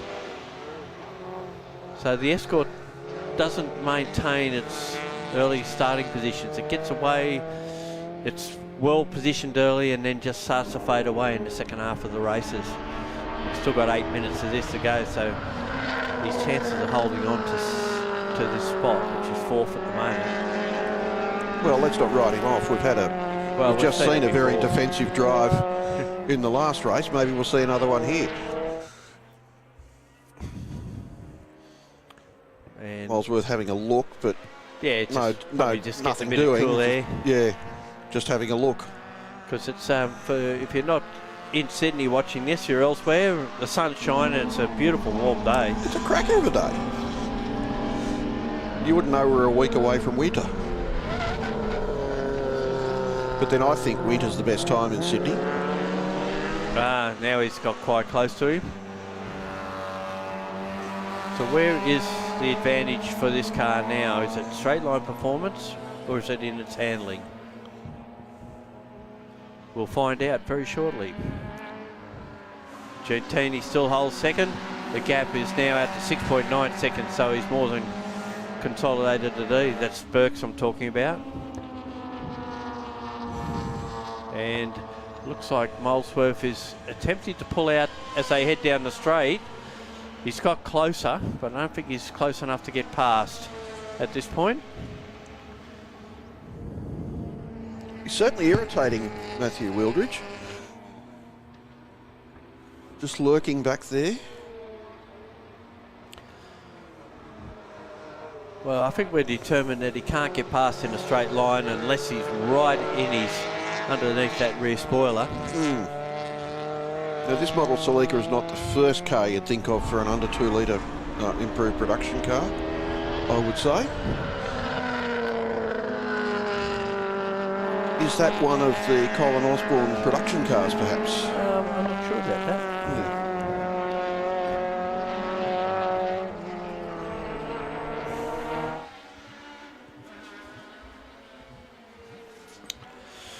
But he's making a good run at it.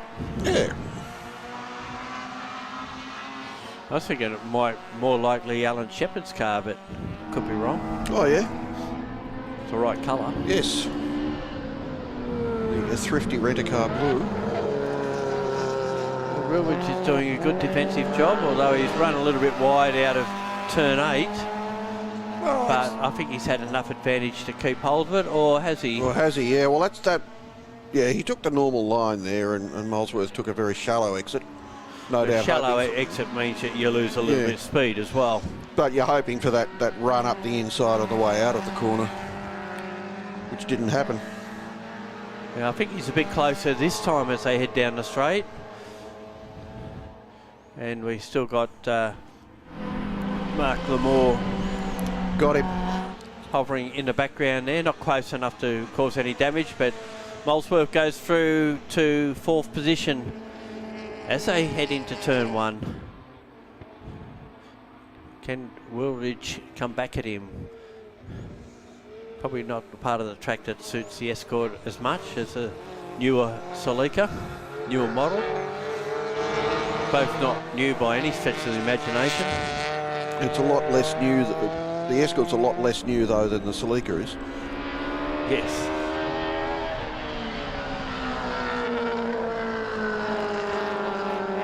The Escort with such modern amenities as leaf springs of a live axle. And seatbelts. Well, it's got, they've all got seatbelts. We had an Escort in Ireland. My dad and I, many years ago, didn't have seatbelts in it.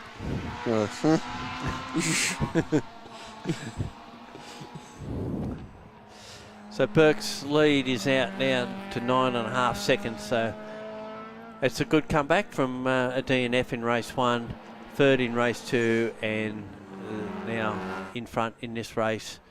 So he comes down the straight. There he is, crossing the line to finish lap 7. Still got over 3.5 minutes of this race to go. And we didn't get to see a lot of the in-car footage because he's been out in front. Yeah. There's nothing much to see unless, he's not sparing the rod any. and pinched a brake going into turn 2. And problems for Hello, GT. Yeah. So this will well and truly secure Jowett the round victory, and it might mean Aaron GT won't get to run later in the day. Could be a possibility of another gearbox issue for that car. Oh, that'd be like 2 in 1 weekend. Would be a bit much, wouldn't it? Well, you wouldn't go home and fix it now. You'd go home and put it away for a. Well, he's so pulling off onto the grass. That So might be more so. he's not even trying to get to the back gate. Yeah. Which is only just over the rise. Yeah. But yeah, so they were up till midnight last night getting that gearbox changed in that car to be back here today. And what it has done is moved Tim Molesworth up to 3rd position. And he's actually started to put a bit of a gap on Matt Wilbridge in the Escort. And then, of course, in position 5 will be Mark Lamour, followed by, well, Jonathan Seeley now with Giantini out. And then we've got Matt Lamour, and Max Robson moves up to position 8.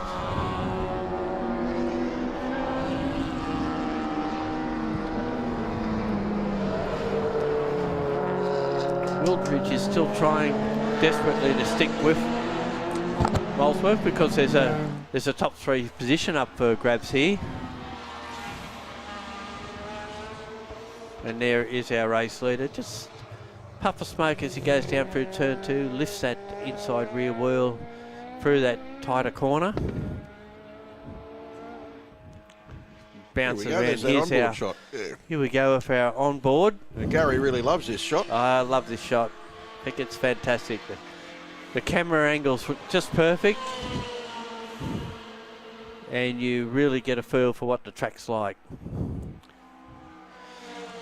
And also we can be very critical of his lines if we were that way inclined.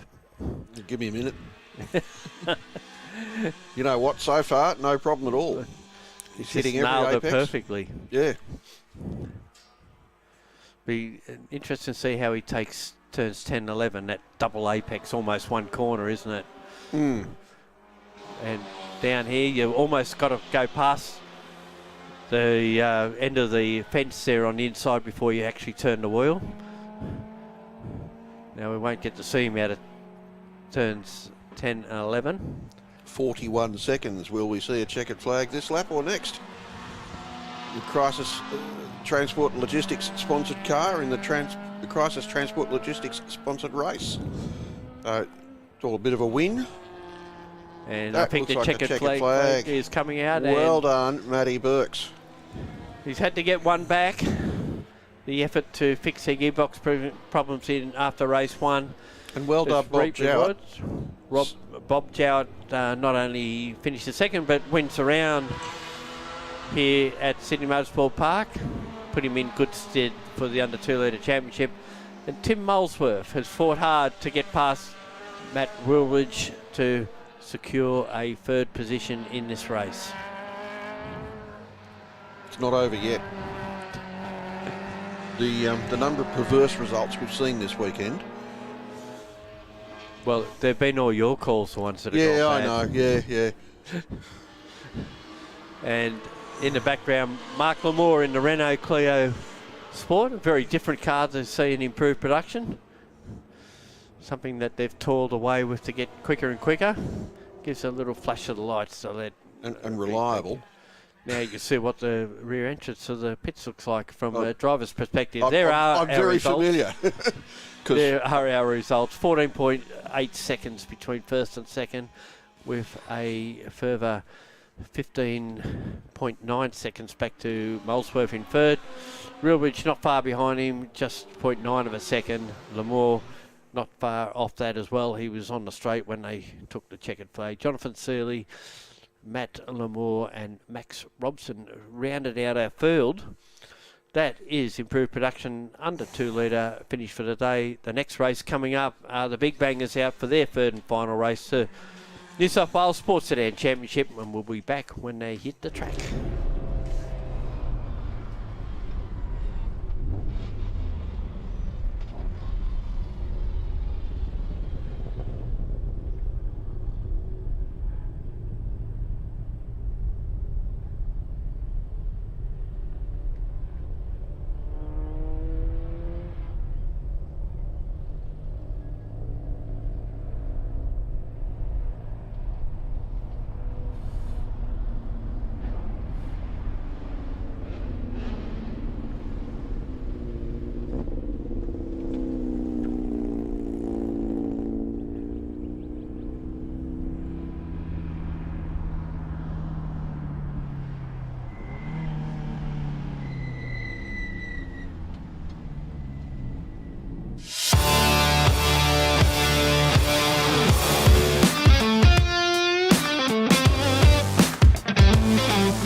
Well, we've got our race cam out in this race too in Nick Mantikos's Mark II Mustang.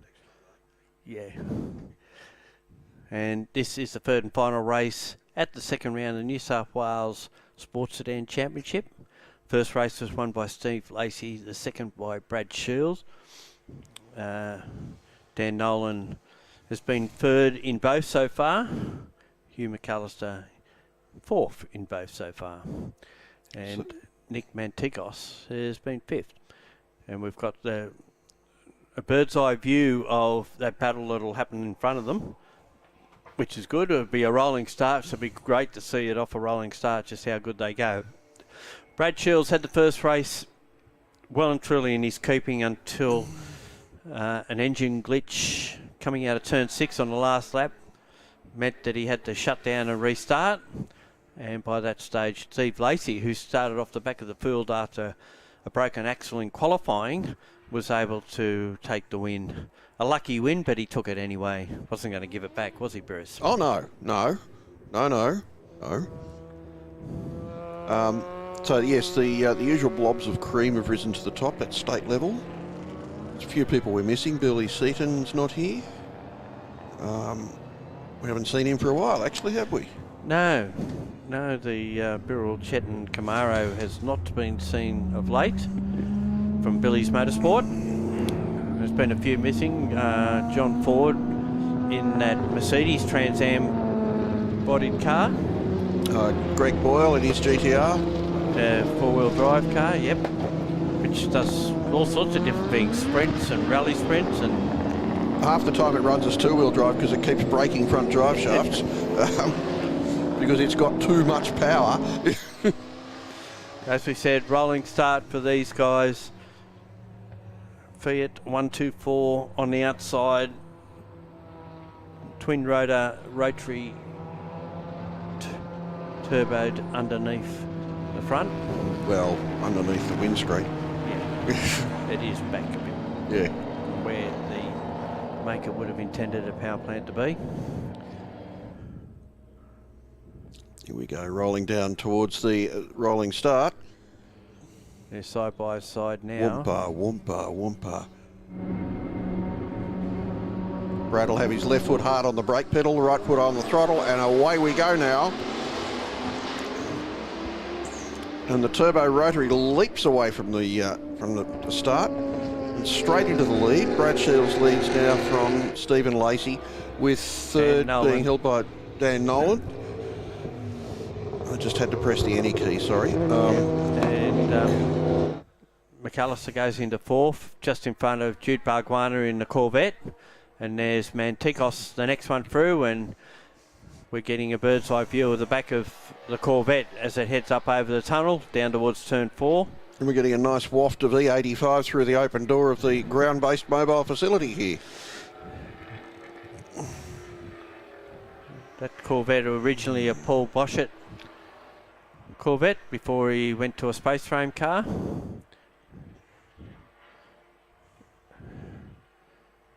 And has been moved on for 5 or 6 years now.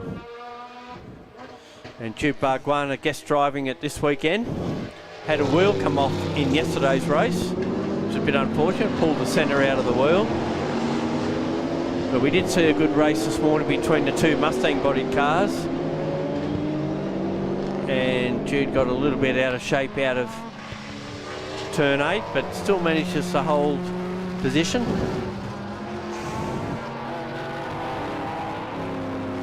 Ahead of Mantikos in the marked car. But in the meantime, Brad Shields has confirmed himself to be out in front. Lacey in second, Nolan third, then it's Ian McAllister. And just as we mentioned that name, it's Nick Mantikos that goes ahead of Jude Barguana. Past him down the straight.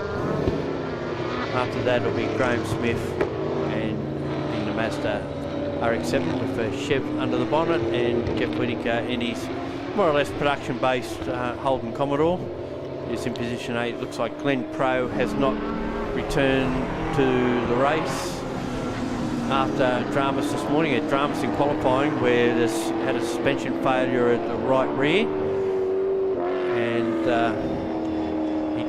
they did overnight repairs, got the car back, but it was going fairly slow the last time we've seen it in race 2 this morning. Wasn't happy.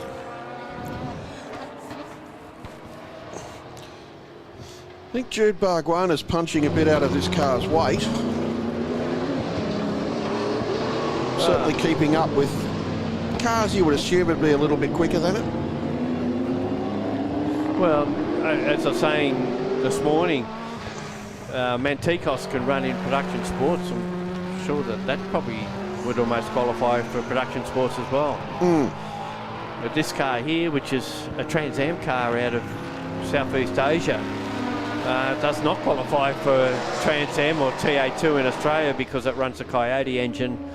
It has now got a 6-speed Hollinger in it as well, so sequential shifted car. And the former TA2 racer now sets his sights on sports sedans as they develop this car with his dad Ian. Oh, that's a big puff of smoke from Jude Barguana. Yeah. Hopefully it's just a locked tyre. Was a fairly significant lockup as we look at Graham Smith in his Still jet-powered going. Yeah. RX-7.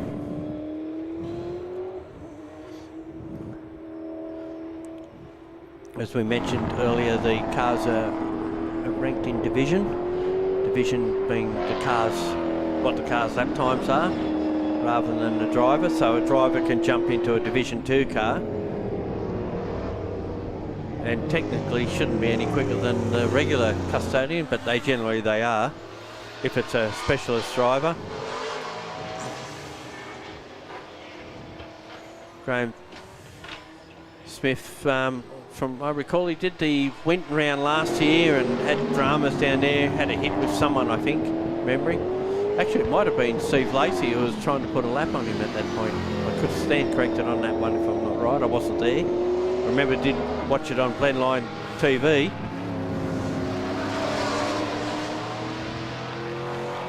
Blendline TV doing streaming here at Sydney Motorsport Park, also at the Bend in South Australia, and for premium subscription viewers, so you can watch the Winton Historics as well. Mammoth effort from the team to have 3 streams running this weekend. Well, they must be desperate on here.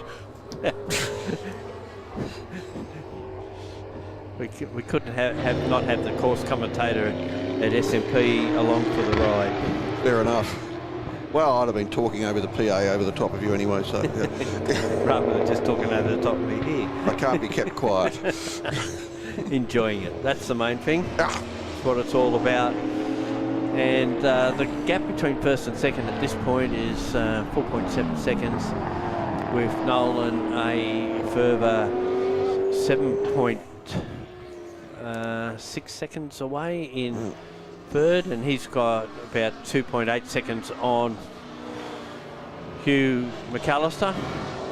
And actually that gap between the two Mustang body cars has come down. It's just a second. So there might be a bit of a battle brewing there. We did see that in the earlier race. We did. It was very entertaining. And once again, special thanks to our sponsors for this race, Independent Bakery and The Real Dairy. And look them both up online, especially Real Dairy. They make cheese. Blessed are the cheese makers. We're just watching Jeff Whitaker in this Commodore, which he's had for quite a while, I believe, but hasn't raced it a lot. He's normally in a space frame Holden Commodore VL with a Chev in it, and he's currently building a Ferrari bodied sports sedan, which I imagine will be a space frame car. So I wonder which model Ferrari. Looking forward to seeing that on track at some stage. So if it's one of the mid-engine Ferraris, does he get to run a mid-engine as a sports sedan? No, So- it has the engine has to be towards the front, I think, memory. I thought it could be at the same end, but it couldn't be in the opposite configuration. So if the engine was behind the rear axle, Well, it had to stay the behind Brian it. Thompson sports sedan had the engine at the front, Which one? The Volkswagen. No, it was rear-engined. It was That mid-engine, got actually. ruled out. Yeah. The Corsair got ruled out because it was Yep. a rear-engine car. Because they were rear-engined, they'd been converted to mid-engine. So if you start but with a they mid-engine moved car...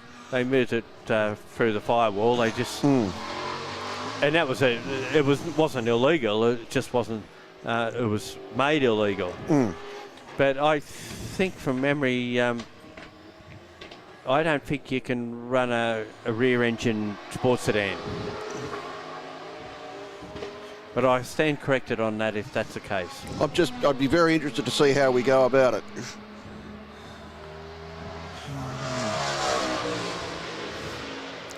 You would think that they would just have a space frame with a conventional engine somewhere near the front and draped over with a Ferrari body.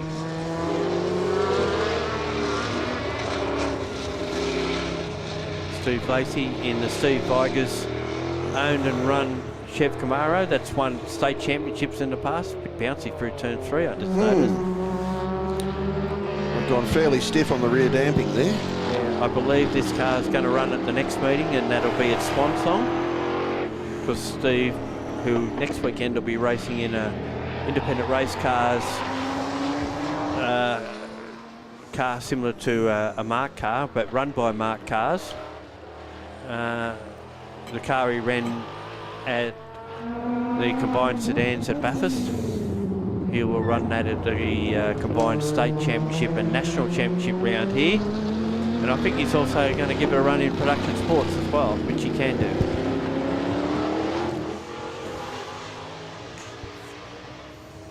That's the versatility of those particular cars that even the Mark 1 cars you see in both categories at times. Not sure if they were actually invited. Now this is getting close. And what a good view we're getting of it as well from the from the passenger seat in Mantikos's Mark 2 car. Be interested to see the difference between these cars in a straight line, because he was right on him at the back at turn 8, but then Hugh McAllister's actually pulled away a little bit on the straight, and he's certainly got a bit of sniff in the straight line as far as the Mark 2 goes. He's actually put a little bit of a gap on him, and they will run down into turn 1. Just see what they're like under brakes. And I think this is where the Mark car might be a little bit stronger. And this is a double apex corner, turn 2, which has varying different lines that you can use, depending on who's around you at the time, I guess. You don't want to open the door for him if you can, if you cannot. And he has made up a little bit of ground over the back section of the track, especially through these particular corners. He will move up on the back. Just be careful with that yellow line, that you have at least part of one wheel on the track side of it and not over the back side, which you will incur a 5-second penalty. Dan Nolan, it's a Toyota Supra powered Mazda, turbocharged, 2.5 litre Supra engine. I think they call it the 1J as opposed to the 3 litre engine. And these two are close again as they get up to the top part of the track. And Mantikos takes a shallower line through 10 to 11. And McAllister was wider, and that helps his run out of the corner, and he can actually pull away as they head down the straight. 5.5 minutes of this race remaining.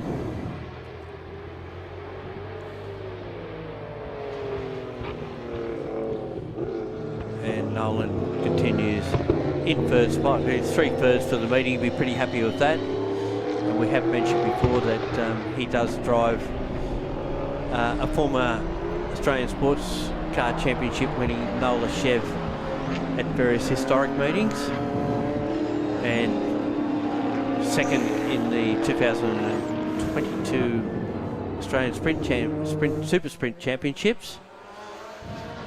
And their family business is well known for making very, very good polyurethane engine mounts and suspension components.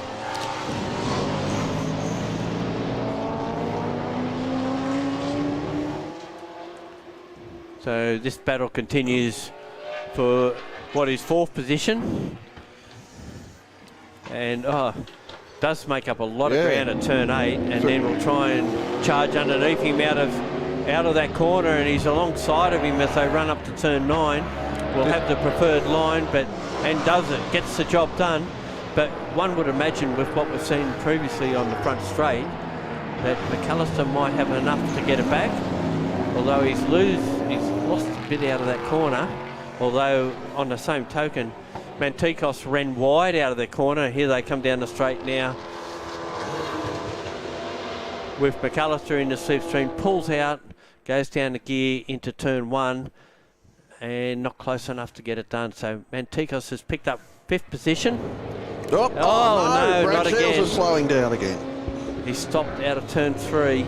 Come on, Control Alt Delete. How fast can you hit the buttons? Or is it terminal this time?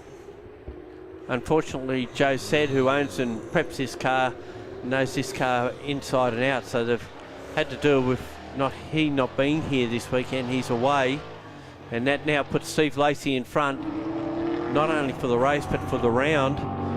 They had a win and a second each before this race, and this now puts Steve Lacey, who had 3 seconds at the opening round, really in championship contention. And he might have to drag this car out again for the final round late in the year. Suddenly you're in with a shot. Oh, gee. He doesn't have to pace the match, Shields and that Mazda on a one-on-one confrontation, but reliability means a lot, and he certainly has that. And Shields has managed to get going. We think he has. He was lying 6th. We're just going off our timing to determine, and that was the checkered flag. So that's the end of the race. That snuck up on us. I still had 2.5 minutes left. And maybe they've stopped it because Shields was unable to get going. Nolan will finish 2nd. Mantikos in 3rd. McAllister in 4th. And maybe we're just waiting to see who else is going to get around. Surely you could almost get out. You'd hopefully get it up the rise and get it going. But Jude Bargwana will bring the booming Chev Corvette home in 5th position. First of the Class 2 cars, 2nd Division. Division 2 car coming across the line. He will finish ahead of Graham Smith, and hopefully Brad Shields can get the Fiat running. If he doesn't, I think he still leads the championship, but it won't be much in it. It'll be very close. Well, that's well, I'm pleased for Stephen Lacey. I'm very disappointed for Brad Shields and Joe Sade to have the car fail like that. Terrific onboard pictures from that Nick Mantikos. That was Clean Line fantastic. TV camera in that car. Steve Lacey took the win by 14.3 seconds over Dan Nolan. Nick Mantikos in 3rd. Hugh McAllister 4th. Jude Bargwana, Graham Smith, and it looks like Brad Shields is a DNF. Jeff Whittaker will pick up position 7. That's it for our live stream viewers for the moment. We do have 2 more races for them later in the day. They will be the Formula Ford finale, and boy, you've got to be around for that one after what we've seen so far from their 2 races. And improved production over 2 litre, which will complete our day.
On the track now and on their warm-up lap, the final race for the day for the New South Wales Production Touring Car Championship. Chris Boxon flying solo for the next couple of races while Gary takes a well-earned break. Pole position after winning the second race of the day, Matt Holt, Kavanagh Electric's VF Commodore VF Club Sport HSV. Michael Old will be second on the grid in the BMW. Next will be Tony Virag, dropped down to third place after a 5-second penalty. Brian Callahan will be next in his Holden Commodore.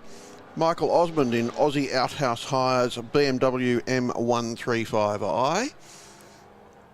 Chris Millett in the Wake Up Racing HSV GTS. Matthew Kiss in the Mitsubishi Evo 10, having started from rear of grid in the last race. Gavin Clark's BMW M3, Andrew McMaster in a BMW 125, and our first of our Class D runners. Next, Eden Thornborough in a Toyota 86, Paul Wilbo in a Holden GTS Commodore, Alex Hoskins in a Toyota 86, and those three guys had the most amazing scrap last time out. Ronan Lindenmeyer in the Mazda 3 SP25, and Matt Bolton in the Renault Megane, and I don't believe that Matt Shilan has made it out in the Honda Accord. He had a drama in the earlier race right at the end of proceedings. So just getting everybody formed up onto the grid now. Of course, these are production-based cars. There are fairly limited modifications allowed. And they run on a semi-slick tyre. In theory, it's road legal. Green flag at the back, so everybody's set.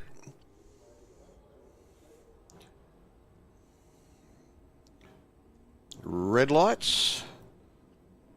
Lights are out, let's go. And let's see who gets the best start. And Brian Callahan, once again, very smartly off the line.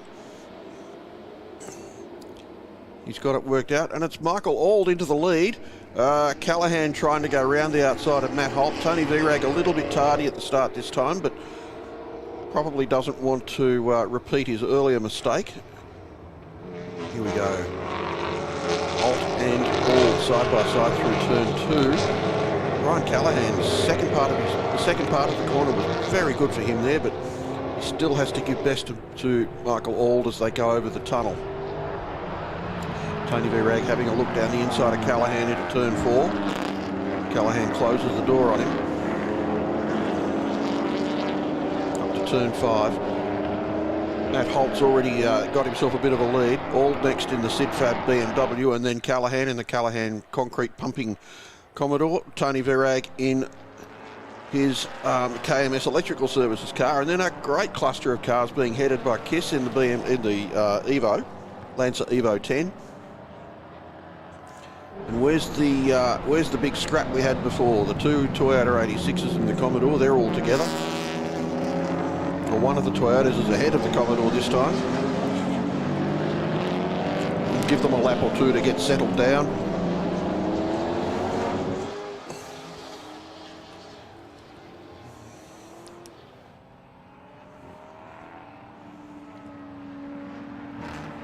The Renault's already made up a place or two. Matt Bolton's Megane RS.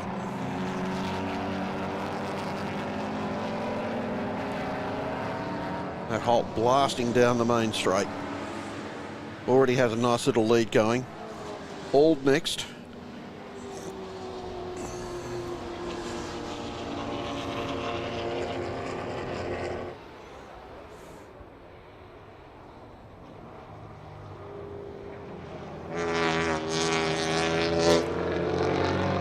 Holt with a 1.2 second lead overall after a lap. Callahan into third. And then Tony Virag. As we speak, Tony Virag has made his way into third place around the back at turn 2. Has about a car length of lead going into turn 4. Fifth place, Michael Osmond in the BMW from Chris Millett. Looking back a bit, Hoskins dropped away a little bit from the from the Commodore and 86 battle that was happening earlier on, Alex Hoskins. So we'll see how he goes and whether he manages to re-establish contact with his protagonists. Not seeing any 5-second penalties there, so everyone got a nice clean start.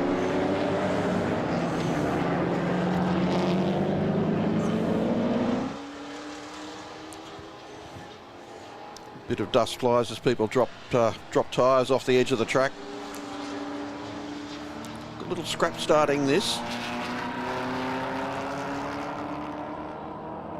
The Osman car, the Aussie Outhouse BMW. Oh, the big dive bomb there on Wilbo from Thornborough again. Thornborough having a lot of fun making a nuisance of himself.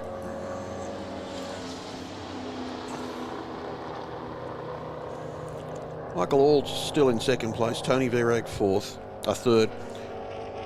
Ryan Callahan fourth. Osman next. And Chris Miller. Here's Thornborough down the inside of Wilbo into turn 2. Wilbo's going to be getting sick to death of these pesky Toyota 86s. And now he's got a Renault Megane to come and hassle him. And behind the Renault, Andrew McMaster in his BMW and the other Toyota 86 of Alex Hoskin. So earlier today we had a 3-car scrap over the right to humiliate the Commodore. Now it's about 5 cars.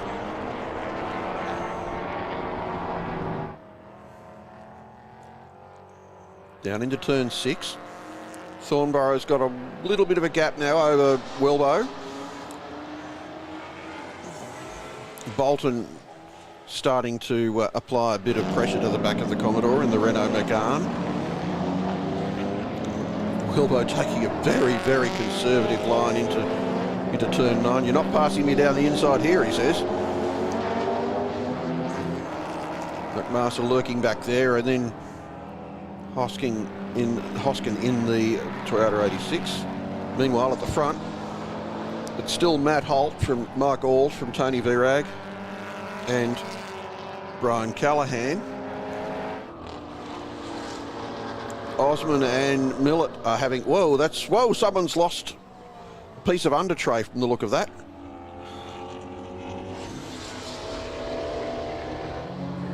Thought it might have been a tyre. That's the Osman car's lost splash tray. It's flapping around underneath the car there. It's all right, just a silly bit of trim. Don't need it anyway. It'll be making a hell of a racket inside the car. It's just a big piece of plastic. They're very often only held on with a few screws, and it doesn't take much for them to come loose. In this case, running over a curb might do it. At our workshop, one of the technicians was pulling a splash tray off a car and thought that feels a bit heavy, and when he got it off, there was a whole rattle gun sitting there. Score, he said. We'll keep an eye on Michael Auld and see whether this all comes apart. Meanwhile, we're back with the Millett car.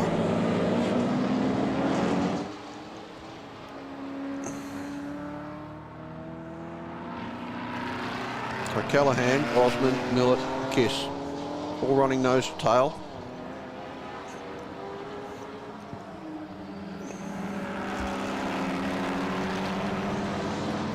Matt Holt finishes another lap. Tony Virag's up to second. Michael Auld is third with the flapping splash tray. Callahan fourth. Callahan starting to get his hands full with a few people behind him. So Osman, Millett, Kiss.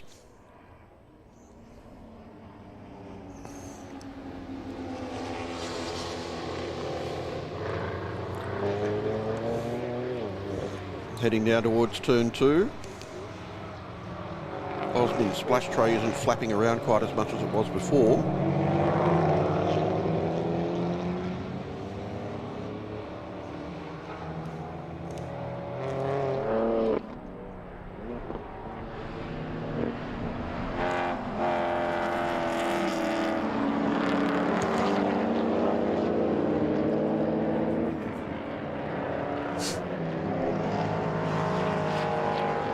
battle group of 3 cars has dropped away again from Brian Callahan. Not by a lot, but enough to give him a bit of peace.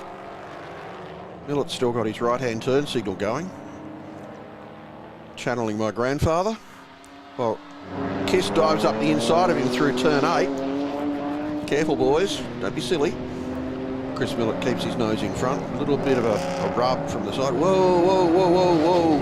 Oh, and that's torn Millett's front tyre out. So, instant puncture. Well done stopping that and gathering that up. But that'll be his race done.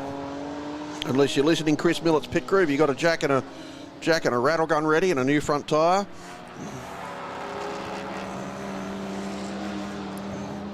Oh, new tyres. Big job, mate. Can you leave it with us for the day?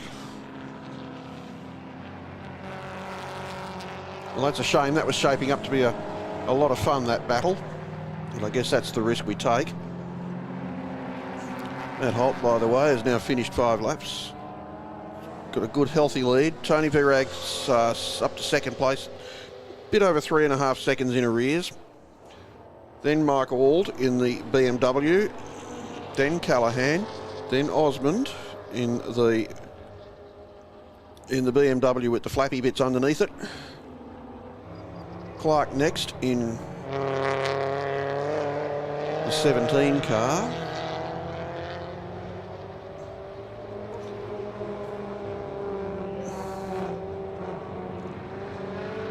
Meanwhile, Wilbo, has got that battle going again. Only a couple of, one car that was from before and one that's new. Oh, Andrew McMaster now facing a challenge from Alex Hoskin. Hoskins is all over the back of the BMW, which should be a bit quicker, I would have thought. They are in the same class.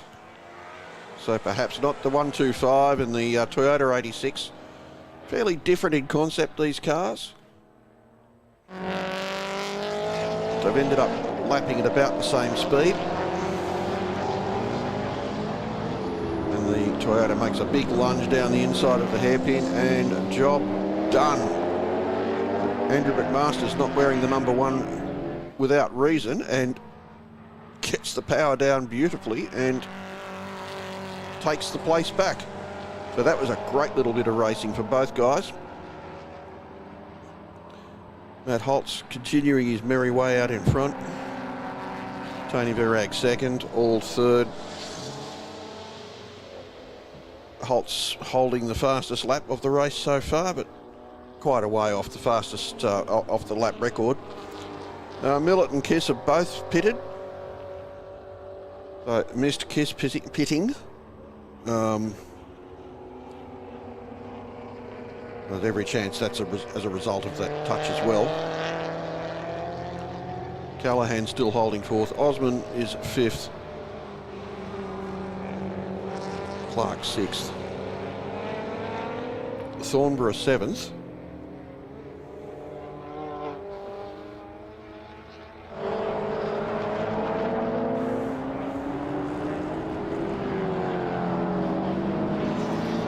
Thornborough's up to 6 now, ahead of Clark, and then Bolton in the Renault, and then this battle group, Wilbo, McMaster, and Hoskins. And that Renault is flying.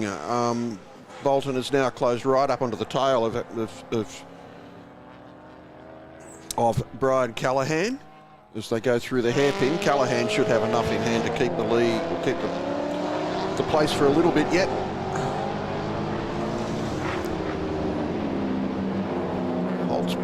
Holtz blasting down the straight. He's 4.5 seconds now ahead of Virag, then Auld,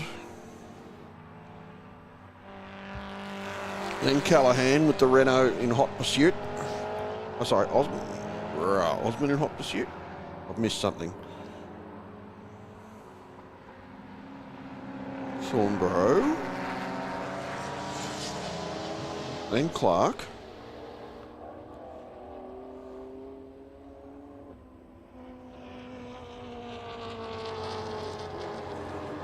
So I wonder where's Bolton gone. Oh, he's there.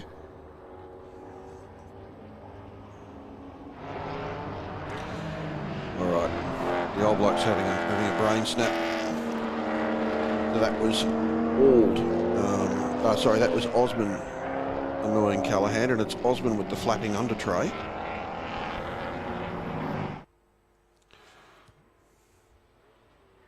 Callahan holding off the BMW for now, and the BMW with its undercar trim banging around under there. And as I said before, I'm sure that Mark Auld will be getting a little bit concerned about the noise coming from under the car. I'm sure it's making a noise. Meanwhile, Matt Holt, the Kavanagh Electric's Bilstein HSV, booming away out the front onto the main straight. 2 minutes to go, and that's the last lap.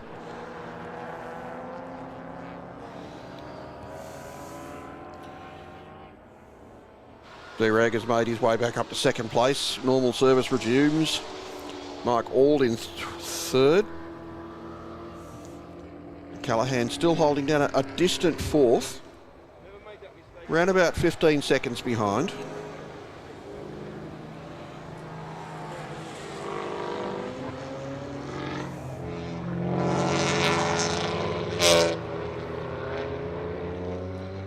Watching Mike Auld making his way out of turn 3 up over the tunnel. And here comes Matt Holt through turn 5. Up the rise over behind Corporate Hill down to the lake.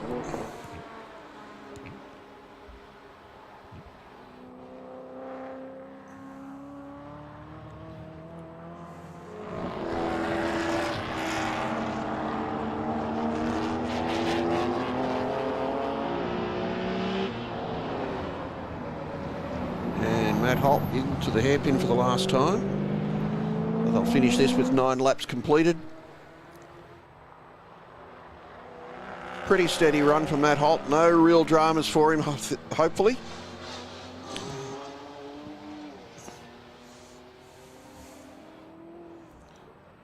Into the last couple of corners.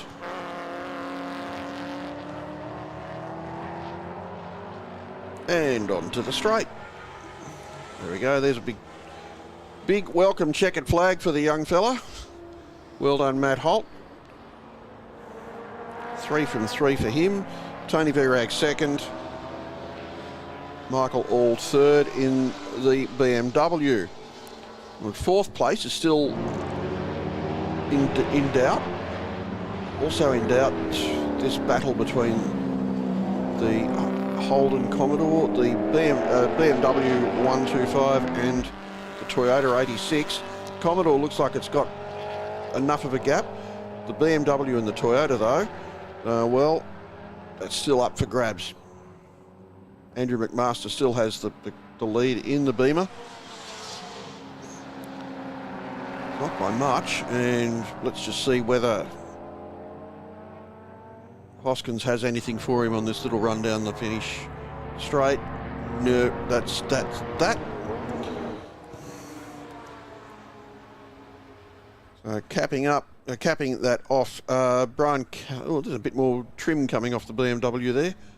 Brian Callahan takes 4th place from from Osmond. Then Thornborough, Clark, Bolton, Wilbo, McMaster, Hoskins, Lindenmeyer, and the 2 did not finish as Chris Millett and Michael Kiss. Matthew Kiss. There it is, me getting people's names that start with M wrong again. A short break now, and we'll be back with Formula V.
ask. He said he reckoned it.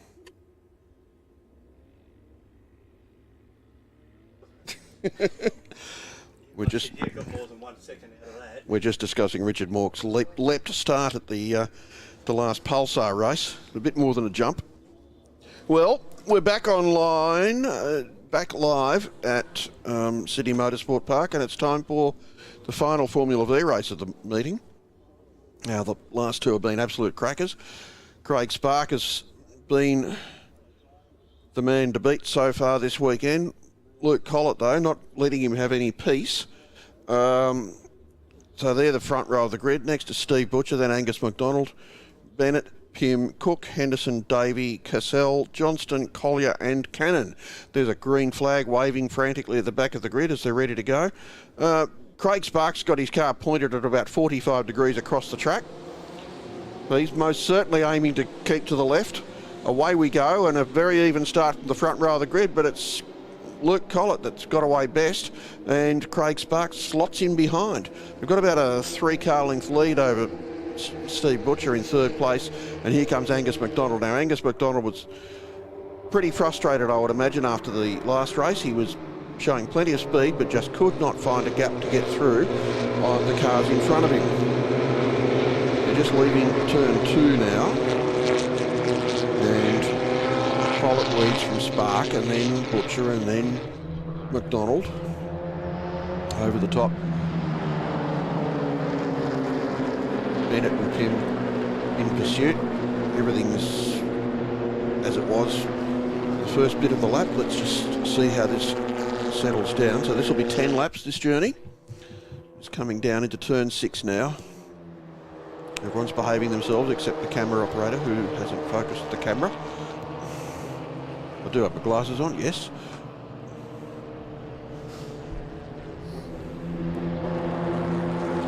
Out from behind Corporate Hill and down towards the hairpin. No one's trying anything desperate yet, just getting themselves sorted out.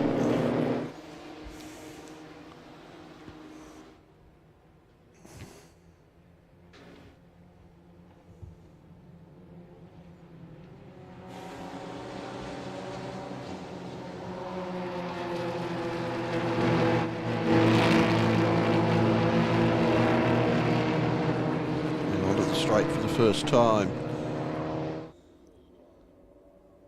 And already Craig Sparks pulled out from behind the slipstream of Luke Collett and is in front before the finish line. So that's good to know. He knows now that if he's got the right toe and he gets a good exit from the last corner, he can tow up to and pass Collett before the finish line. Meanwhile, Angus there goes Craig Spark locking the front wheel again, but this time it's the front left, not the front right.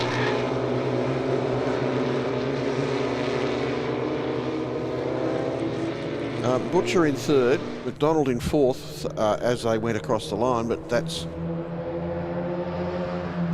order has been reversed.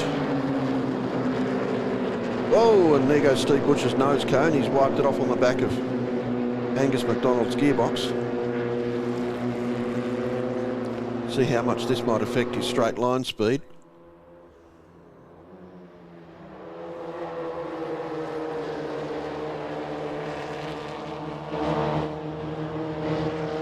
Over the top of the hill and down towards the left-hander before the hairpin.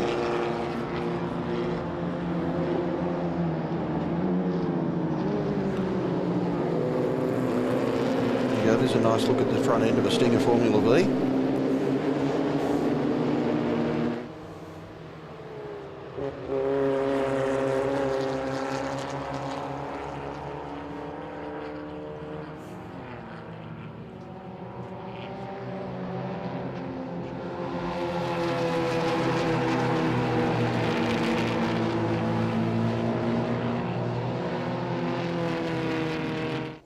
Down the main straight for the end of the second lap.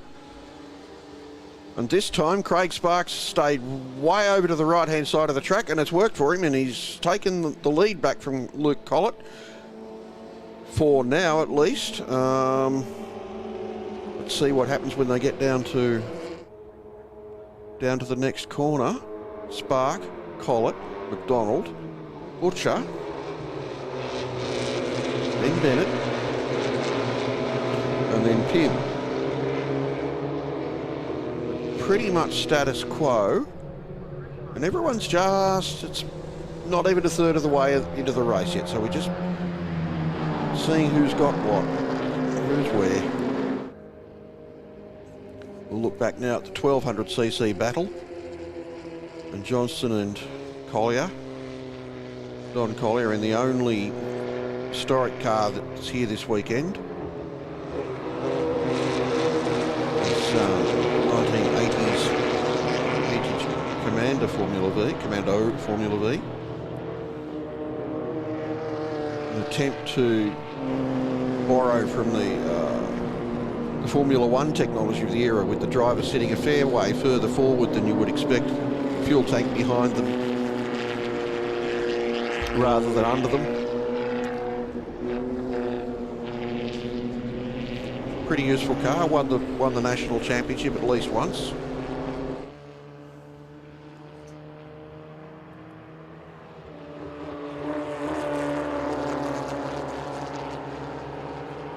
Where are we now? Okay, and here come our leaders onto the straight.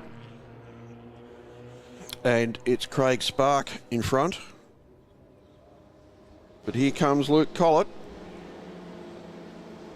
And Luke Collett sneaks around the outside of Craig Spark through turn one. Angus McDonald's still there in third, weaving from side to side, looking for a gap. These guys just aren't leaving him anything. He's got nothing. He hasn't even got crumbs to pick up. Steve Butcher gamely hanging on in fourth place with the Stinger with no nose. So I wonder how it smells. Sorry guys, I had to do it. Then Bennett and then Pim. And Steve Butcher will be able to pick up his nose cone. It's just there on the side of the track. Which is good because fiberglassing's a pain. Little bits of glass get stuck in your skin and it's awful. It itches, it stings. Craig Spark narrowly heads Luke Collett round the back of the track.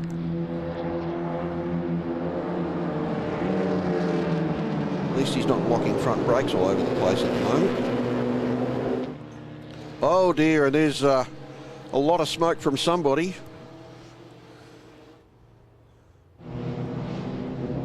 Who's that? It's number 17. Davey. Doesn't look like an engine blow-up, it just looks like...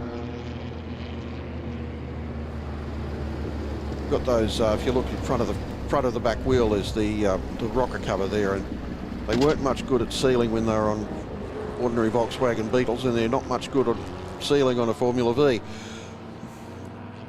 Meanwhile, back at the front, Luke Collett is again attempting to go round the outside of Craig Spark through turn one. He might have it there, and then Angus McDonald's still behind them and trying to work out which one to follow. And Stephen Butcher still following. Steve Butcher's got the fastest lap of the race, and he's done it on lap 3, so he did it after losing his nose cone. So I'd say as long as he's in the tow, certainly he can stay competitive, but might hurt him when he pulls out the pass. Craig Spark just picking up the ripple strip with the right-hand wheels there in turn 4 and just upsetting the car slightly.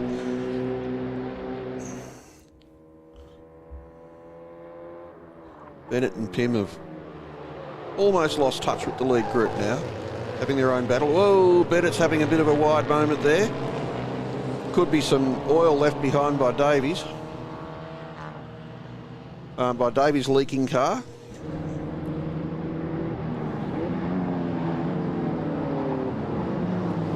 Hello, and Luke Collett's dropped back to 4th, so perhaps there is some oil down there.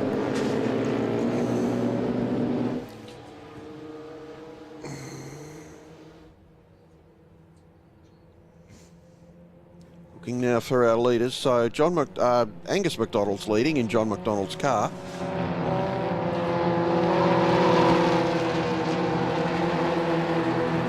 Straight.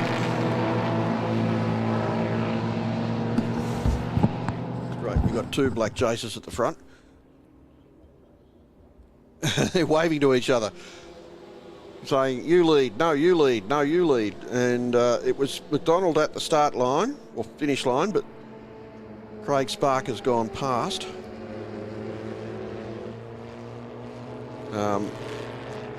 Collett next. They're waving at each other. It's, as I said, I saw a race here some years ago, and the two leaders were well in front of everybody else, and they were both braking on the straight, trying to get the other guy to go first, and no one was interested. Pim's now in front of Bennett in fifth. Our interest is at the front of the field, and Collett's now back in front of Butcher. Gary was right yesterday when he said this is like a game of chess. You just don't want to be, you want to be in the front at the right time. But there is only one really right time to be leading, and there are many, many, many wrong times. Unless you've got enough in hand of a lead to guarantee that no one can catch you. And that's pretty hard to guarantee.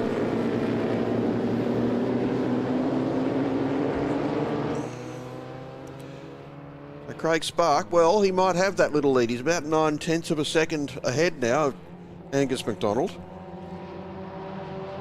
which is about the length of a toe.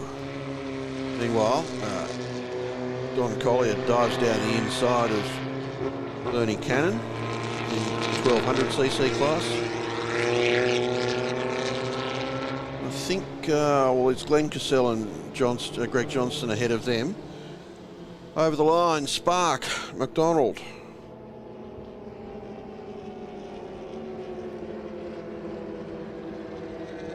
Collett in third place. Butcher. What are we doing? So Collett's now past Angus McDonald. And the two of them set off in pursuit of Craig Spark.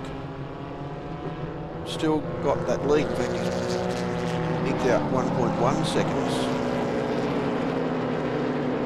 I say, Luke Collett's, that red on his car looks fantastic in the low sun.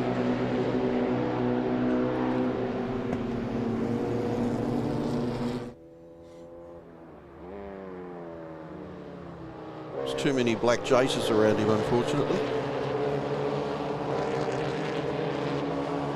He's made up a lot of space on Spark in that last half lap. That closed right up on him. Into the hairpin. Three cars now nose to tail. Well, Craig Spark's run wide there, and Luke Collett's gone through to the lead. So has Craig Spark gone, no, it's time for someone else to have the front running. Let them punch a hole in the air and I'll follow them. It didn't look like anything was wrong. I think he just made a strategic move to slow down. Onto the main straight, and everybody turns hard left and runs down the pit wall.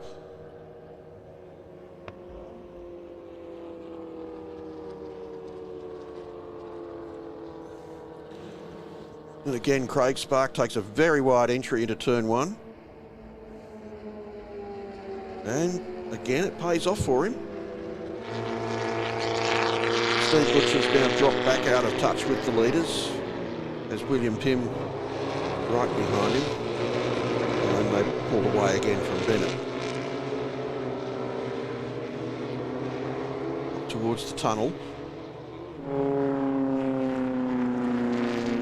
Yes, Spark, Collett and McDonald all nose to tail. O'Brien, it turns out, has a very cool ringtone on his phone. Green Onions by Booker T and the MGs.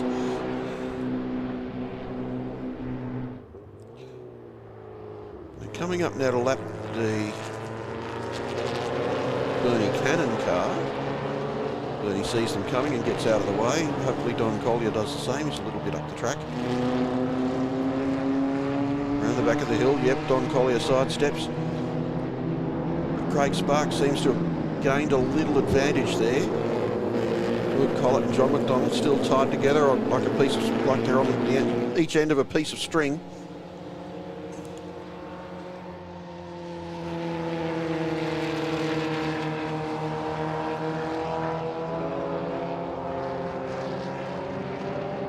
Onto the last couple of corners. Spark, Collett, McDonald, then Butcher. Once again, everybody dives for the left-hand side of the track. You don't want anybody getting underneath you.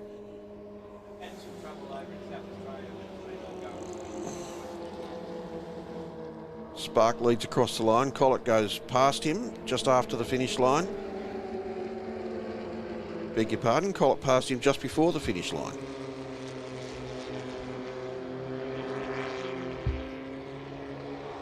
But Spark again down the inside. Moves ahead of Collett.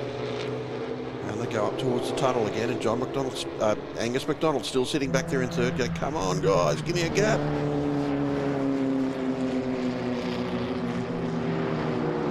But, these two races are not going to give anybody anything. You have to go and take it.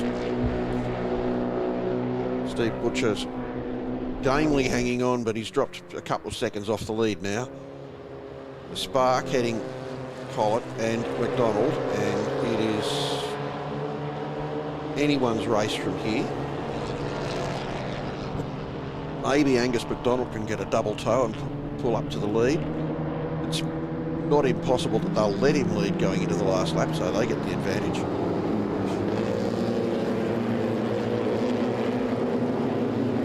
Couple of slower cars there, getting out of the way as much as they can.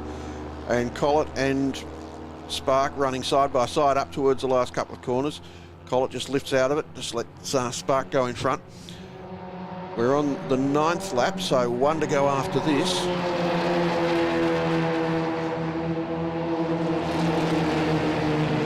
Onto the straight. All right, so this is the money lap. So Spark leads from Collett by 0.017 of a second. Thank you very much. Collett ranges up on the outside of Spark. McDonald still sitting back there. I think McDonald's chosen the wrong person to follow there. He should have got behind Spark. So as they come out of turn 2, Spark leads from Collett, then McDonald. Butcher's dropped a couple more seconds back, so he got caught up in that lapped traffic, I would imagine. Butcher, then Bennett, and then Cook running in 4th, 5th and 6th. Never mind them, they're out of contention now. Spark leads Collett up towards turn 6. It's very hard, very hard to pick these two cars apart when they're coming straight at you. And our camera's out of focus. Around the back of Corporate Hill. Gary's come back from his walk and he's putting on this big act about whether or not his glasses are working. Spark heads out of the hairpin on the last lap now. Has Luke Collett played a master stroke here? Has he got enough to pull out and pass Spark down the straight, or will Spark do something like have a lift mid-corner and cause Collett to have an even bigger lift? Is John McDonald close enough to do anything about anybody? That's Angus. Oh, I've done it again. I've done it about 19 times today. Here we go. Everyone turns left. Spark, it's the old Formula V crocodile down the straight. Is it Craig Spark? Is it Luke Collett? It's Luke Collett. It is Luke Collett by 0.0041 of a second.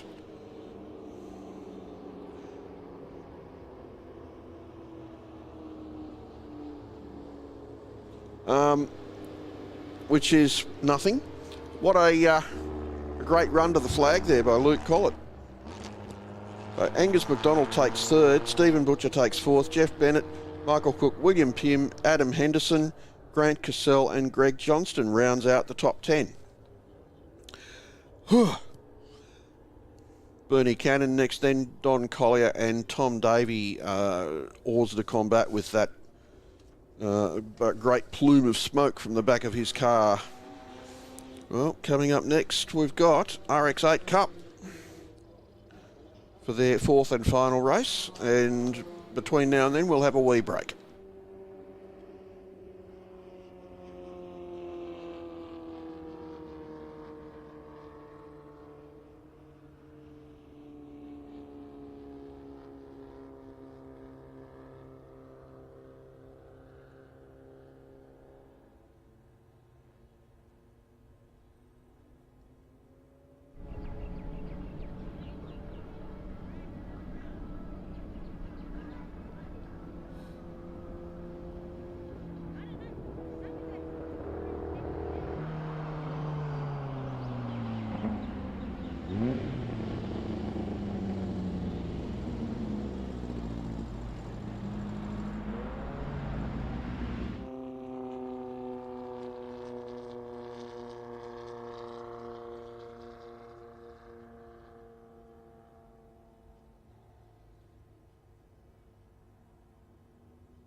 RX-8's back on track for their final of 4 races, 20-minute journey. Mick Hazelton had an incredible drive, Gary, in the last race from the rear of the grid to take a dominant win. In just over 2 laps. It was phenomenal to But then kept going. Yeah, and then walk away with it in the end. In the end, he actually won that race by 5.1 seconds, so he's probably easing up in the last part of it. I'll show you. Martin Lyle finished up second. He had a job on his hands. He had to keep Rob Scott and Aaron Hills at bay. Jet Loomis finished up in 5th spot. David Grice in 6th. Grant Bay in 7th. Brett Thompson in 8th. Miles Brigilio in 10th, but he got relegated. He had a 15-second penalty. He was actually higher up than that before the penalties were dished out. The penalty, not plural. And in their wake, of course, was Maxim Wilson, Maisie Place, John Freeland, Zaki Wozie, and Manaf Prasad. And in 15th. And Jackson Noakes' car left on a tow truck a little while ago. Yeah, incident in turn 2 in the first race this morning rendered it incapacitated for the remainder of the meeting. Perhaps forever, really. No, well, he had it. We nearly had 2 cars crash into each other on the grid. Yeah, somebody was running a bit late and was, I'll just do a reverse park. I think that was actually Bloomers. Bloomers, yeah. Hopefully he's not going to have a bit ping for being outside the box. But, well, it's not really a box, it's just a line in these cars. They call it a box, don't they? Yeah, I don't know. Got a yellow flag. Yellow flag's withdrawn. Our friend with the green flag's at the back of the grid. Is he happy? He's happy. So we've got a green flag. We've got a race start coming.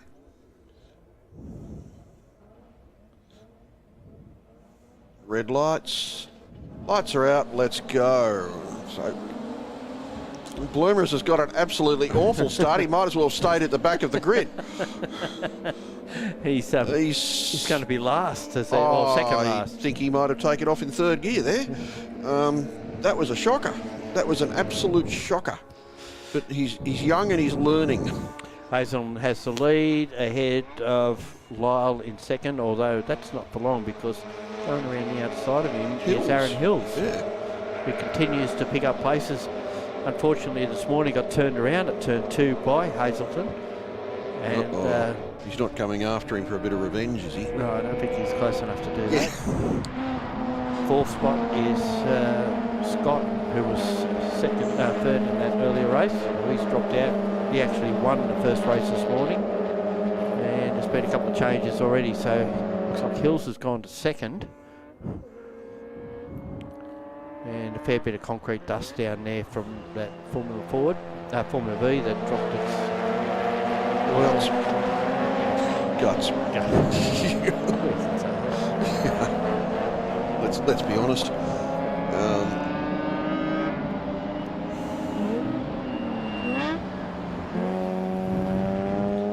And Barley Scott trying to make inroads into this as well. Currently sits behind Rob Scott. So there's been a couple of changes there. Hazelton leads and already starting to stretch the gap out to 2nd spot where it's Hills from Rob Scott, Martin Lyle, Bailey Scott, David Grice, Miles Vigilio, who's actually picked up a few spots and moved inside the top 10 to 7th after his penalty from the first race. And then it's Grant Bay, Maisie Place, Brett Thompson, John Freeland, Jet Lumeris, who's back in 12th position, Maxim Wilson, Wazir Prasad, rounds out our competitors at this stage. That, Hazelton already had a 2-second lead after 1 lap, so he's continuing his policy of absolutely positively not mucking around. There's the Wilson car, the yellow Mazda coming through turn 2. Had a couple of offs during the course of the day. Did. But still has made up some places in the last race. Surprised us a little bit considering how far he was behind. have we just seen car 8 pick up a spot there? Bloomerous. He's picked up a spot. He's moved into 10th, making up for that poor start. Actually, he's moved further up because he's in front of Maisie Place now as well. Oop, bit of a brake lock up there. I think that's just cement dust.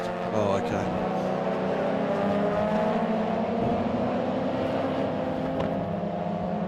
And which stretches all the way around from before turn 6 right down to turn 8 on the outside of the track. And Loomis picks up another spot, moves ahead of Grant Bray at turn 8. So he's picked up some good spots there. He's up to position 8. And he's certainly scything his way through the field. Perhaps that's the way to drive these cars, is to get really, really angry first. Pick a fight with somebody.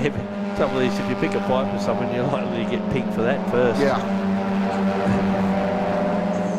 Aaron Hill's nearly 4 seconds now off the lead.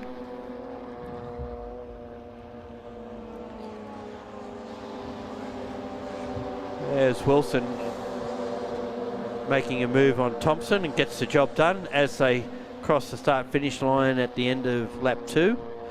And the next place up the road will be Place. And coming from fairway back to get through, so... Job done, though. Yes. Oops, he's run wide. He did come in a bit too hot, as it turns out. Even for the Nankang tyres, a bit too much for them. Point out that Nankang are not only the tyre supplier for the RX8 Cup, but the sponsor of this race meeting. So if you reckon it's about time for some new rubber. Championship, I think. Well, they're sponsoring all of the New South Wales Sydney Motorsport Park events. Ah, okay. Yeah, so, yep.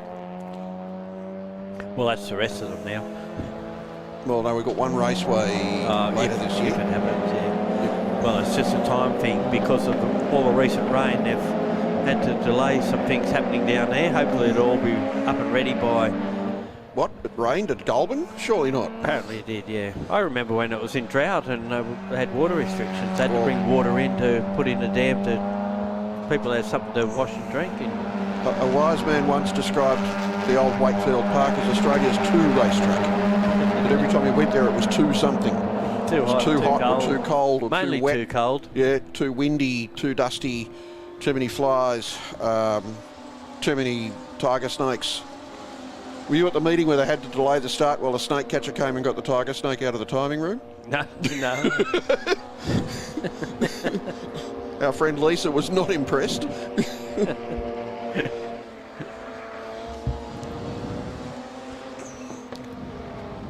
And there's a part of the track that photographers use that's actually called Tiger Snake Alley, and I've never seen one.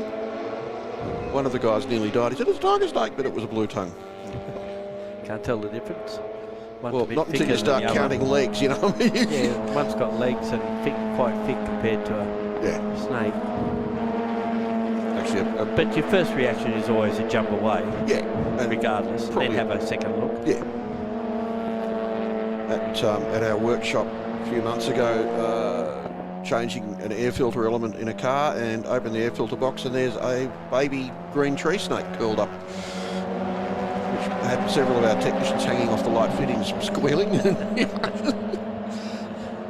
until one of the older guys went and picked it up gently and put it in a tree out the back of our workshop, a little bushy area there. So as this race continues, Hazelton has almost 5 seconds advantage over Aaron Hills in second, Martin Lyle in third, Rob Scott, Bailey Scott, Miles Brugilio, who we see at the moment fending off David Grice.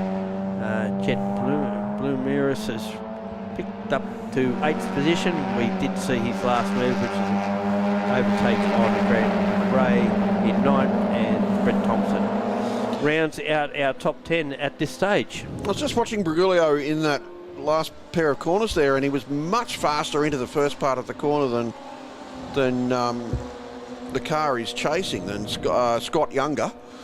We've got Scott Elder in the silver car and Scott Younger in the red car. Yeah, very, very quick into the corner and just as fast through the rest of it. So might have something going on with the way he's turning in. Yeah, he is going in fast and coming out slow, isn't he? Well, he didn't seem to be that any slower than the car he was chasing. But he picks up ground on him. And I don't think David Grice is out of this either. Miles did get past him, but Grice has managed to stick with him for the next lap or so.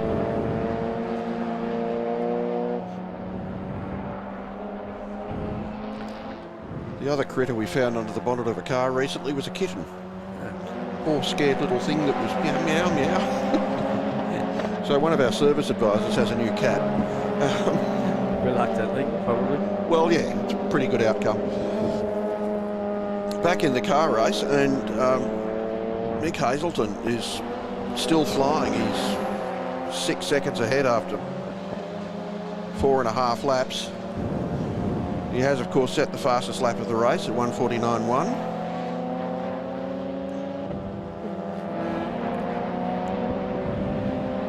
So now that he's done it here today, he's going to be expected to do it all the time. Yeah, I'm not sure where they're next racing.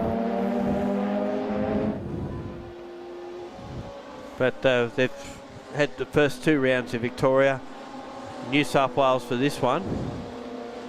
As we have a countdown on, 6 minutes of this race to go to finish their weekend.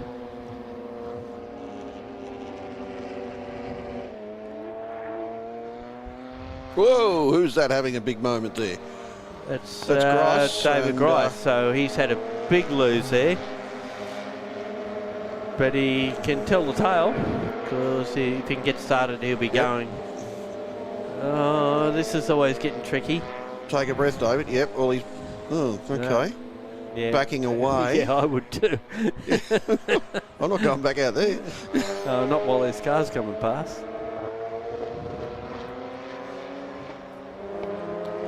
He's actually rejoining at turn 2 now. That was certainly dropped quite a few positions as a result.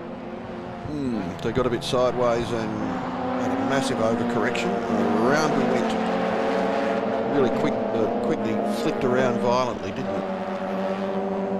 Yeah, and Wilson has a bit of an off at turn 5. Well, when I say off, it went really wide after he got in a bit of trouble getting into the corner, and it's cost him a spot, as it's allowed Thompson to get past. So Wilson had actually worked his way up to position 8. But now we'll pay the price. There's Thompson ahead of him. Have to do it all again. Yep.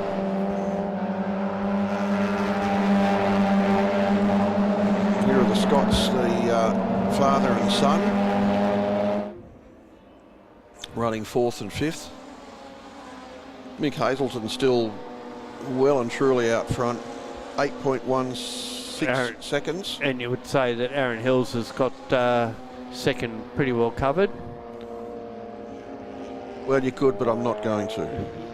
Because every time you've... Every time. Every time. It gets old.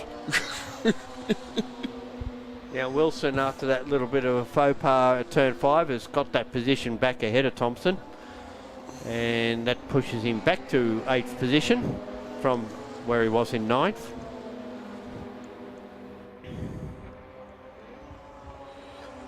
And treading a little bit wary into turn 2 that time, not wanting to make a similar type error. It was still a bit squirrely under brakes, wasn't it? Yeah. Again, you know, all the weight on the front wheels and the back wheels getting very light and dancing around. Could also be, you know, a fairly standard car, so the brake pedal might be getting a little bit long and the tyres might be getting a little bit hot and bothered. And this is actually, we're looking now at the battle for third between Lyle and the 2 Scott cars, and just hanging off the back of them. Well, it's a fair way now. He was closer before. I say, I rather like Robert Scott's car. It's not just clean looking. It looks like it's very well presented. Nice and shiny. Probably hasn't done that many race meetings, so.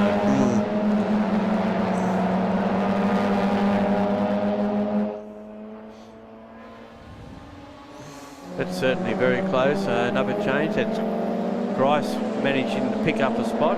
Has passed Prasad, and that will move him back to 12th, or up to 12th. Back is not the right word there.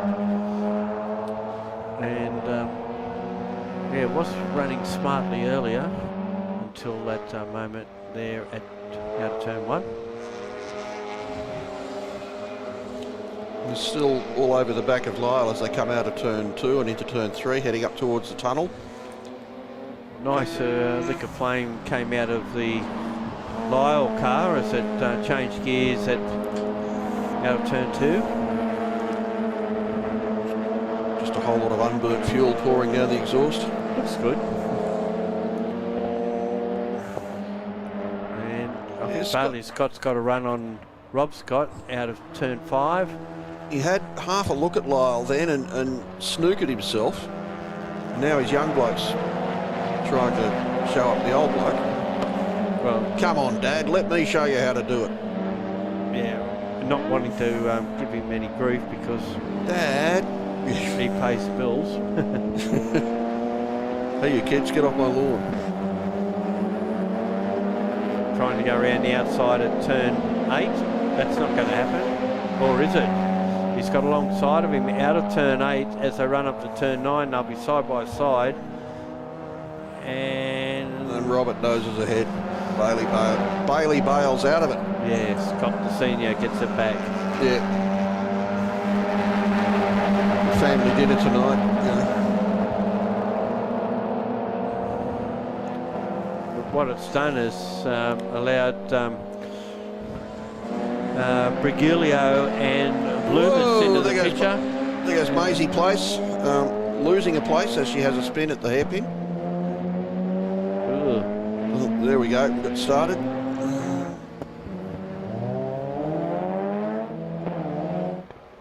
And we're away. You don't know how fast you can go until you've gone too fast. Exploring the limits, we like to call it. Yep. Pushing the envelope. If anything, these 4 cars have closed slightly on Lyle in the last lap, so it looked like he was just going to race away. While the Scots have been playing footsie with each other, Lyle's got away a bit, and that's allowed Brigulio to close up.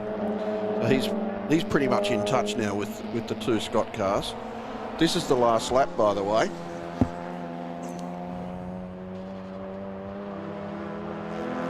I know we've got a cut to the leader in a second, but we're dying to find out what happens here.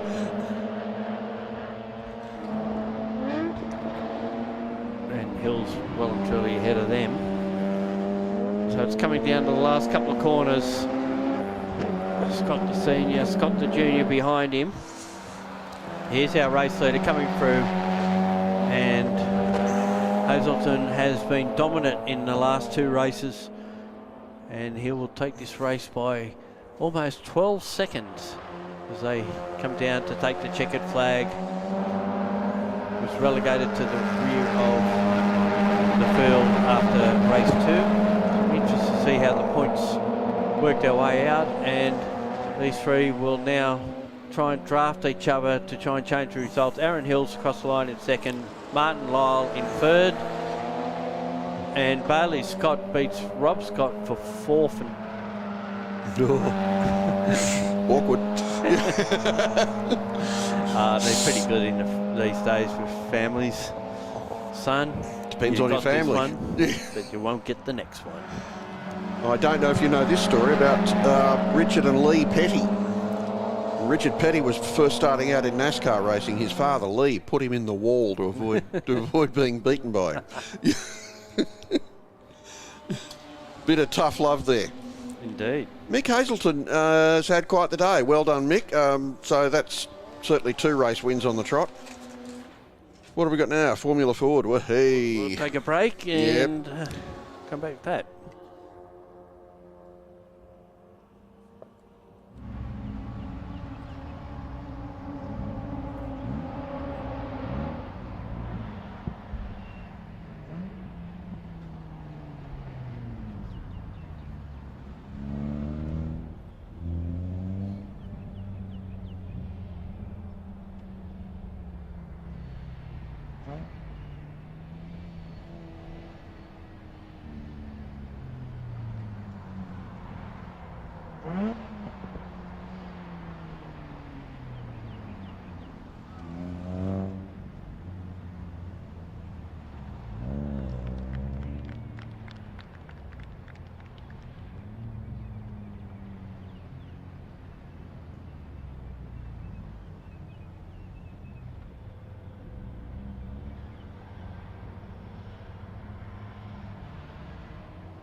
Welcome back to our live stream for the last two races here at Sydney Motorsport Park, round 3 of the Nancan Tyres New South Wales Motor Racing Championships. And this is the third and final race for what's probably been the most exciting category we've had all weekend. That is the Australian Formula Ford Series and the New South Wales Formula Ford Championship. Vicky Harrington has jumped in and given Bruce Watson a bit of a break. Man, after the last two races, how you settled for this one yet? It's been a long time waiting for this one to come around. The first two races have been absolutely fantastic. Some excellent racing, close racing, clean racing, and hope to see another one like that again this afternoon in a few minutes' time. So, well, indeed. So the grid's up there in front of us, but what we can tell you is that Eddie Beswick will start on pole with Cody Williams alongside him. Cody Mains Ruddy and Zach Lobko on the second row. Jack Bussey and Liam Leocano on the third. Lachlan Strickland and Harrison Sellers on the fourth, and then Lachlan Evanet and Will Lowry round out 10. And go back to 11, you'll see Logan Everly and Jamie Rowe side by side there. yes, so it's tallied the points in between races, and first and second in the championship as they stand, 1 and 2 on the grid. Wow, that's how we want it, isn't it? Yep. So as they roll down to the grids. Now Joey Fawcett got a 5-second penalty out of that last race, so hasn't had the round he would have liked, I don't think, because he normally would be up near the front somewhere.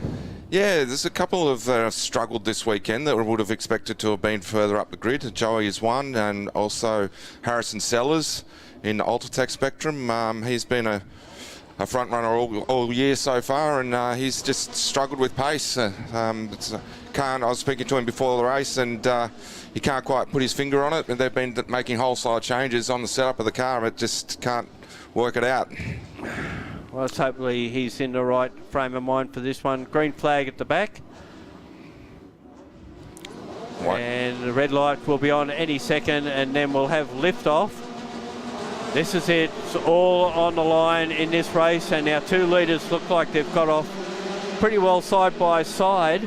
It's Kobe Williams that's got a great start there and cleared out and got a couple of car lengths into turn 1. Well, initially they looked like they went side by side, but he may have got a second grab at it, and that's what's made the difference.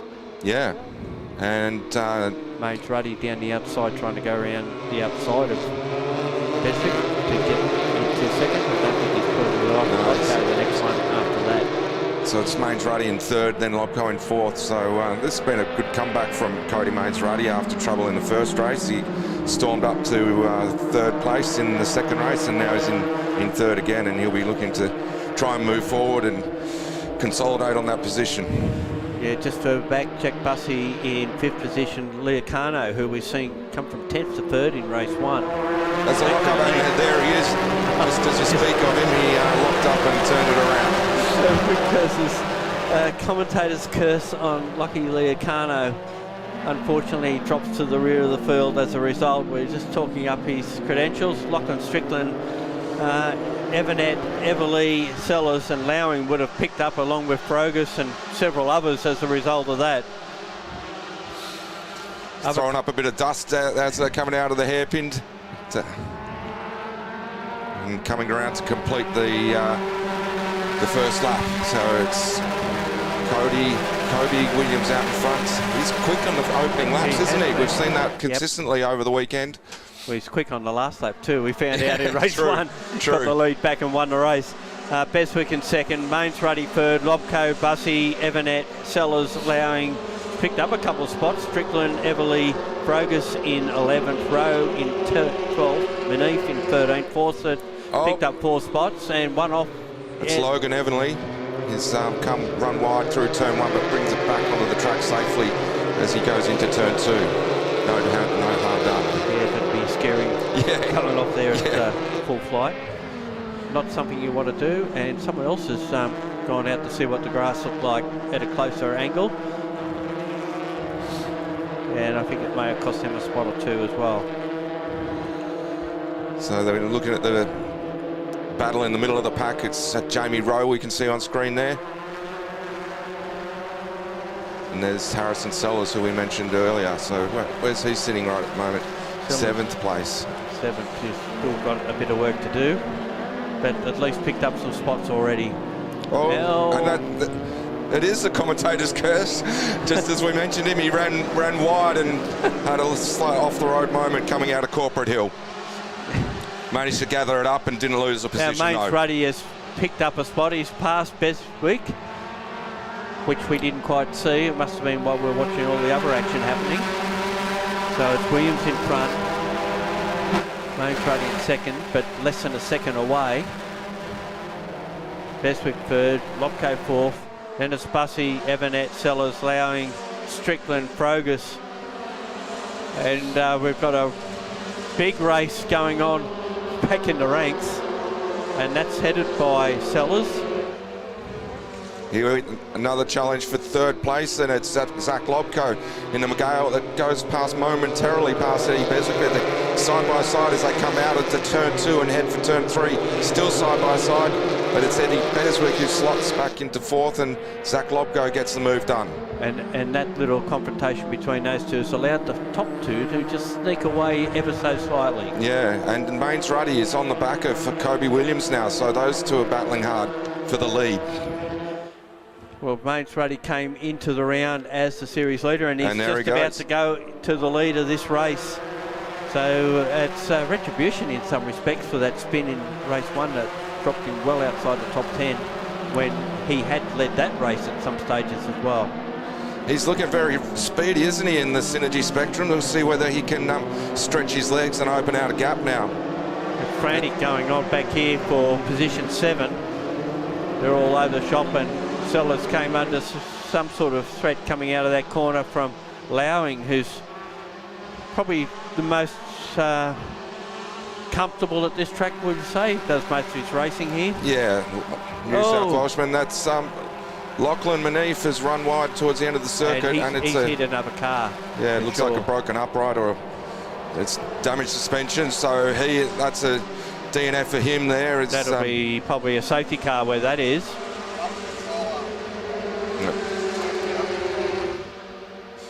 And it's Kobe Williams back in 1st place. So the battle is on for the top positions here. It's Eddie Beswick who's defending for 3rd, and Jack Bussey is coming into the mix now, and he's just And Lopko's made been contact. hit. Lopko's the recipient of that hit, but he's beached it. He's beached it there, I think.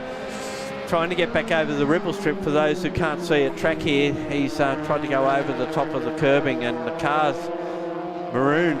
Yeah, these cars only run a 40 mil ride height, so it's very easy to bottom them out and get stuck there if you don't have enough momentum there. So, interestingly, we haven't gone yellow flag or safety cars, so they're letting them race, which it's good to see. Yep, where we like to see racing continue. So it's Williams from Mains Ruddy, Beswick 3rd. Bussey, even despite that hit with Lopko, still seems to be travelling okay. Evanet, Sellers, and Strickland, and that big group, and finally we've got a safety car. So it's a bit of a late call on that one. We've got at least 2 cars we think are stranded on the track at the moment, and that's possibly why we've gone safety car rather than just having a local yellow here at the top of the track. That car was of Lachlan Manise definitely wasn't going anywhere, and not sure whether Zach Lobko was able to get moving either. So it is safety car, and the field slows down. Lobko did get off there. He's in 21st position. Oh no, wait a minute. Still the previous lap. Just give it a second. We'll know for sure whether he's been able to continue. At least that one's got 4 wheels on it, so they should be able to just quickly push him out and maybe get him going again. Yeah, so that could be a quick recovery. But it won't help his serious aspirations. Absolutely not. Yeah, a bit of an unfortunate contact there. I won't go into who I thought was at fault, but we'll have our DSO look into that later. Yep, that's a job for someone well credentialed in that. Yep. So Pereira goes through. He's in the Kent class car in 20th. We're still waiting for Lobko and Manif. We know Manif is not going to make it, and we didn't get a shot of the exit of turn 2 where so we can't tell you exactly what's happened, whether Lobko's still there.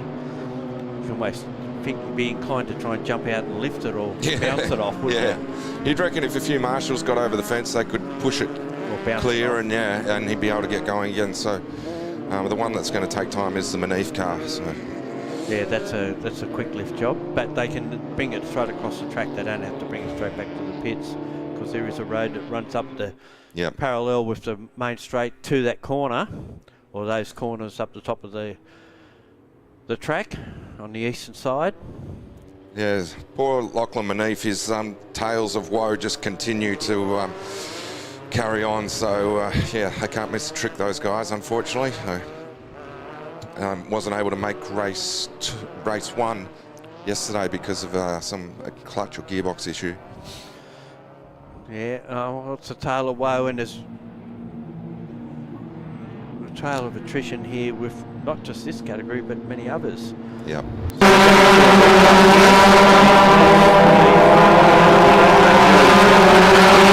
Whoever was in front of him, I would imagine. Yeah. The Paul Liston entry of William Lowing. Oh, okay. Well, Lowing be lucky to continue then. Yeah. I mean, we really didn't get enough of vision there to really see exactly what happened, but I'd say there was I'm contact sure of some sort. Steve White will be able to sort all that out later. Yeah, that's right. One for Whitey. Here's all the flashcards, mate. Go for your life. Yep. So you can see them cycling past that the stricken car there of Lachlan Manif. There's still just under 7.5 minutes of this to go, so it's a bit. Should get a lap or two in, one would imagine. Yeah, let's hope so. See all the drivers weaving as they're coming down the front straight there, trying to keep some heat into the Yokohama tyres. It's been a beautiful day here, and it's been fairly warm, which is always good, but this time of the afternoon, it does, once the shadows start coming across the track, it does cool fairly quickly. We had about 8 degrees here this morning. Yeah, but like you say, it's been a beautiful day. T-shirt weather. Yep, I'm in a T-shirt. Up to about 21 or 22 degrees. And a week out from winter. Yeah. And there's a car there missing a nose box there. So I'm not sure what's happened there. Got too close to something in front of Car me. 81, yeah. So there we have some vision of Zach Lobco's Beach McGale there. So the flat tray is there to pick that car up.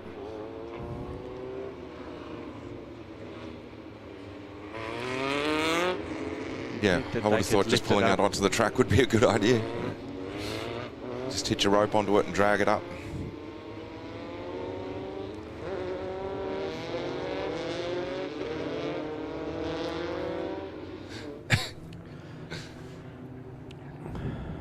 So, well, there's a good chance that Kobe Williams might get his second win for the weekend if this doesn't go back to green conditions. Yeah, and that would give him the round win for the weekend as well. So where would it put him in the points? That would...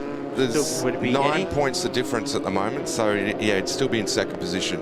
Yeah, so Eddie and Main's Ruddy. So we're here and we're going to get a replay of what happened to Lobco down at turn 2. Here we go. It's Lobco and Jack Bussey in the mix here. And there was contact between the two, which turned Zach Lobco around. Yeah, and Bussey didn't do anything wrong there. Yeah, I mean, it's from our observation. I'm always reluctant to make judgment because from experience of you're a looking commentator into at the moment. Okay, you can say what you like. Yeah, but I'll be crucified afterwards if I say the wrong thing, mate. You're a commentator. They often say the wrong thing. Yeah. No problem. It's from my point of view, there's nowhere else Bussey could have been except off the track. And yeah, that's a fair point. He was alongside. There was definite overlap there, so he had the right to be there. Yeah. But every camera angle tells a different story, you know. And when you look at the onboards from each car, you get completely different pictures. It's amazing how different incidents seem from each car angle. I'm going on what I know. That'll do. They haven't got my phone number, so that's fine.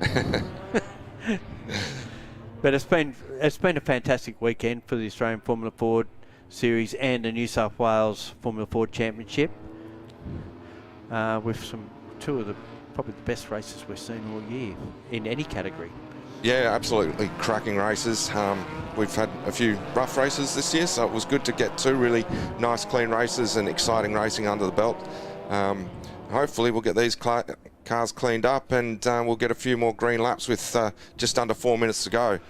Yeah, the opening round at Mount Panorama certainly had its dramas, didn't it, with lots of incidents.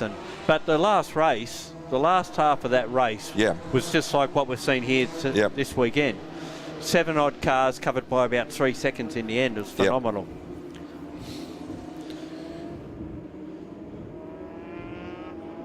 But when competition's this close, you're obviously going to have contact.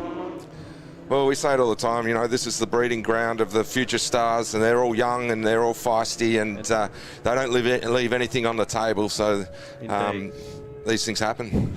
Yeah, and we must point out the big thanks to our officials and volunteers who stand out there all day, keeping an eye on all those guys that go racing for their fun. And obviously the flaggies and officials are having fun as well. If you're interested in becoming a motorsport official, visit motorsport.org.au/officials, or you can find links at sydneymotorsportpark.com.au or the ardc.com.au in New South Wales. And they've decided they're going to call this race at this point. So at the end of this lap, that'll be it. 7 laps, so points will count. Yep, absolutely. So Katie Williams will be the winner over Katie Mains Ruddy. Eddie Bestwick will be in third, and you'll be able to do the times and consensus to figure out who's actually leading this championship going to the next round, which is... The next round, we're at Morgan Park in about 3 weeks' time, so up to Queensland. As part of the state championship up there. Yep, so looking forward to getting up there. They haven't called the race just yet, but it was a note that we got from race control that they are going to red flag it. Checkered flag it, sorry. Because there's under 2 minutes to go, and I just don't think they're going to get those recoveries done. Well, it's only a minute and a half, but by the time they get there, it'll be less than a minute left of racing, so it won't be worthwhile. Not the way we want to see it end, but we had plenty of excitement up until that point.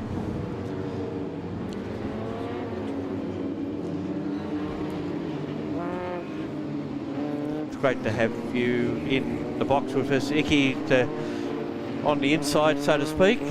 Obviously, there's things you can't say at times, so to be a bit careful, but at least it gives us a better insight to what everyone's up to and where people have problems and issues and what have you. Yeah, it's I'm happy to come in and contribute to the commentary and give a little bit more insight. I'm there talking to the drivers and teams and things and find out that little bit of extra information about what's going on, and spread that knowledge to you. Well, you've had 2 rounds now with Blendlight TV doing an exceptional job. Yeah, we really appreciate the coverage. We're going to get streaming from the next round? Morgan Park we won't have, and but then we're on with the supercars in Tasmania, so that'll obviously be covered. And then our final 2 rounds are Sandown and with Vic State Phillip Island with Vic State Race. So we're going to have blend line coverage there on those 2 rounds as well. So there we see the checkered flag. So the winner of this final race of the weekend is Kobe Williams in his Spectrum, and that's going to give him the round win as well. Well done to Kobe Williams. No doubt deserved it, getting pole and winning the first race, and being very prominent in the second and then coming through for that victory there. Thanks again, Icky. We're just going to take a small break for the live stream. We've got one more race to go. It's improved production over 2 litre, and when they hit the track, we'll be back.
Okay, here is our last race for our live stream and for the track this weekend at the third round of the New South Wales Motor Racing Championships. This is improved production over 2 litre, and Ben Sheedy will be striking out to win his third race.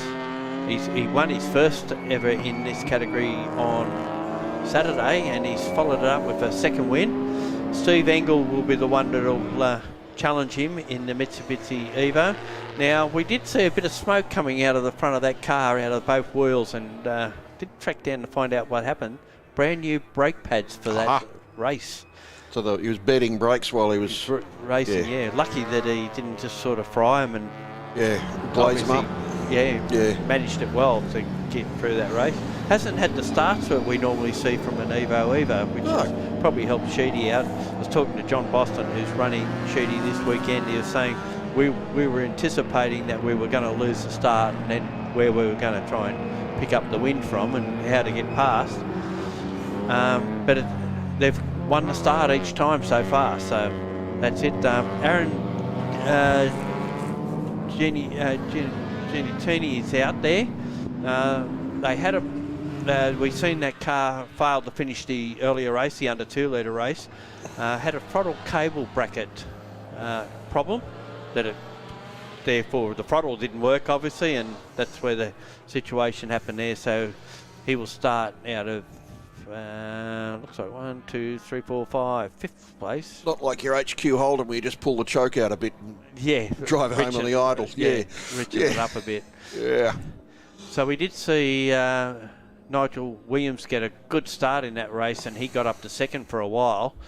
But one would think that the Evo should be the thing that leads into turn 1. Well, if it gets it right. We keep saying that, and it still hasn't happened. Yeah. So, and look, the Evo's got a lot of torque and a lot of power, and it's all got to get out somewhere.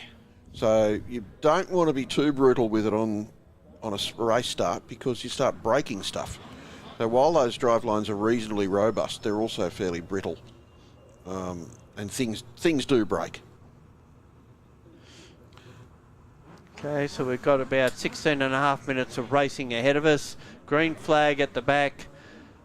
Revs will rise, red light will come on, it'll go out, and we'll be underway at about now. And Well, the front row of the grid was asleep then, both of them. And every other row of the everyone grid else got... took off in the front row. Yeah. And it's Joe Lempel around the outside. It looks like he might go into the lead. That's Yeah. a brilliant start from the BMW driver to actually lead this race. Turn left and get down the And inside. Kelter Huss got a great start as well. He's moved up several spots, and he's in front of Williams. Engels in third. Williams back to fifth for a moment, but Bill Haas has run a little bit wide out of turn 2, and that's got him through. Now Engel looks like he's going to try and take Sheedy on out of turn 3 on the wrong side of the track to get that done, and Williams will now try and follow Sheedy through and push the Evo back a spot. It hasn't happened, and Joe Lempel has bolted. He's about at least a second away in front at the moment, 8/10 to be precise, so it's quite close. And Williams looking for a way around Engel as they go through turn 6. Not quite close enough to get it done. But BMWs have really come on in over 2 litre improved production racing. And Del Haas trying to make a move on Williams, but again runs a little bit wide down at turn 8. And Del Haas has that spot. So the front straight's going to really sort him out at the end of this lap. Well, Sheedy's been consistently very quick in a straight line all weekend, and I don't see any reason that shouldn't continue. Except that I just said that, so yeah. Now Hassan was missing yesterday, wasn't he? Yeah, had a drama with that car, and then that's Joe Lempel's old car, as a matter of fact, when he was running one of these cars, and Sheedy goes through to take the lead. Yeah. And Williams passes Engel down the straight as well. So Engel's gone from the front row back to 4th position. Lempel still in 2nd. And will now try and fend off these cars that have been quicker than him in the previous races. Although they probably haven't endured quite as well. Well, particularly Williams, who fell back several spots in the last race. And we were just talking about Sean Hassan, and he's been given a 5-second penalty for a start line infringement for being a little bit anxious. Aaron Gentini behind him, and Tim Robson, who we've seen go off at this point in the previous race on lap 1. Claims he ran out of talent. Ran out of talent, he said. Yeah. Well, he must have got a bit of it back. He's actually put the headlights on now, so they're doing the intimidation thing with the lights on. I don't know who Tim's put the lights on to effect. Is it Hassan or is it Giantini that he's trying to fox out of a move, or maybe both? Or just that the visibility's a bit ordinary out there and he wants to make sure he's seen. Yeah. Giantini, nice line there, having a bit of a look at Hassan. And no Tutton in this race, so there's one missing in the other Walkinshaw replica. Yeah. So down the straight this time should give us an indication whether... And now Williams makes a move on Lempel and goes to 2nd position. But the BMW, I suspect, will be a fair bit better under brakes down into turn 2. Will try and get in the inside of him, gets up close, but it always gives us that deceptive look that they're closer than what they really are. Engel in 4th spot. Even I, as a sometime photographer, get fooled by it occasionally. Engel trying to now do the same thing to the BMW driver as what Williams did, although Williams is still under a major threat from this, and actually slips a little bit wide at turn 5. And that allows Lempel to go back up the inside, get that spot back, and Williams dives back onto the track and almost drills the Evo of Engel. Well, he's gone from 2nd to 4th in 2 corners, so it hasn't quite worked out for him. He'll probably pick 1 or 2 spots. If he can stick with him, he'll pick 1 or 2 of those spots back up down the straight. And Del Haas is sort of ebbs and flows with him. 1 minute he's right behind him, next minute he's several seconds away. So maybe that car's just good in some parts of the track and not others. But this will be interesting. This may be a 3 abreast down the straight this time round. Well, Lenthal probably wants to get himself all the way to the left and make it hard for everyone. There you go, just like that. Yeah. But Williams will pick off the Evo down the straight and probably get on the back of them. No, he's just going to go weave his way in between the pair of them. But it hasn't worked out because Engel will still go down the inside of him at turn 1. They run side by side all the way then to turn 2 before the Evo driver gets himself into 3rd spot. So that hard work that Williams did to get back to challenge those pair down the straight has left him in the same position he started. You've got to try though, and this is this is really entertaining stuff. It is, it's good stuff. There's the BMW spitting a bit of flame there. In the meantime, Sheedy has gone out to 4.3 seconds in front. His daughter's 12th birthday today. I'm not sure Happy birthday, who he's celebrating, that or the fact that he's had his first successes in improved production. If he's smart, after 10 years of trying. If he's smart with a 12-year-old, he'll make it all about her. I think he probably knows which way to jump. The ways jump.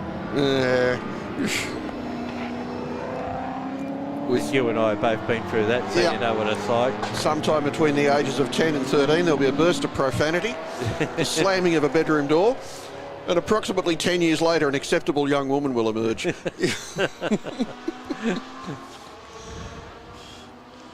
Boys, or in 20 years. Boys are much easier. They just grunt and eat. And then you just got to bail them out a couple of times and then they're right. Well, hopefully. So Williams has actually lost a bit of time to these guys on that lap. He just loses out on the back part of the track. They should be slowing each other down with their arguing over the second place. Both cars are quicker around the back part of the track. Yeah. Where Williams does catch him up at this point, but there's not much he can do at this point. It's going to have a look, but he doesn't have the drive, particularly the Evo. The Evo with 4-wheel drive just sits and squats and goes. Well, the Evo will actually also be a fair bit heavier than the BMW. This is the David Haynes Commodore for those on the live stream. Thank you. That is currently running in 9th position. We're just having a look at some of the other cars. Yep, and Haynes, as you point out. Yeah, he's obviously, and Tutton is out there, so he must have started at the back. We didn't see that at the start. There he is. There he is. Beautiful looking car, isn't it? It's a trick looking car. Well, look, it's a great livery, and this car's very well presented. And Telecom don't operate in this country anymore under that name, so that's all fine. Well, it's a tribute livery, and I've got no problem with tribute liveries. I love tribute. Depending though, I mean, every second Porsche you see has got Martini striping on it. Yeah. Or Golf or something like that. Or Golf, yeah. Yeah. And it's probably got Castrol oil in it anyway, so that's all fine. Well, can you even buy Golf oil in Australia? No, I'm talking about this car with Castrol. Yeah. And he leads Haynes. They're the two cars that are at the back of the field. Actually, again, the low sun, yeah, it's one twitch this side of sunset at the moment. This is the Kel Del Haas entry. We haven't seen Keys Del Haas. We haven't seen him race for quite a while. Was one of the real front runners back in the days of when Rotaries and Evos were really strong, and he ran a V8 Commodore, VS model or something, I think, from memory. Sorry, while we're looking. While it was quick and often a race leader in the early part, it suffered like all V8s do when they're running against lighter cars that have four-wheel drive and turbos. Murders their tyres and brakes. Exactly, so he's given this a fair workout. Stephen Engels made his way into second place, by the way, but he's only about half a second up on Lenthal, so that's not over. A change. Yep. But this is a fairly good looking car, and it's still got some handling issues by the look of that. And there are our two Hondas. the Civic, the under 2 litre Civic, and the under 3 litre car as well. It's an Accord, isn't it? Yeah, I believe so. Yeah, it's a Civic as well. Looks like an Accord. Maybe it's a Civic sedan. Well, it's a Accord paint scheme on it from touring car, the 2 litre touring car days. Yes, it's a Civic. Now that I look underneath the paint. Yeah. But it is the 4-door version. And a very elaborate paint scheme on that one, or wrap, whatever you want to call it. I don't know how many times I've called a great wrap and found out later that... No, mate, it's paint. It's paint, mate.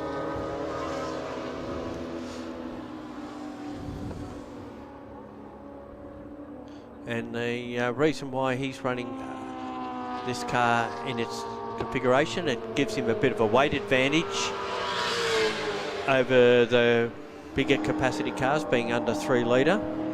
So he runs lighter than them, and as he develops his car, because it's only had a couple of runs, and he's also got to keep an eye on his son Max, who races in the under 2 litre cars in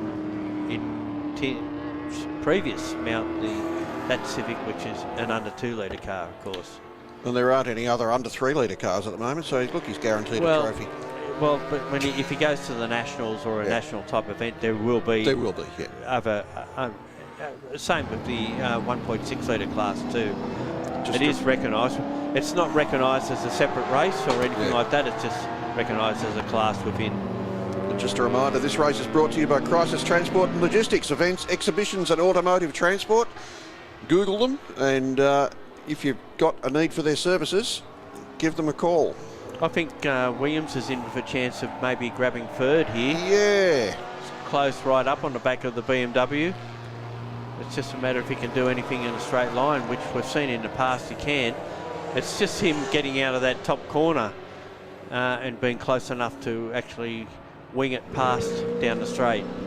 And it looks like he has this time. Goes around the outside and picks up that position. Can he do anything about angle in the Evo with under 4 minutes of this race remaining? And the shadows get longer and the track gets cooler. Manages to hold that spot, but we come into the part of the track that really belongs to the BMW. It's just a matter if he can find a spot to get past where the Commodore's left room, and it may be at turn 4. You certainly get down the outside. They're very close. No. If he can hang in there around the outside, no, it's going to put him on the wrong side. Yeah, no, he's right. He's got it. Look because at that. Williams actually braked a bit hard or a bit savage for that corner because he was on the wrong side of the road. Yeah. And that's allowed the BMW to get back in front of him. But we'll have the same scenario at the end of this lap, I dare say, because, well, actually, Leadville got a bit sideways out of turn 6. But what it has done is to let Engel get clear at this point anyway. And they come out of turn 8, and this is more or less Williams territory we're in as far as performance goes, and he pulls right up on to the back of the BMW. Loses a little bit out of this corner, but he's in a strong enough position now that he can get past. It's just a matter of trying to stay there once he gets back in front of him going down the straight. Well, the cooling track will also give the heavier car a bit of a break. And certainly a performance difference in straight line handling. Whatever straight line handling is. Well, it's just a common name for people who've got handling but haven't got any straight line performance. Handling is corners and straight line is power. Yeah, but it's just a technical term they like to use. Yeah. And I don't argue with race drivers. No, there's no point. There's no point. They just drag you down to their level and beat you with experience.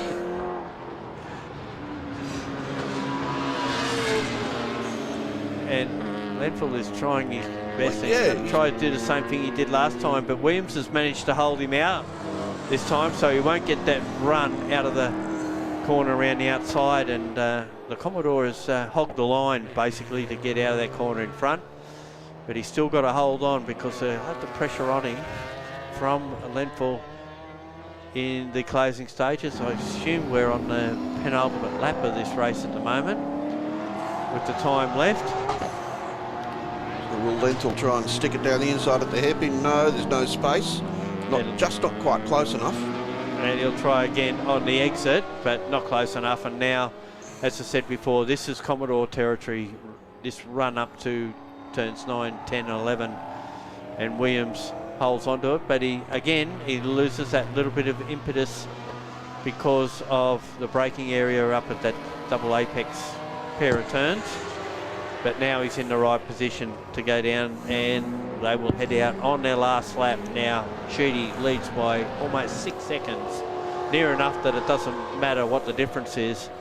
And Williams has been able to maintain second, and it's actually pulled a little bit of a gap because he's had the spot.